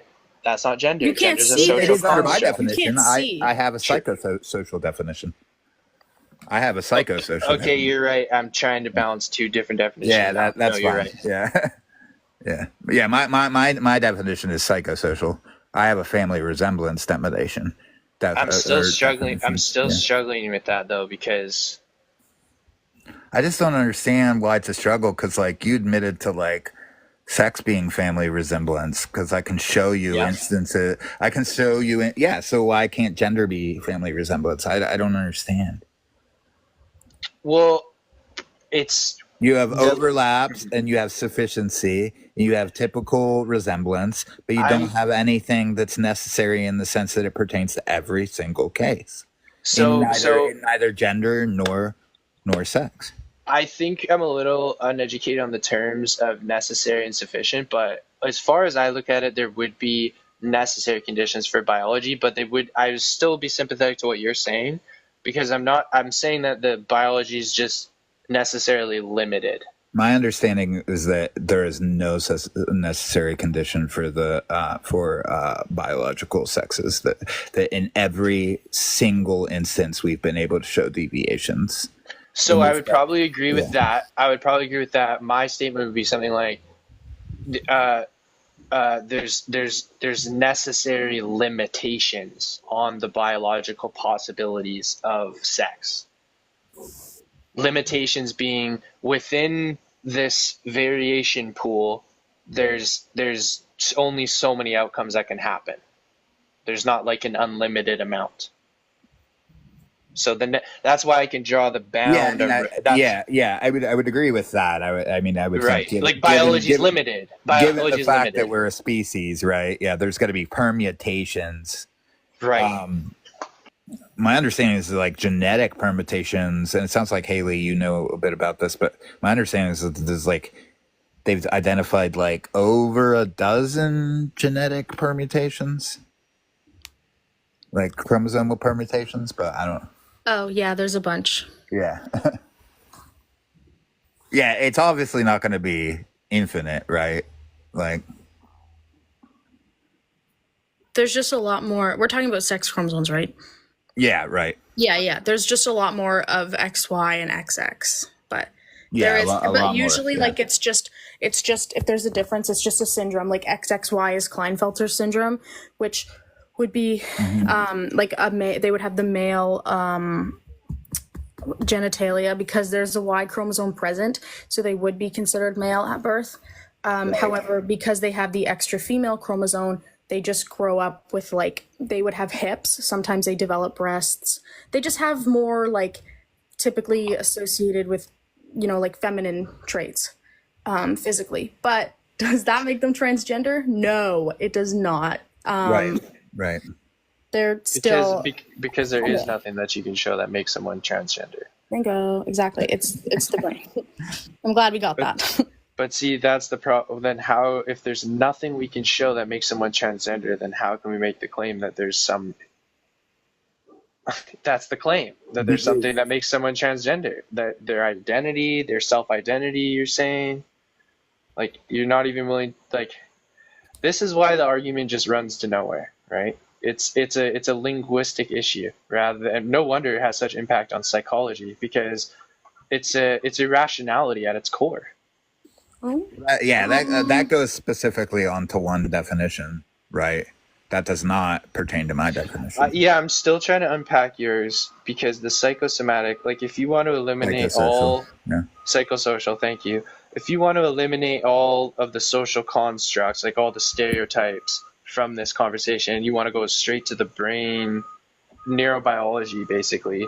Well, I wouldn't Then- eliminate either. I would say it's an overlapping of both psychological and social traits that contribute to gender. But would there? Okay, interesting. Because like, would in that case there would be that being the case? In some cases, there would be a direct biological indicator. In some cases, right? Yeah, I would say so. Right. So in that case, like the term sort of loses meaning for me because now we're just talking about biology again. You know, because that person because it goes back to what I'm saying about that person doesn't need to present in any necessary way, right? They could be really masculine, really feminine. Doesn't matter how they present. They still have these biological characteristics. It sounds like you're resorting to like wanting it to be a necessary category when I'm saying it's like a family resemblance category, and then you're saying, well, that sounds like it's like conflicting because it's not like coinciding with like the necessary, but I'm like saying like there is no necessary, like that's the point. Well, it's just like if there. I would agree with you if it was like it would be a conflict if there was a necessary condition, but not in respect to family resemblance. It's just there's no but the family resemblance in biology we already determined has a limitation on it.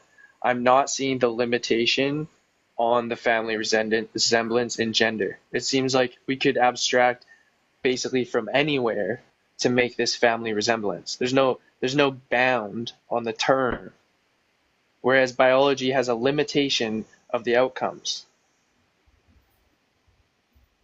I would agree that it's I understand what you're saying. I mean, it's gonna change culture to culture, era to era. So much so that so much so that it could contradict each other. If it's truly like that it changes culture to culture, you could actually have one culture where the roles, the gender roles, are actually in complete contradiction to the other gender roles. So if someone's just expressing their gender in respect to social, then it would just be incongruent with that particular social standard. So I don't see what the issue is. It's the incongruent like it could be incongruent with biology. It could be incongruent with social standard. If you're incongruent with the social standard, that makes sense. To be incongruent with your biology does not make sense to me. Right? Because if I go somewhere to another culture where all the gender roles are flipped, I'm not going to start calling the females male and the males female, or men and women, or whatever. I'm not going to start labeling them different terms in terms of gender. You can just ask their pronouns. Pardon me? You can just ask. I don't think there's anything wrong. They might not even speak English, Haley. Okay, well then why would you bother talking to them anyways? That's an interesting point of view. I talk to people who don't speak English all the time. Because you can't have a constructive conversation if you don't understand each other. Like, what's the point? Well, understanding is not always through language. You'd be surprised. I live with people that don't speak my primary language, and I don't speak theirs, and I live with them and communicate with them every day. Sometimes I love them more than people who speak English. Hey, what's up, Logic? Vince, gang, I know that you probably have some tension with my background here. I love you though, buddy. I hope you're doing well today. Yeah, I love you too, brother. I'm just trying to understand what you're. Are you saying that I agree that they're different things. If that's what you're saying. Right. Well, I'm saying. Well, I'm trying to leverage set theory. I'm kind of new to set theory. But set theory just lets you draw Venn diagrams to kind of categorize things. And so in this argument, I'm just saying, like, if biology is a set, like inside gender, a proper subset, like all the elements of biology are inside of gender, then I don't see how there could be an incongruence between the two, really. And if trans identity is that incongruence, basically not identifying with your biology, it's an unwholesome message, right? The whole Do we have spiritual a set? message. Go ahead. Do we have a set outside of what biology is to make sure that biology is what it is from our perspective? Well, that's an interesting question, but that would be the complement set of gender. Gender, if we want whatever outside set, right? The outside circle, whatever we label that, that would be the one keeping the other one in check. It's a relative notion. Right. The reason It's a why dualistic yeah, notion. yeah, absolutely, it is. Yeah. That's why I was bringing up Russell's or Cantor's paradox for that reason. That there is no set of all sets, or is that Gödel's You're incompleteness right. thing? You're Yeah. absolutely right. You're right. So we're operating under an assumption that there is a set of all sets. So that's how I would sort of get out of even categorizing things. I would be like, well, there is no set of all sets outside of the set that you're trying to distinguish within itself. You know what I mean? You see where I'm going with that? That's where you get an Yes, infinite. Okay. but the issue is that I'm trying to steel man my opposition, and I'm failing. This I is got not you. my attempt. This is not necessarily my attempt of convincing anyone of my stance. This is me trying to interpret what I've been told through the gender ideology. This is the best argument I've been posed, and Pai Chi's even struggling with seeing how I am disagreeing with it, because he's reiterating, you seem to be agreeing so much, and like I am. I'm steel manning this to such a point where I'm giving it its full faith argument to try to show the contradiction, basically, in good faith.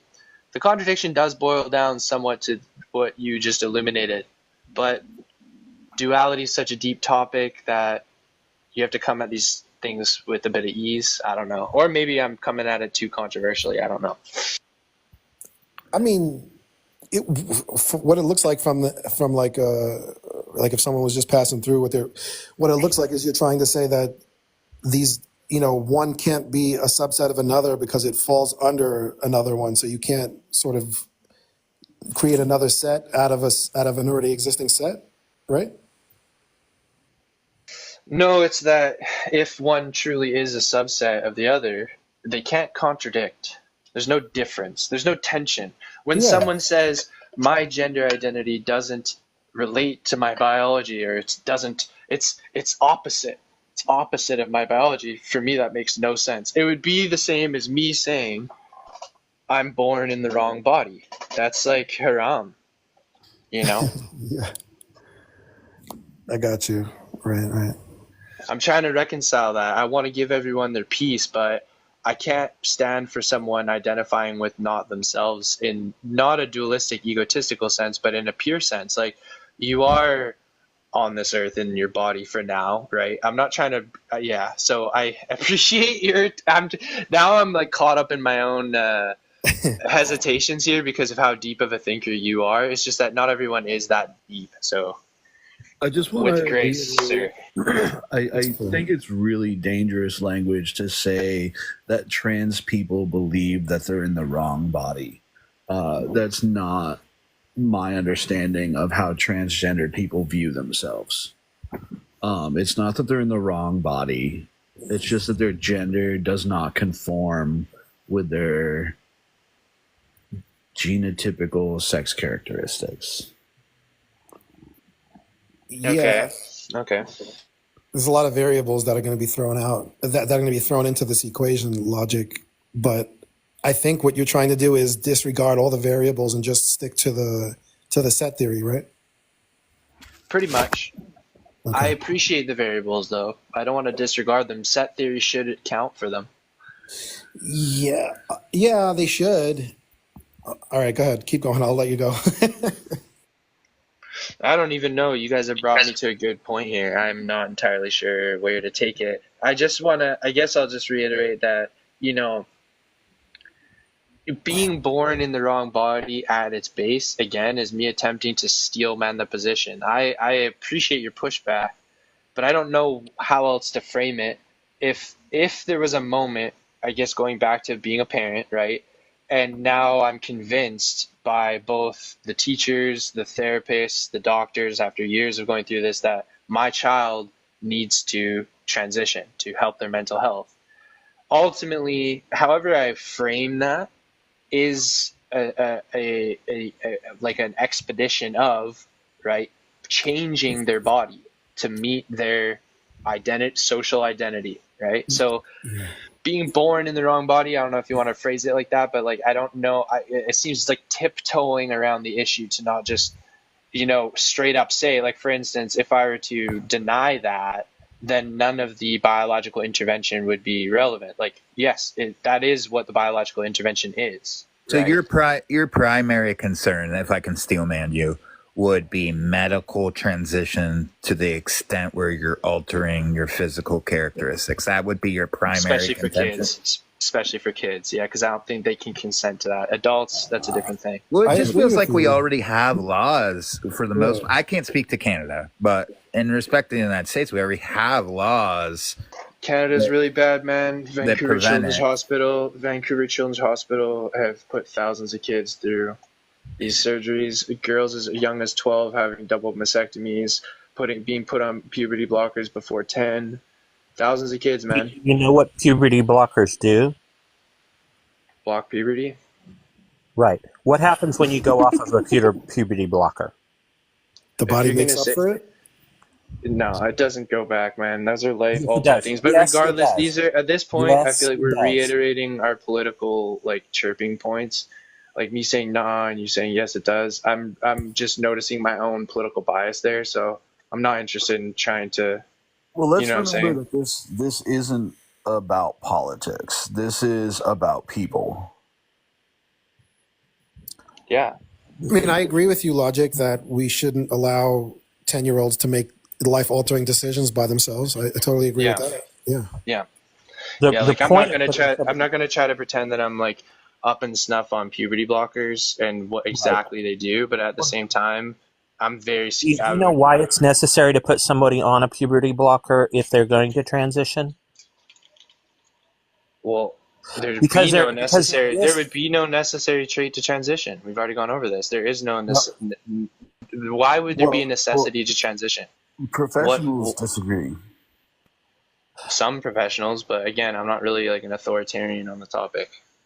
so. How many people you were talking about the biology as if biology is proper? How many of the people in the world do you think actually know their sex markers? I don't know. I don't know. Maybe zero. If sex is elusive in a category of When they say sex construct, markers, they're there talking might about not be prostate. actually to Pai Chi's point. It's a familial construct. There isn't really a necessary condition for those biological markers. Well, So he's no one specifically would know it. you're referring to like karyotyping, right, Mono? Yeah. Yeah. Yeah. Sex marker, just as a clarification, sorry for this. When they say sex marker, this means XX, XY, XXY. They're talking about chromosomes. This is Yeah. the So the basically, proper scientific no term. one would know that. Basically, no one would know that. Well, that's wrong because I know mine because Yeah, I but have some. basically, maybe 1% then, 2-5%. Right. It is a very small percent. Right. And here's the problem. Since karyotyping has been something that has been done, every single few years after karyotyping has been a common thing to be able to be done, we add a different variant of sex markers. I have one of those variants. I am a male presenting person who has what's called Klinefelters. I have 47XXY. Okay, I have 2 X chromosomes Talking about this. and a Y chromosome.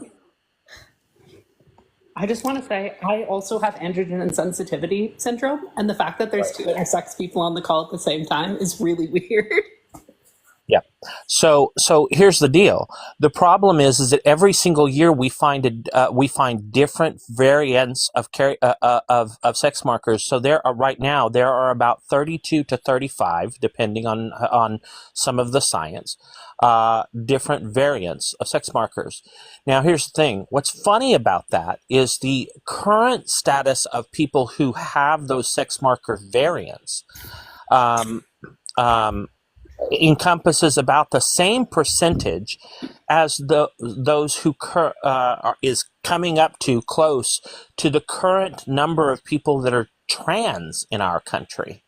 Okay, so there's a lot of people who's and not all trans. In fact, most trans don't even know their sex marker types because they're only able to use what they how their genitalia is represented. But that's not because I'm a perfectly normal. I have two X chromosomes, but I'm a perfectly normal man. I have male genitalia. There's never been a need for a transition. However, I will say that had they had the laws that they have today about the hormone treatments and other treatments for kids, I wouldn't be in the position that I'm in. I was alive when Dr. Kleinfelders was still alive and still practicing because I'm 51, and I was treated directly by him. So that's a good thing. And I had other reasons for having my sex markers checked when I was young. Luckily, I got treated before puberty. Most do not.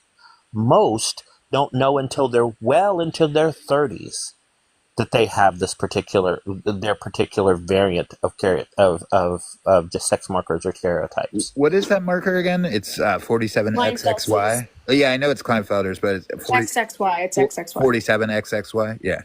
It's 47XXY. Yeah. Right. So Swires is just like a difference in phenotype from the XY, right?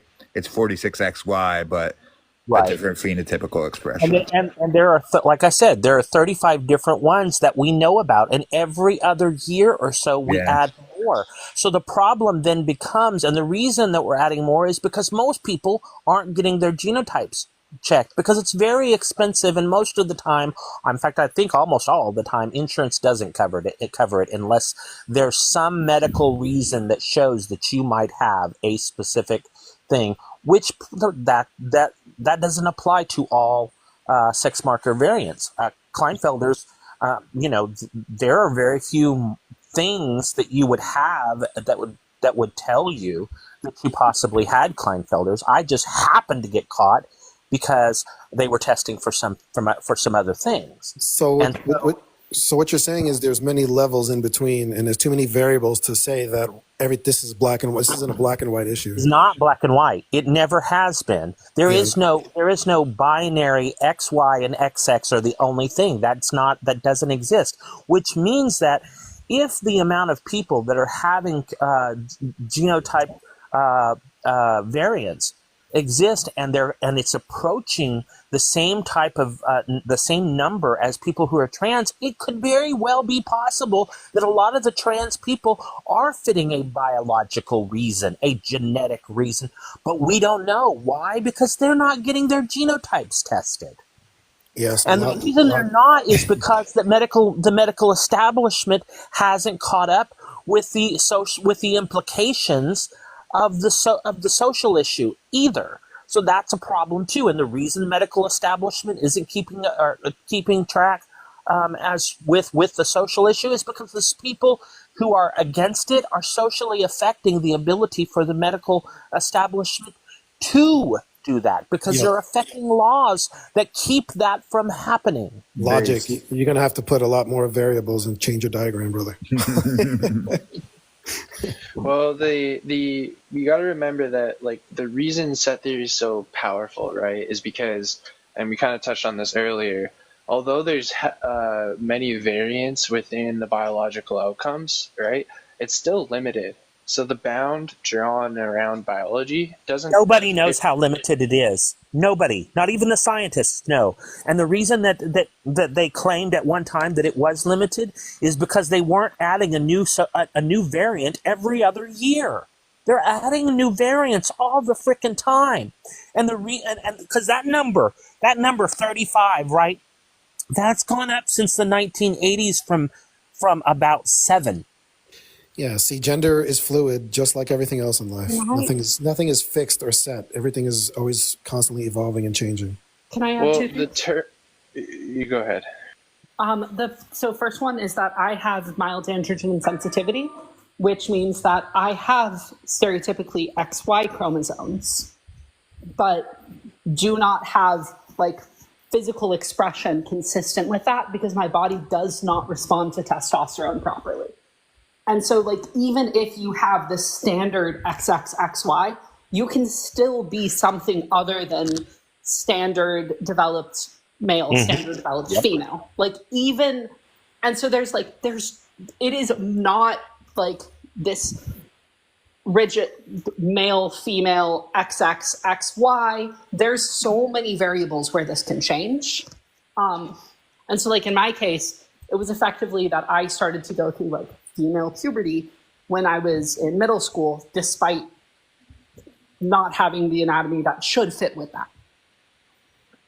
I am trans, and my parents like made me go on testosterone. And so, like, which is also kind of this like contradiction with like saying we shouldn't make children do these irreversible decisions. Intersex kids get forced into one of these two rigid boxes frequently, just based on like what is convenient for the parents and society, rather than what is best for the child. And the second thing is with set theory. Set theory is a very, very strong tool, yes, as a math educator, but what your set theory reflects the way you define things ahead of the situation, a priori. So you are defining gender as a subset, or biology as a subset of gender, and that is going to define what possibilities there are. If you But say this is me, just to be clear, this is me attempting to steel man gender ideology. Fair. So, like, according to gender ideology, I assumed this is how they would use set theory. If I'm wrong, I'm willing to be corrected. A couple people disagreed with me, but that's You're right. This is how the opposition would declare or utilize set theory as a way to create a particular viability of their particular argument. I agree.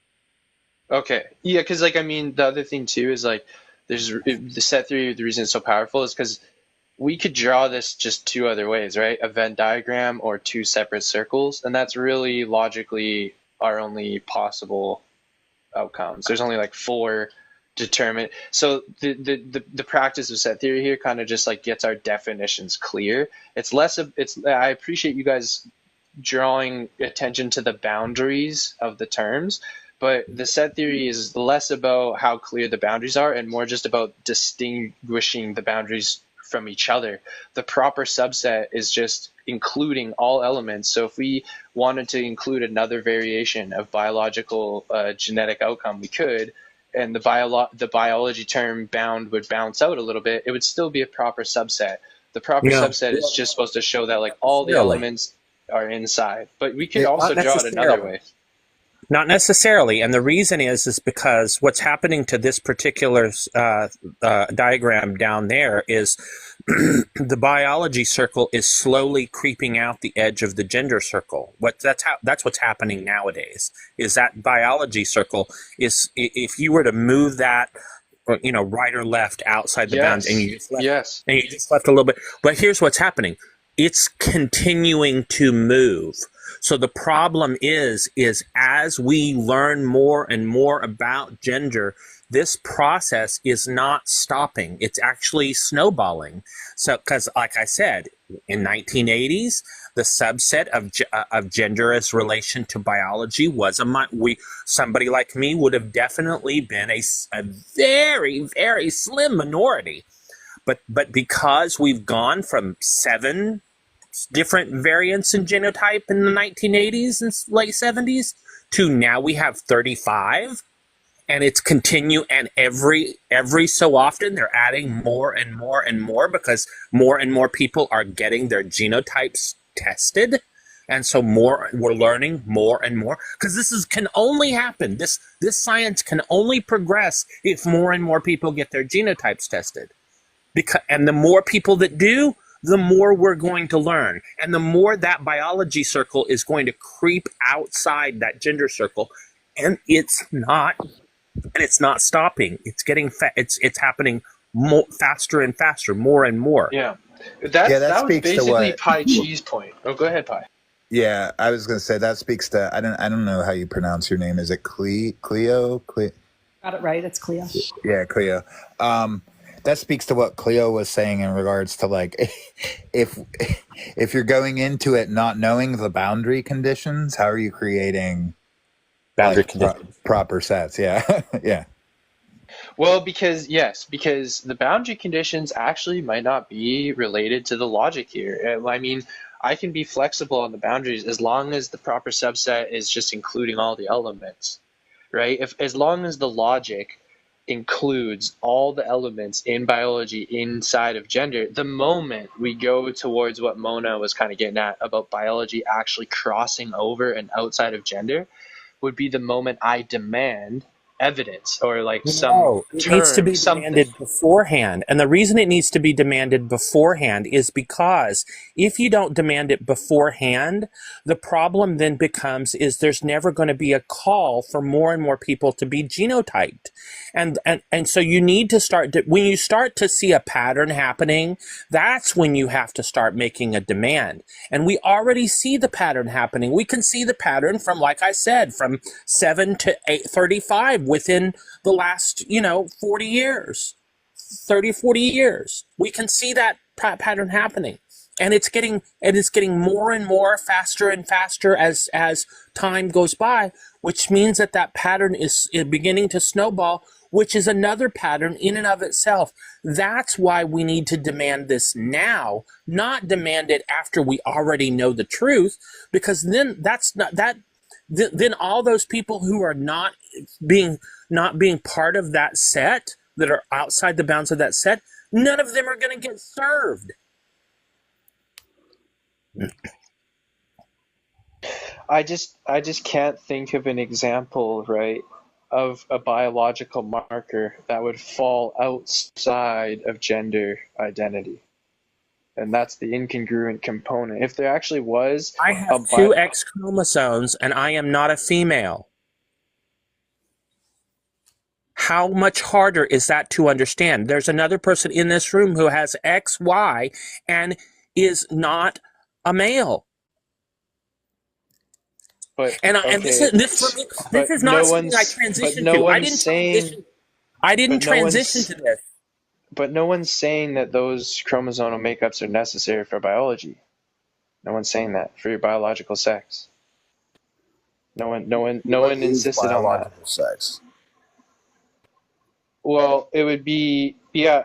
I guess the way I'm tempted to define it is through the gamete thing, right? Like small or large gametes are ever denoting the reproductive organs of that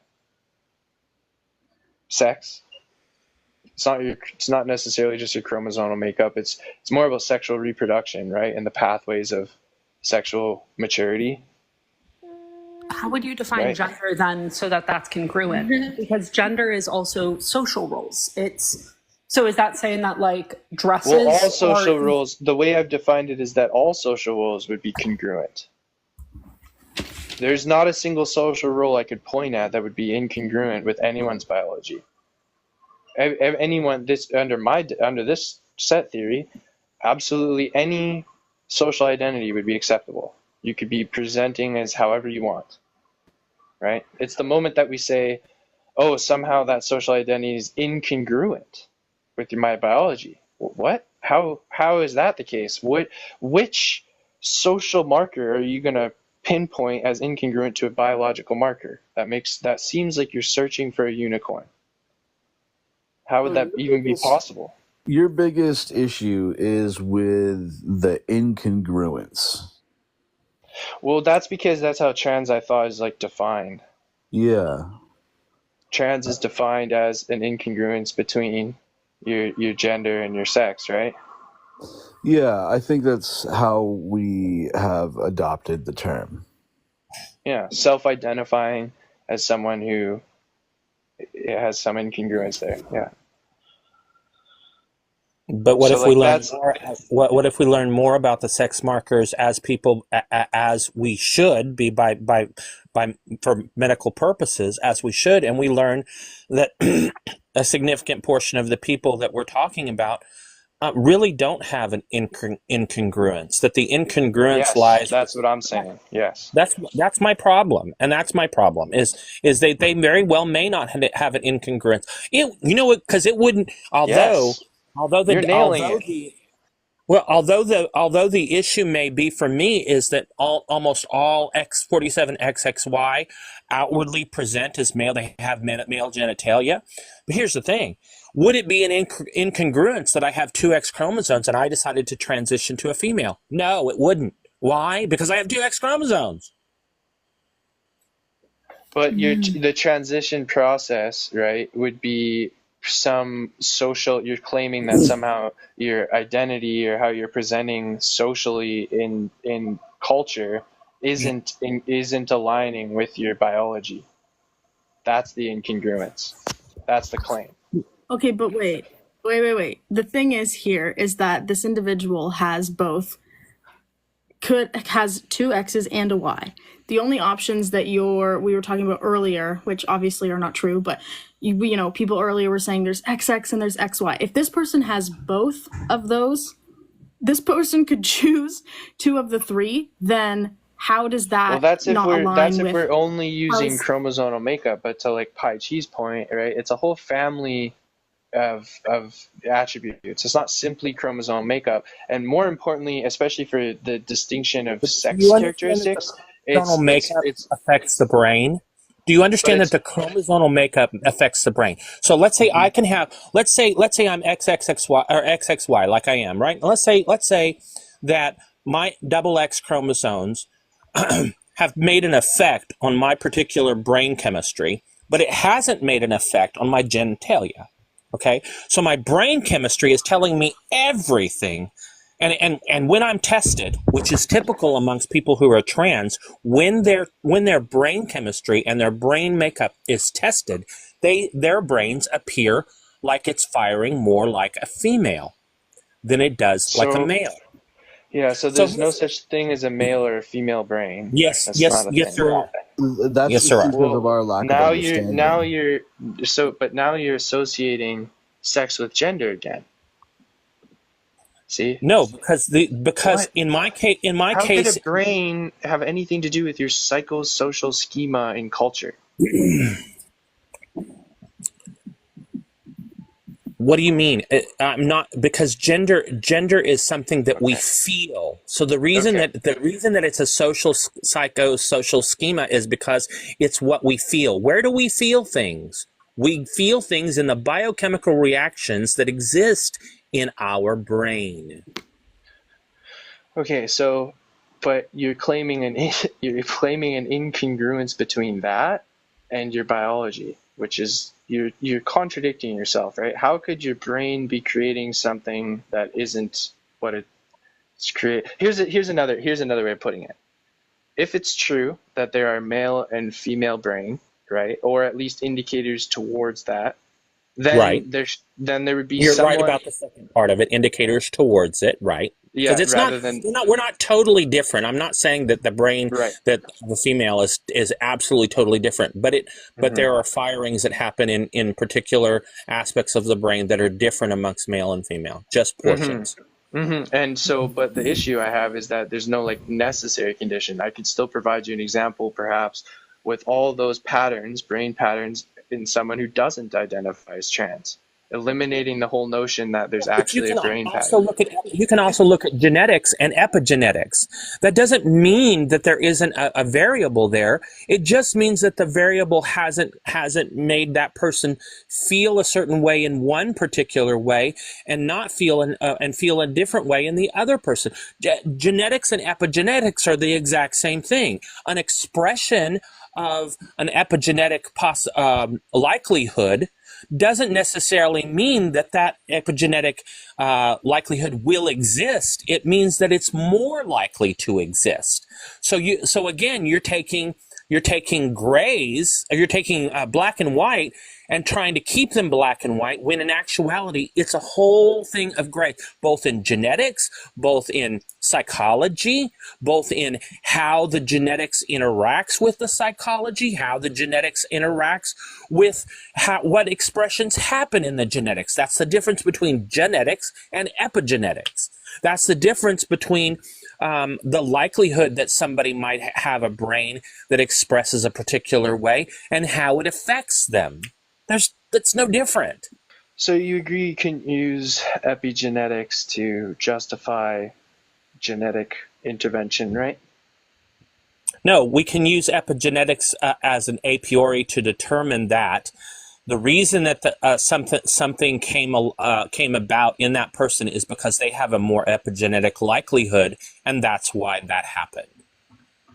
But like similar to my set theory here, you would put genetics inside the small circle and then epigenetics outside, right? Or in the bigger circle, right? We're gonna need a lot of more circles. Yeah, we are. Well, you're just using two Right, terms. Vince, we are.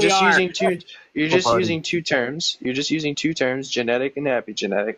And I'm just Right. trying to clarify. So genetics would be a proper subset of epigenetics, right? In other words, you couldn't have an incongruence between epigenetics and genetics, could you?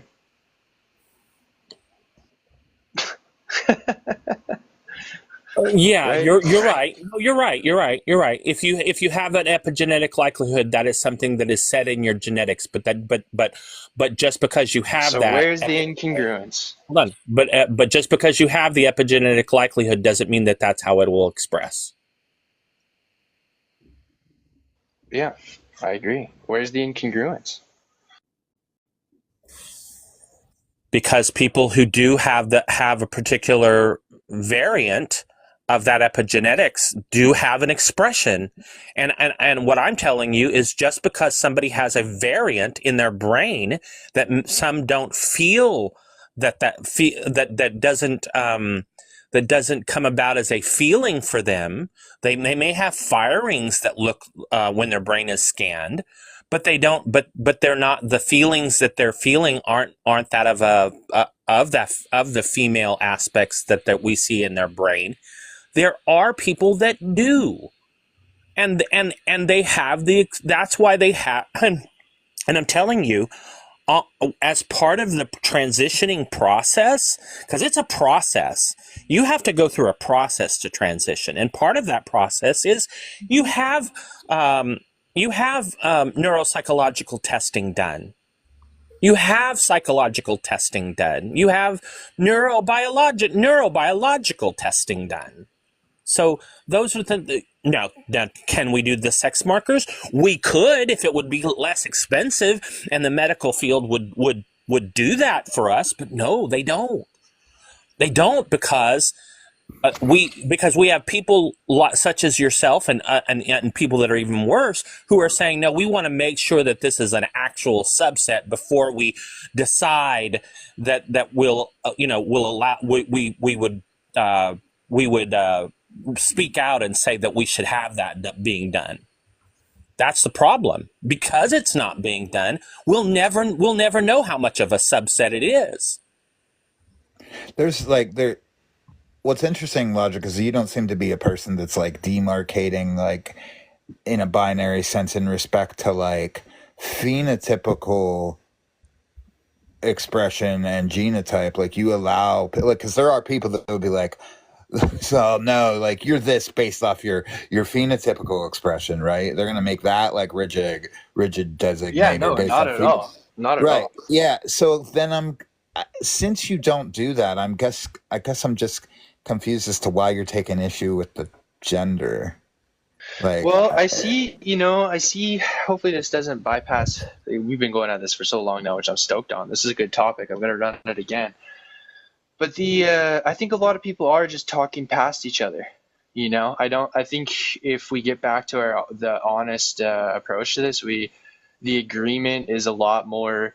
This topic has been politicized, I'm telling you, and it's a lot more emotional when we get to the rational discussion, yes, there's going to be all the liberty and love and peace that both communities are seeking. But the linguistic articulation of these subjects has been over politicized. So it's our duty to somewhat to work through here, right, what's being said. I think more than anything what's being happening is we're talking past each other, you know? It's not No, a I agree. big issue. I will tell you this. In comparison to the people, especially here on TikTok, Lord, but the people that I've run into about this particular issue, you are far more educated and far more open-minded to understanding things than most are. I think that's the real problem. Thank you so much, I don't man. think Thank you. I don't think you necessarily are the problem, because I think that if anybody that I've run across, you are probably more likely to, as we educate you on things other than the phenotype, other than the genetics, epigenetics, other than the brain chemistry and psychological aspects of these things, I think you're more likely to be one of the people that says, okay, I can kind of understand that now. I'll look into it some more. And when I do, I may come back with a different decision. You're different in that regard. Whereas Thank the you so people, much, man. That means a lot to me. Thank you. But here's the thing.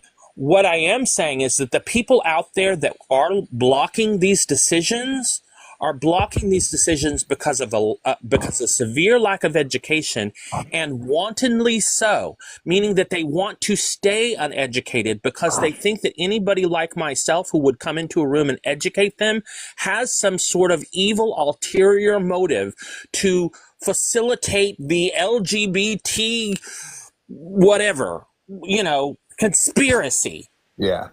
And that's and it's just bullshit. Yeah, they immediately use the children as weapons and say, "Oh, you're coming for the children in the schools and all this other garbage." Yeah, it's just nonsense. Yeah, the issue, I have people that I grew up with that are like this, and I can't really talk to them anymore. It's because they'll make this move where they say, "Oh, it's a mental health issue," and then their approach to dealing with the alleged mental health issue is to demean and demonize. In what other circumstance would that be okay? Like it was, oh, you have an issue, you're autistic. Well, then you're going to start associating me with like deviance because I'm autistic and demonizing me. No, that's not how you treat someone with. If they're really concerned with someone's mental health, they're not going to be demonizing them. That's not how you address mental health. Yeah, that's spot on. Spot on. And I don't see, but I don't see it to your credit. I don't think you're doing that. So that's good. Yeah, I also think that Logic Troll is being really genuine and attempting to understand the opposition, and I really appreciate that. It seems like thank you guys so much, man. You guys are hitting my heart. Thank you guys so much. Seriously, means a lot to me. Thank you. Aw, we're hitting his heart. No, Logic. Look, I wouldn't be in here talking to you if I didn't think you were a good dude. I barely come up on lives anymore. I already know you have a good mind and you're actually a good-hearted person. You're just probably trying to understand. So this is a good thing. Yeah, so I think that the issue is with the definition that we use for transgender, because we're using this term incongruent. So is there a different way that we can find to identify transgender? I guess the word opposite was thrown, or like disalignment, some sort of or even just using the set theory, like if we could bump this to a Venn diagram or to separate circles, then I'd be convinced otherwise. As long as these circles remain where they are, I'm at the position I am, basically. Well, the two circles that you have doesn't remain where it's at. I think that right now, if I fall in a percentage where biology and gender don't necessarily meld up, then if you put that circle, all I would ask is, let's see. Right now, the 35 different variants puts the genetic variant to somewhere between 0.0. I'm thinking 0.5 or 8. I think it's 5 or I think it's 8. So if you would to move that biology circle where just a sliver of that biology circle, just falls outside that gender circle, that would make sense. What would be included in that sliver? The chromosomal makeup? No, just go inside. This is insane. How is that? Logic? Yeah. You mean a blender? Just step I'm in inside, the please. streets. I'm in the streets. I have no inside to go to. Uh-oh. I'm curious. So I I'm- see. I, That's just how want- you go ahead. I was just going to say one thing. Yeah, just trying to put anything into binary boxes is just it's life doesn't work that way. So I mean, it's it's fun to try to understand things that way, but that's not how life works. And then, like I said, then if we added the whole brain scan thing, that sliver would get bigger. When we added the neurobiology of it, that brain that sliver of biology moving outside that gender circle gets bigger, and so that's the problem. You can't necessarily create this binary structure. It just doesn't work. But you wouldn't say that those things are actually like excluded from gender. Like by putting it into They are biology, in the if you current put a definition. sliver outside of gender, then you're saying like chromosomes have nothing to do with gender. No, that's not what it's saying. It's saying that chromosomes have everything that have to do with gender, but don't necessarily formulate in a binary way. So there is no gender that we can create a set for that is a set of this or that. You can't. And actually, the this or that or this or that or this or that, and it's going out to like 35 plus the two XX and XY is growing. So again, it proves that you can't create it in a binary set, because not only is it not a binary set, it's out to 37. When you add the 35 plus an X and a XX and XY, it's 37, and it's growing every day. Yeah, I have a question on that, Monad, because you seem familiar with it. What is the largest number of chromosomes that you've seen, like present? Even if it's anomalous, what's the largest number that you've seen? I honestly, I know Not that there sure. are 35, but I don't necessarily know. I don't mean how all of them permutations. I mean a number of chromosomes. Because In I've one seen. set. What's that? You mean like in one set? Yeah, one yeah. set. I know there's some up to four. I haven't gotten. I know there's there's some up to 4, but And there's then- also some with just one. Like I Total think number though, I've seen up to 48. Like in one set.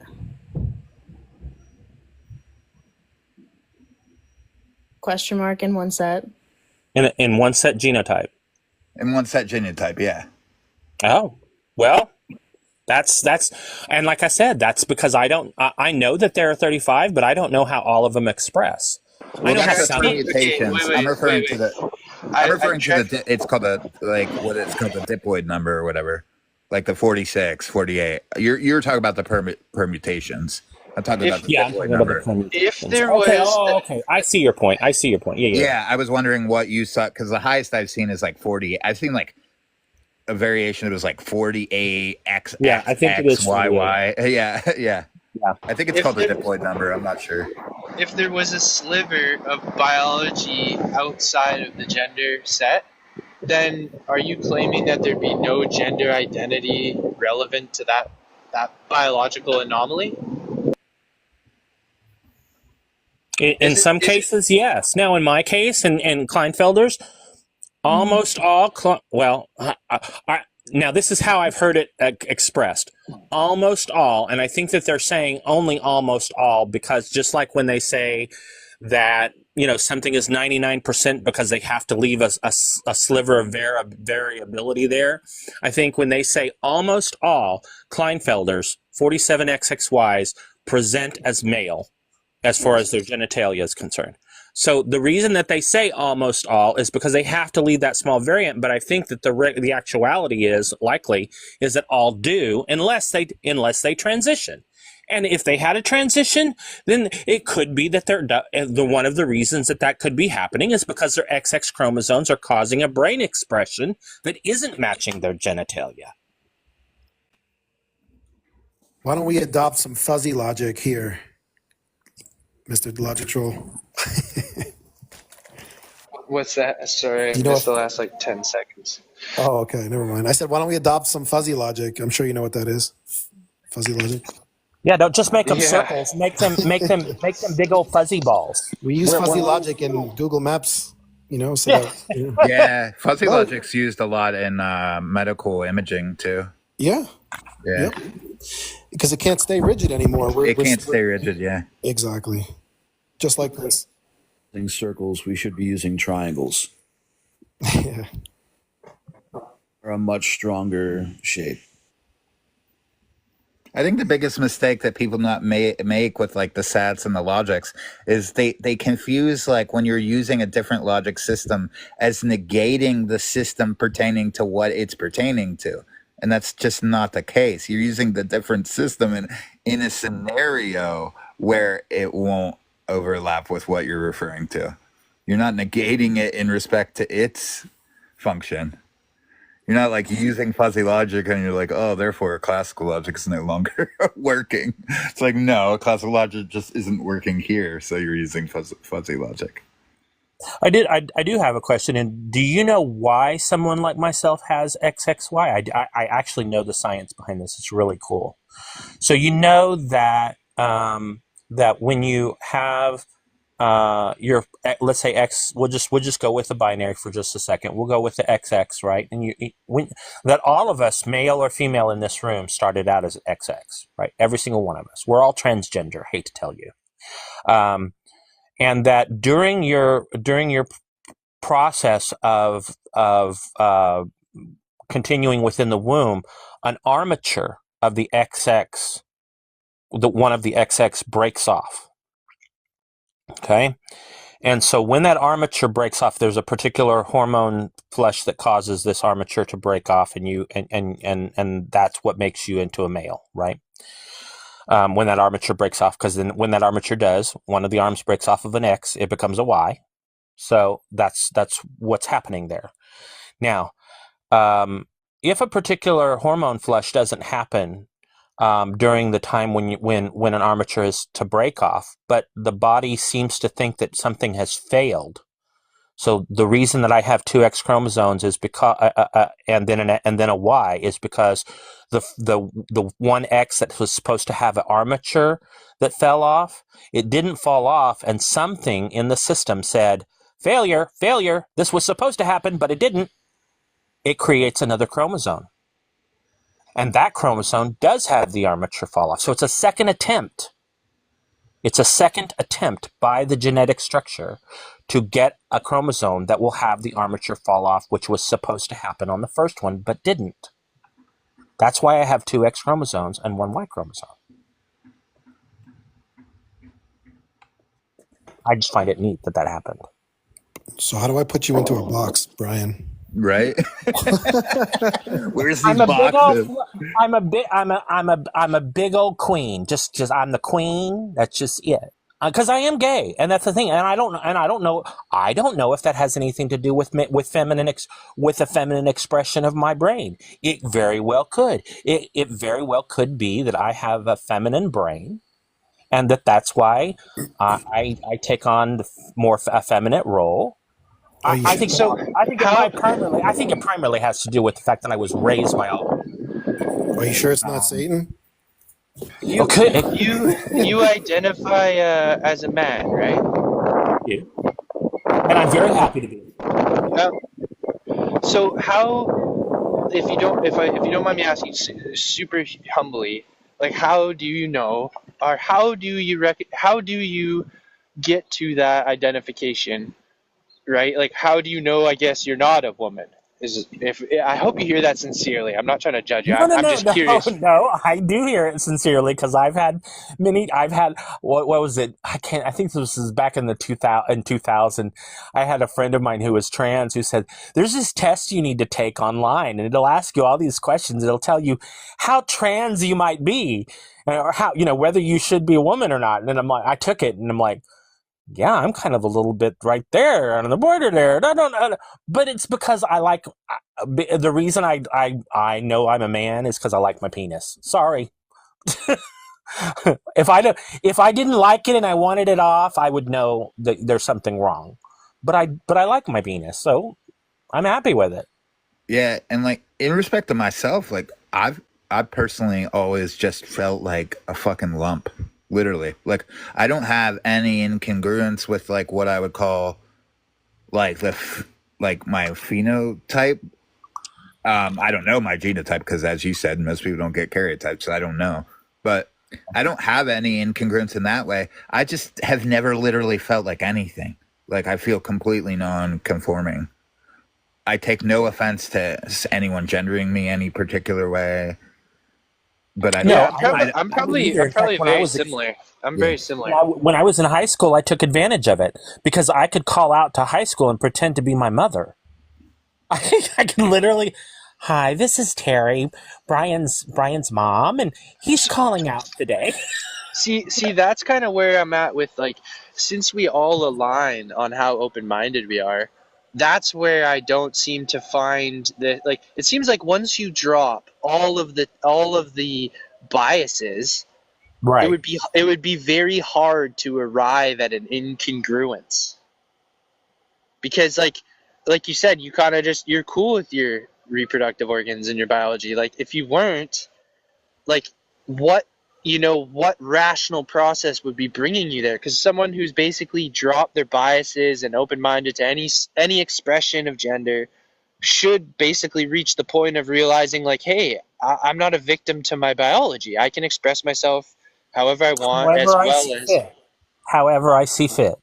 If I want to put a shirt on that buttons to the left or a shirt on that buttons to the right, one may be called a blouse, one may be called a shirt, but that doesn't bother me whatsoever. Yeah, it's the bothering that seems to instigate, though, the term trans. Like, if you're bothered by it, that's the dysphoric, or like the uncomfortability, or the incongruence, or the thinking you're opposite. Those kinds of claims. Most trans people do not necessarily have what is the psychological term?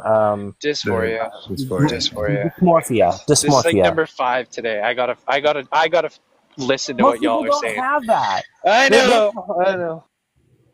And so I'm sorry, people. I've just been told that like 6 times today because I'm apparently ignorant on this topic. So thank you for checking me on that again. But it's just Well, I know funny. not all of them have it, but is it the case that most do not? I actually don't know the numbers on that. You know why most don't have it today in comparison to others is because society is getting more and more educated. The reason that people had it more in the past is because they weren't educated enough to know that they could entitle themselves or put themselves in any social structure they wanted, because in the 1950s and 60s there weren't these social structures weren't available to people.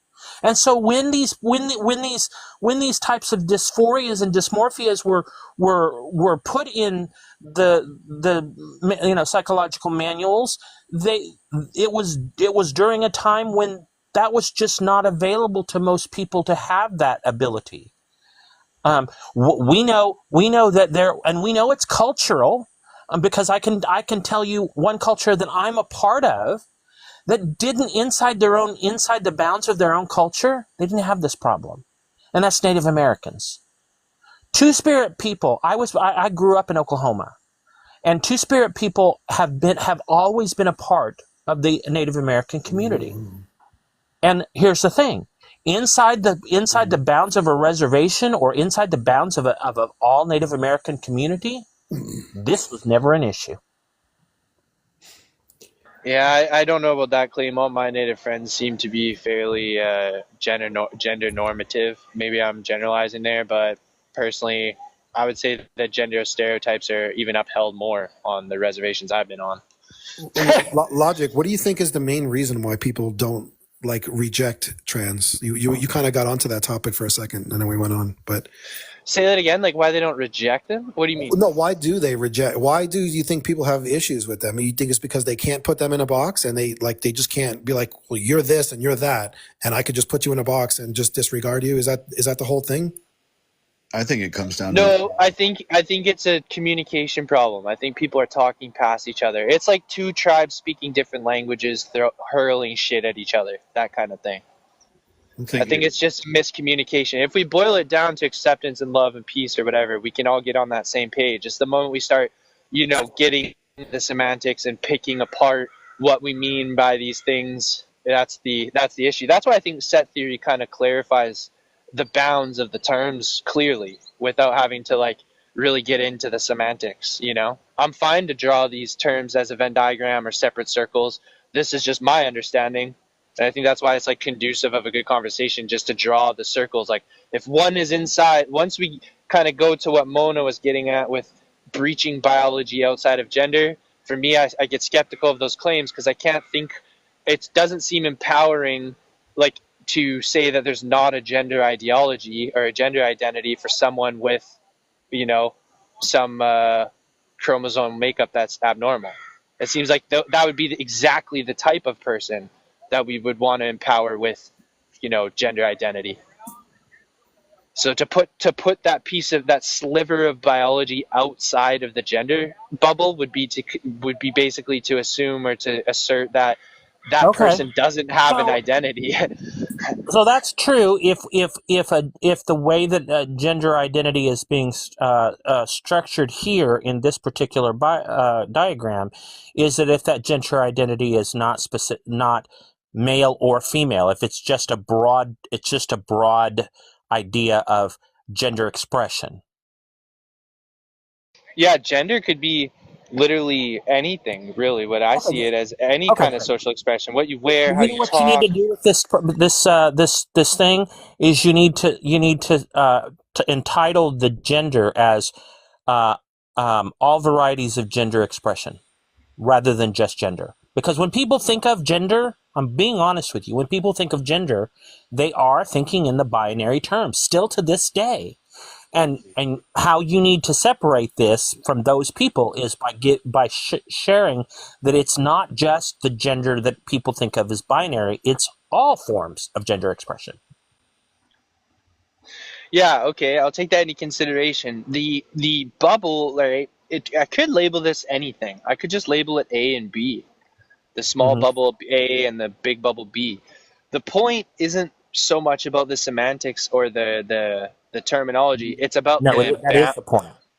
For That me, is it's about it's the semantics that is used by the people who are creating hatred in this in the world that is stopping the progression of these sciences.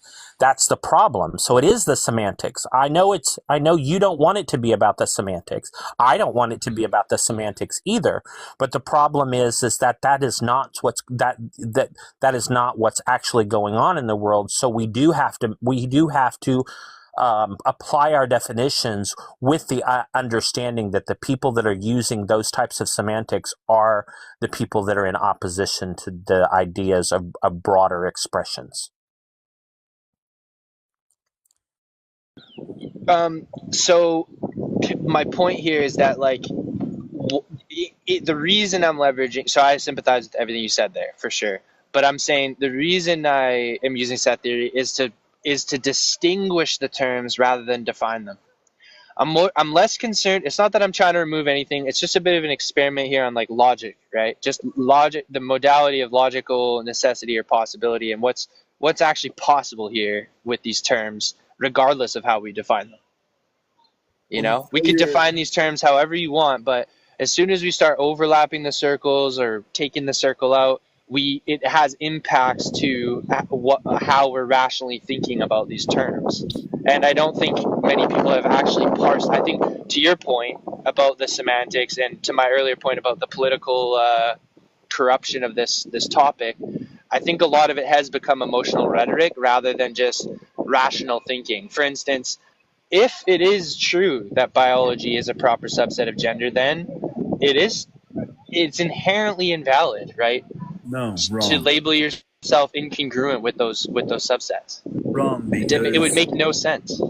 wrong because again, gender is something that exists within the brain, and that's where the incongruence lies. And the brain is part of biology. Yeah, but So as I so told where's you, where's the before, incongruence? Where's the as I told you incongruence? before. I don't see it. Where is it? Where's the incongruence? So, I'm not as educated as I need to be to explain that to you, but I will cite this the study that I did earlier. Brain sex in transgender women is shifted towards their gender identity. Okay, I'll take a look at that. Yeah, it's just there are several studies that point to this, that gender can be associated with brain characteristics, and that's where the incongruence lies, not with like Thank you for giving him that thing, because that's exactly I had said this before, and he was like he was not as educated on it. So you actually given him a resource that I think he wanted when I was talking about it. So, and I didn't have that. So it's great. I would just still struggle to see the incongruence. I'll go look through the study, but like if we're saying that a biological marker like the brain, has these certain patterns, again, that doesn't show an incongruence. It just has patterns, is all you're saying. The incongruence, you'd have to say like the patterns are incongruent with their sexual reproductive organs, or with their chromosomes, or with their gender identity, or That with is the incongruence then, because again, if which one? Well, in my case, for example, I have two. Like I said, I gave you this example earlier. I have two X chromosomes, right? Let's say that my two X chromosomes affected my brain expression and how my brain was experiencing things, and so, but because Klinefelters almost always have male genitalia, my genitalia did not match that. So there would be an incongruence there with how my brain expression is in comparison to how my genitalia is. So you're saying that typically humans with a certain type of genitalia have also correlations to brain patterns, and that's what's incongruent?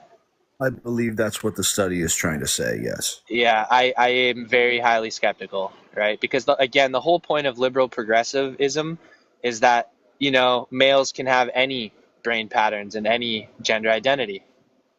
See how I'm steel manning the position almost better than you guys? Like, because like a feminine man, right, would have no justification to question their sex.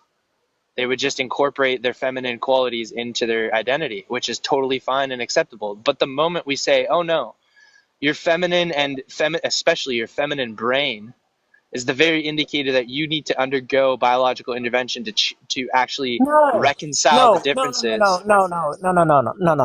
Okay, because I'm sure if I did a neurological study of my brain, I'm sure my brain would probably ping as multiple ways as feminine for many reasons, because I'm an effeminate man, because I was raised by all women, because all sorts of things. Could be all sorts of things. But here's the thing. That's not when someone goes into transitioning, they're not going into transitioning and going, I just don't know. I don't know what I want to do or what I want to be. Maybe I'll just get a brain test and see what that says. And then when the brain test comes back and the doctor says, yeah, well, your brain's female, maybe you should go. No, that's not how they're starting this process. They're starting this process with an idea that they already know that they're female. What they're doing is looking for ways that will help to scientifically put them in the same line as what they already know exists. I just don't understand how you know something like that. Okay, so tomorrow. Like, I don't know that I'm under these semantics. I'm going to tell you how they know. But like, I don't know. But you're telling me something about. I'm going to give you an example that's specifically to you. Okay, tomorrow.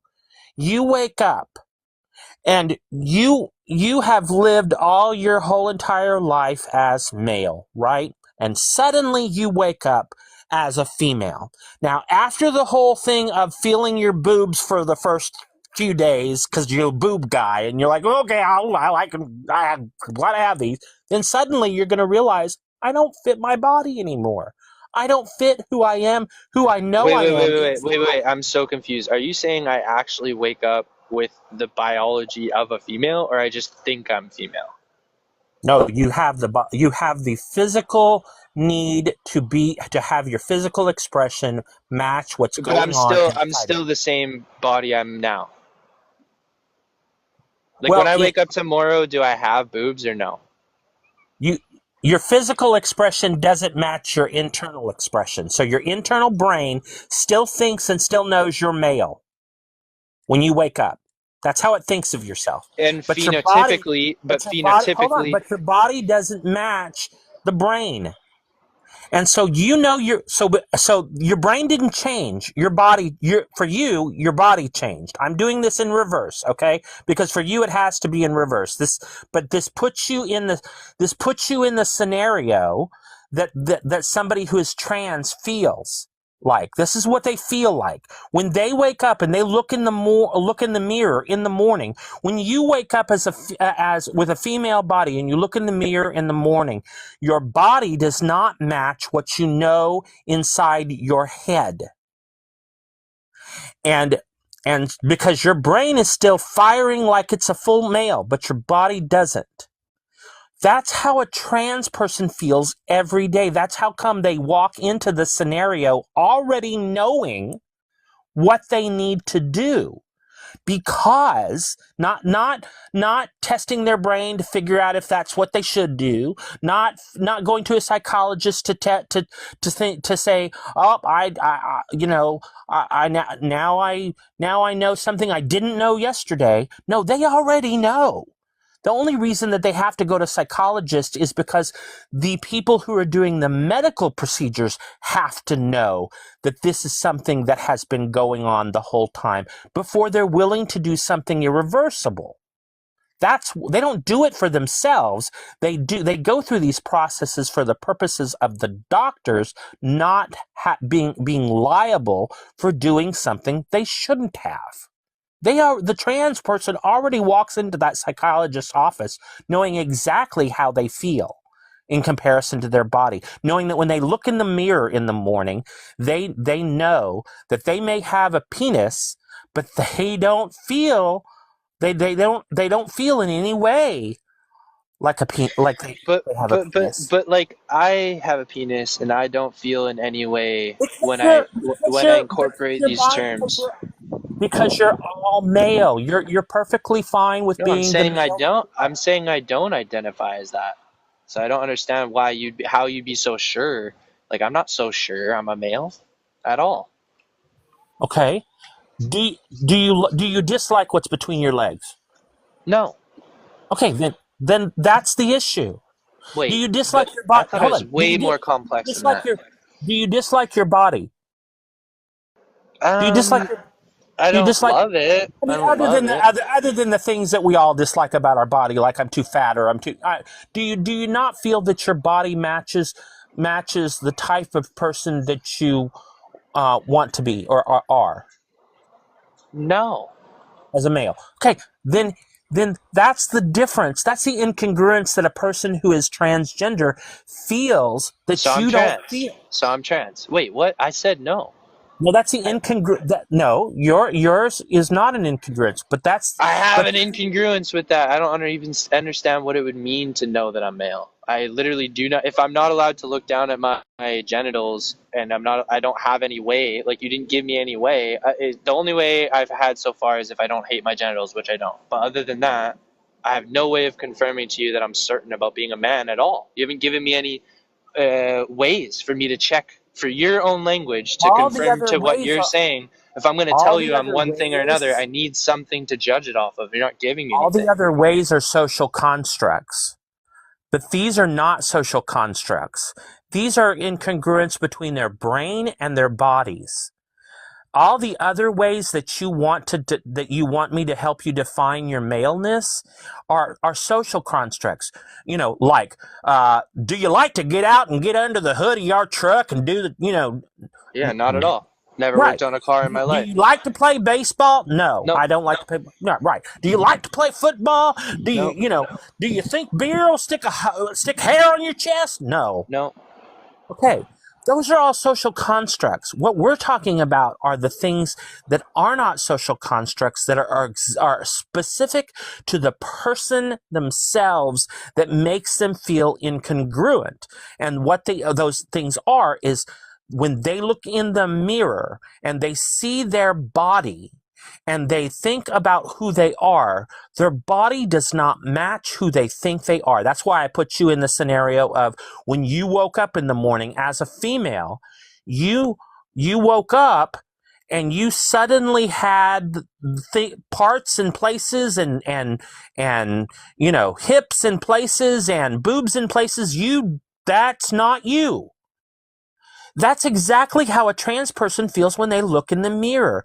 That's not me. All the other things are social constructs because you can be trans and be a trans person and still get under the hood of a truck and do those things. You can be a trans person and do all the other things that we socially put as social constructs as to the masculinity or the male person. But those are all constructs. The rest is the thing that makes them want to be outside that incongruence is how the brain feels in relation to their body. That's it. That's the only difference.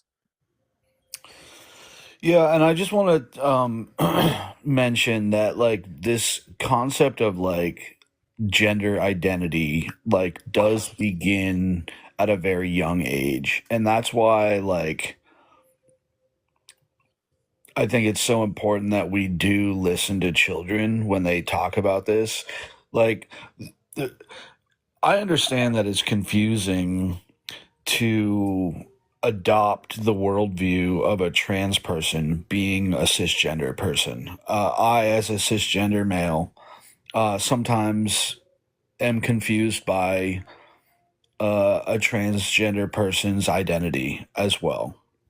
But I don't go so far as to say that they're invalid because I can't make sense of it. Mm-hmm.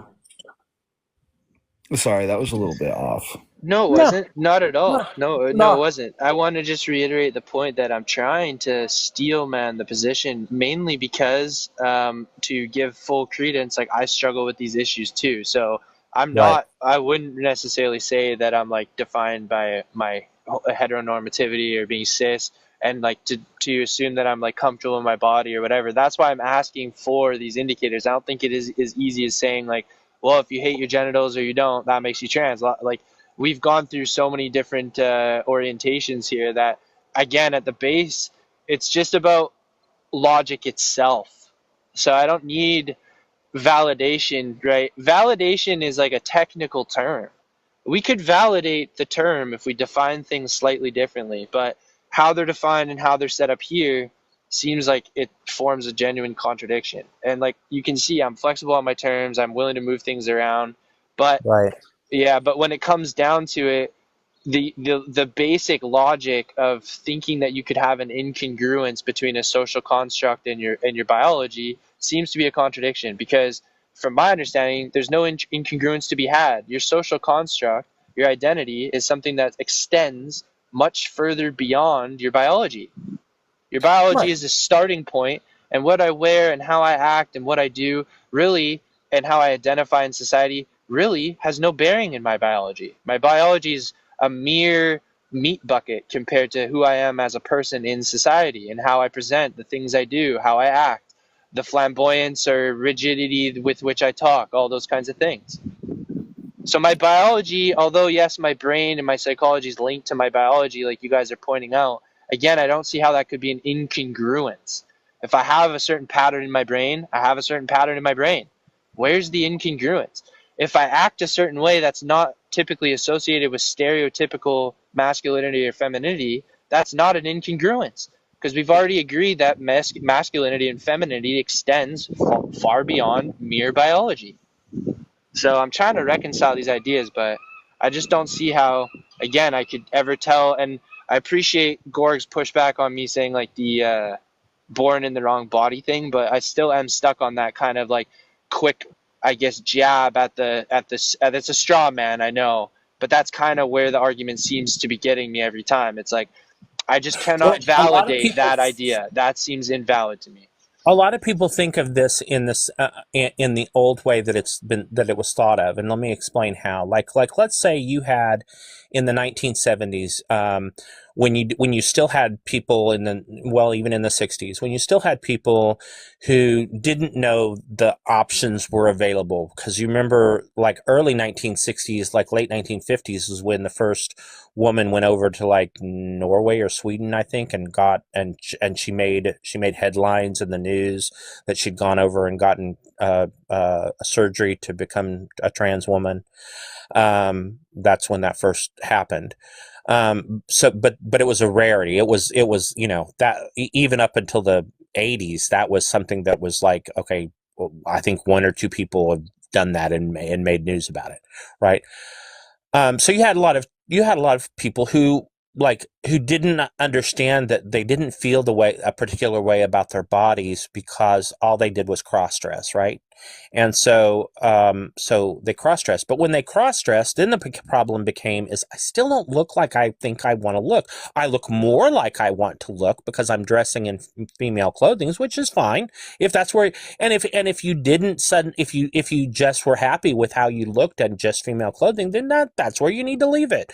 But if you still didn't like the way your body looked when you looked in the mirror and you said, this is just still not me. I'm trying to get closer to who I am as me, but I can't.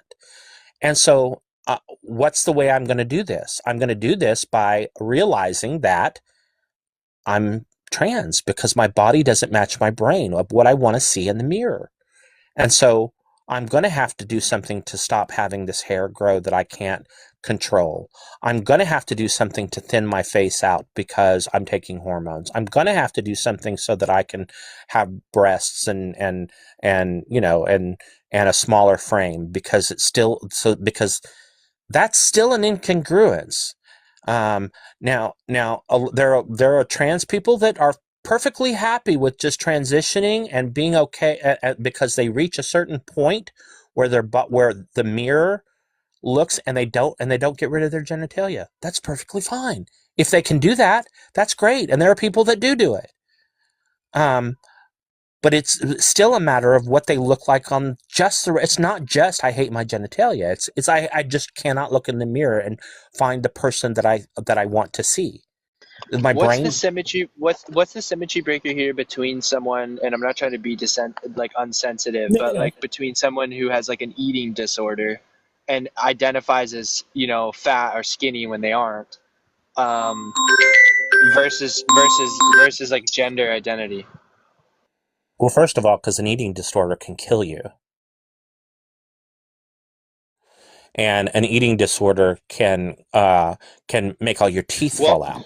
Well, not properly treating trans or gender dysphoria, or however we want to label that, could also lead to smoosh-sidality or whatever. There's health consequences to neglecting or treating this too. Trans. You know that? There's health consequences Right. to even being trans. Right, One of the right. things I was trying to tell you earlier when we were talking about why children need to go on puberty blockers, because do you know what happens if you transition after you've had your hormonal change that washes over your body once you go through puberty? Do you know what happens to trans people who have that wait till after that happens to transition? What? They are 40% more likely to have cancer. Because the interaction with what the body has done with the new hormones and puberty, and the interaction between what you're doing with hormones when you have to take them in order to transition, causes a higher risk of cancer. So you're saying the hormones associated with transitioning earlier, prepubescent, is associated with cancer? No, I'm saying that the hormones that you take after puberty, if you transitioned after you've gone through puberty, let's say you're a male to female, right? If you go through male puberty and testosterone runs throughout your veins during puberty, wreaking havoc on your body and making the changes that it needs to make, and then you come back and you overpower your body with female hormones, that interaction between the two causes a higher risk of cancer. So the purpose for puberty blockers is to give them enough time to make the decision necessary without putting them at a higher risk of cancer. Okay. It also lowers the risk. I get the argument. It also lowers the risk of psychological issues because testosterone affects your brain chemistry. And when it affects your brain chemistry, if you transition after the fact, after puberty, your likelihood for unaliving yourself rises as well. So puberty blockers gives them those two things, specifically those two things. It lowers their risk of those two things. And again, what did I say earlier? What happens when you stop taking puberty blockers? Let's say I take puberty blockers from at age 14. Okay, and I'm below the age of consent. I don't have any legal rights because I'm not 18, but I stay on them until I'm 19. And let's say I decide I don't want to do it, and I come off the puberty blockers. Guess what happens? It's the same thing that happens to 19-year-olds who don't get puberty until they're 19. The exact same thing. And there are people who don't get puberty until there's some that don't have puberty until they're 18 and 19 that still exist to this day. They just go through puberty. That's it. They may have late onset puberty, but there are plenty of people in this world who have late onset puberty, and it doesn't affect them in any detrimental. It doesn't permanently affect them in any detrimental way. That's all that happens. I hear you. I'm skeptical of those claims. I'm growing wary as well because I've been on here for a few hours. So I want to give you guys the respect of my full attention, and I feel like that is waning at the moment. So I hope I'm not drawing this short, and I would really love to have this conversation again. I much appreciate you guys for the longevity of being up here, carrying on the good faith discussion. I can't thank you enough, honestly. You've made my day. So truly, W's to y'all. And yeah, if you guys have anything left to say, then I'm going to end it. Much love. Much love. I'll talk to you later. Thank you so much, Mona. You put so much effort and time into this discussion, man. Thank you. No problem. Really appreciate it. And yeah, you as well, Gorgs. Again. Yeah, I just want to say thanks go ahead. for hosting a great discussion. I really do appreciate your willingness to be open-minded and to find understanding. I think that if more people approach this topic that way, our world would be in much better shape. So thank you. And that means so much, man. Yeah.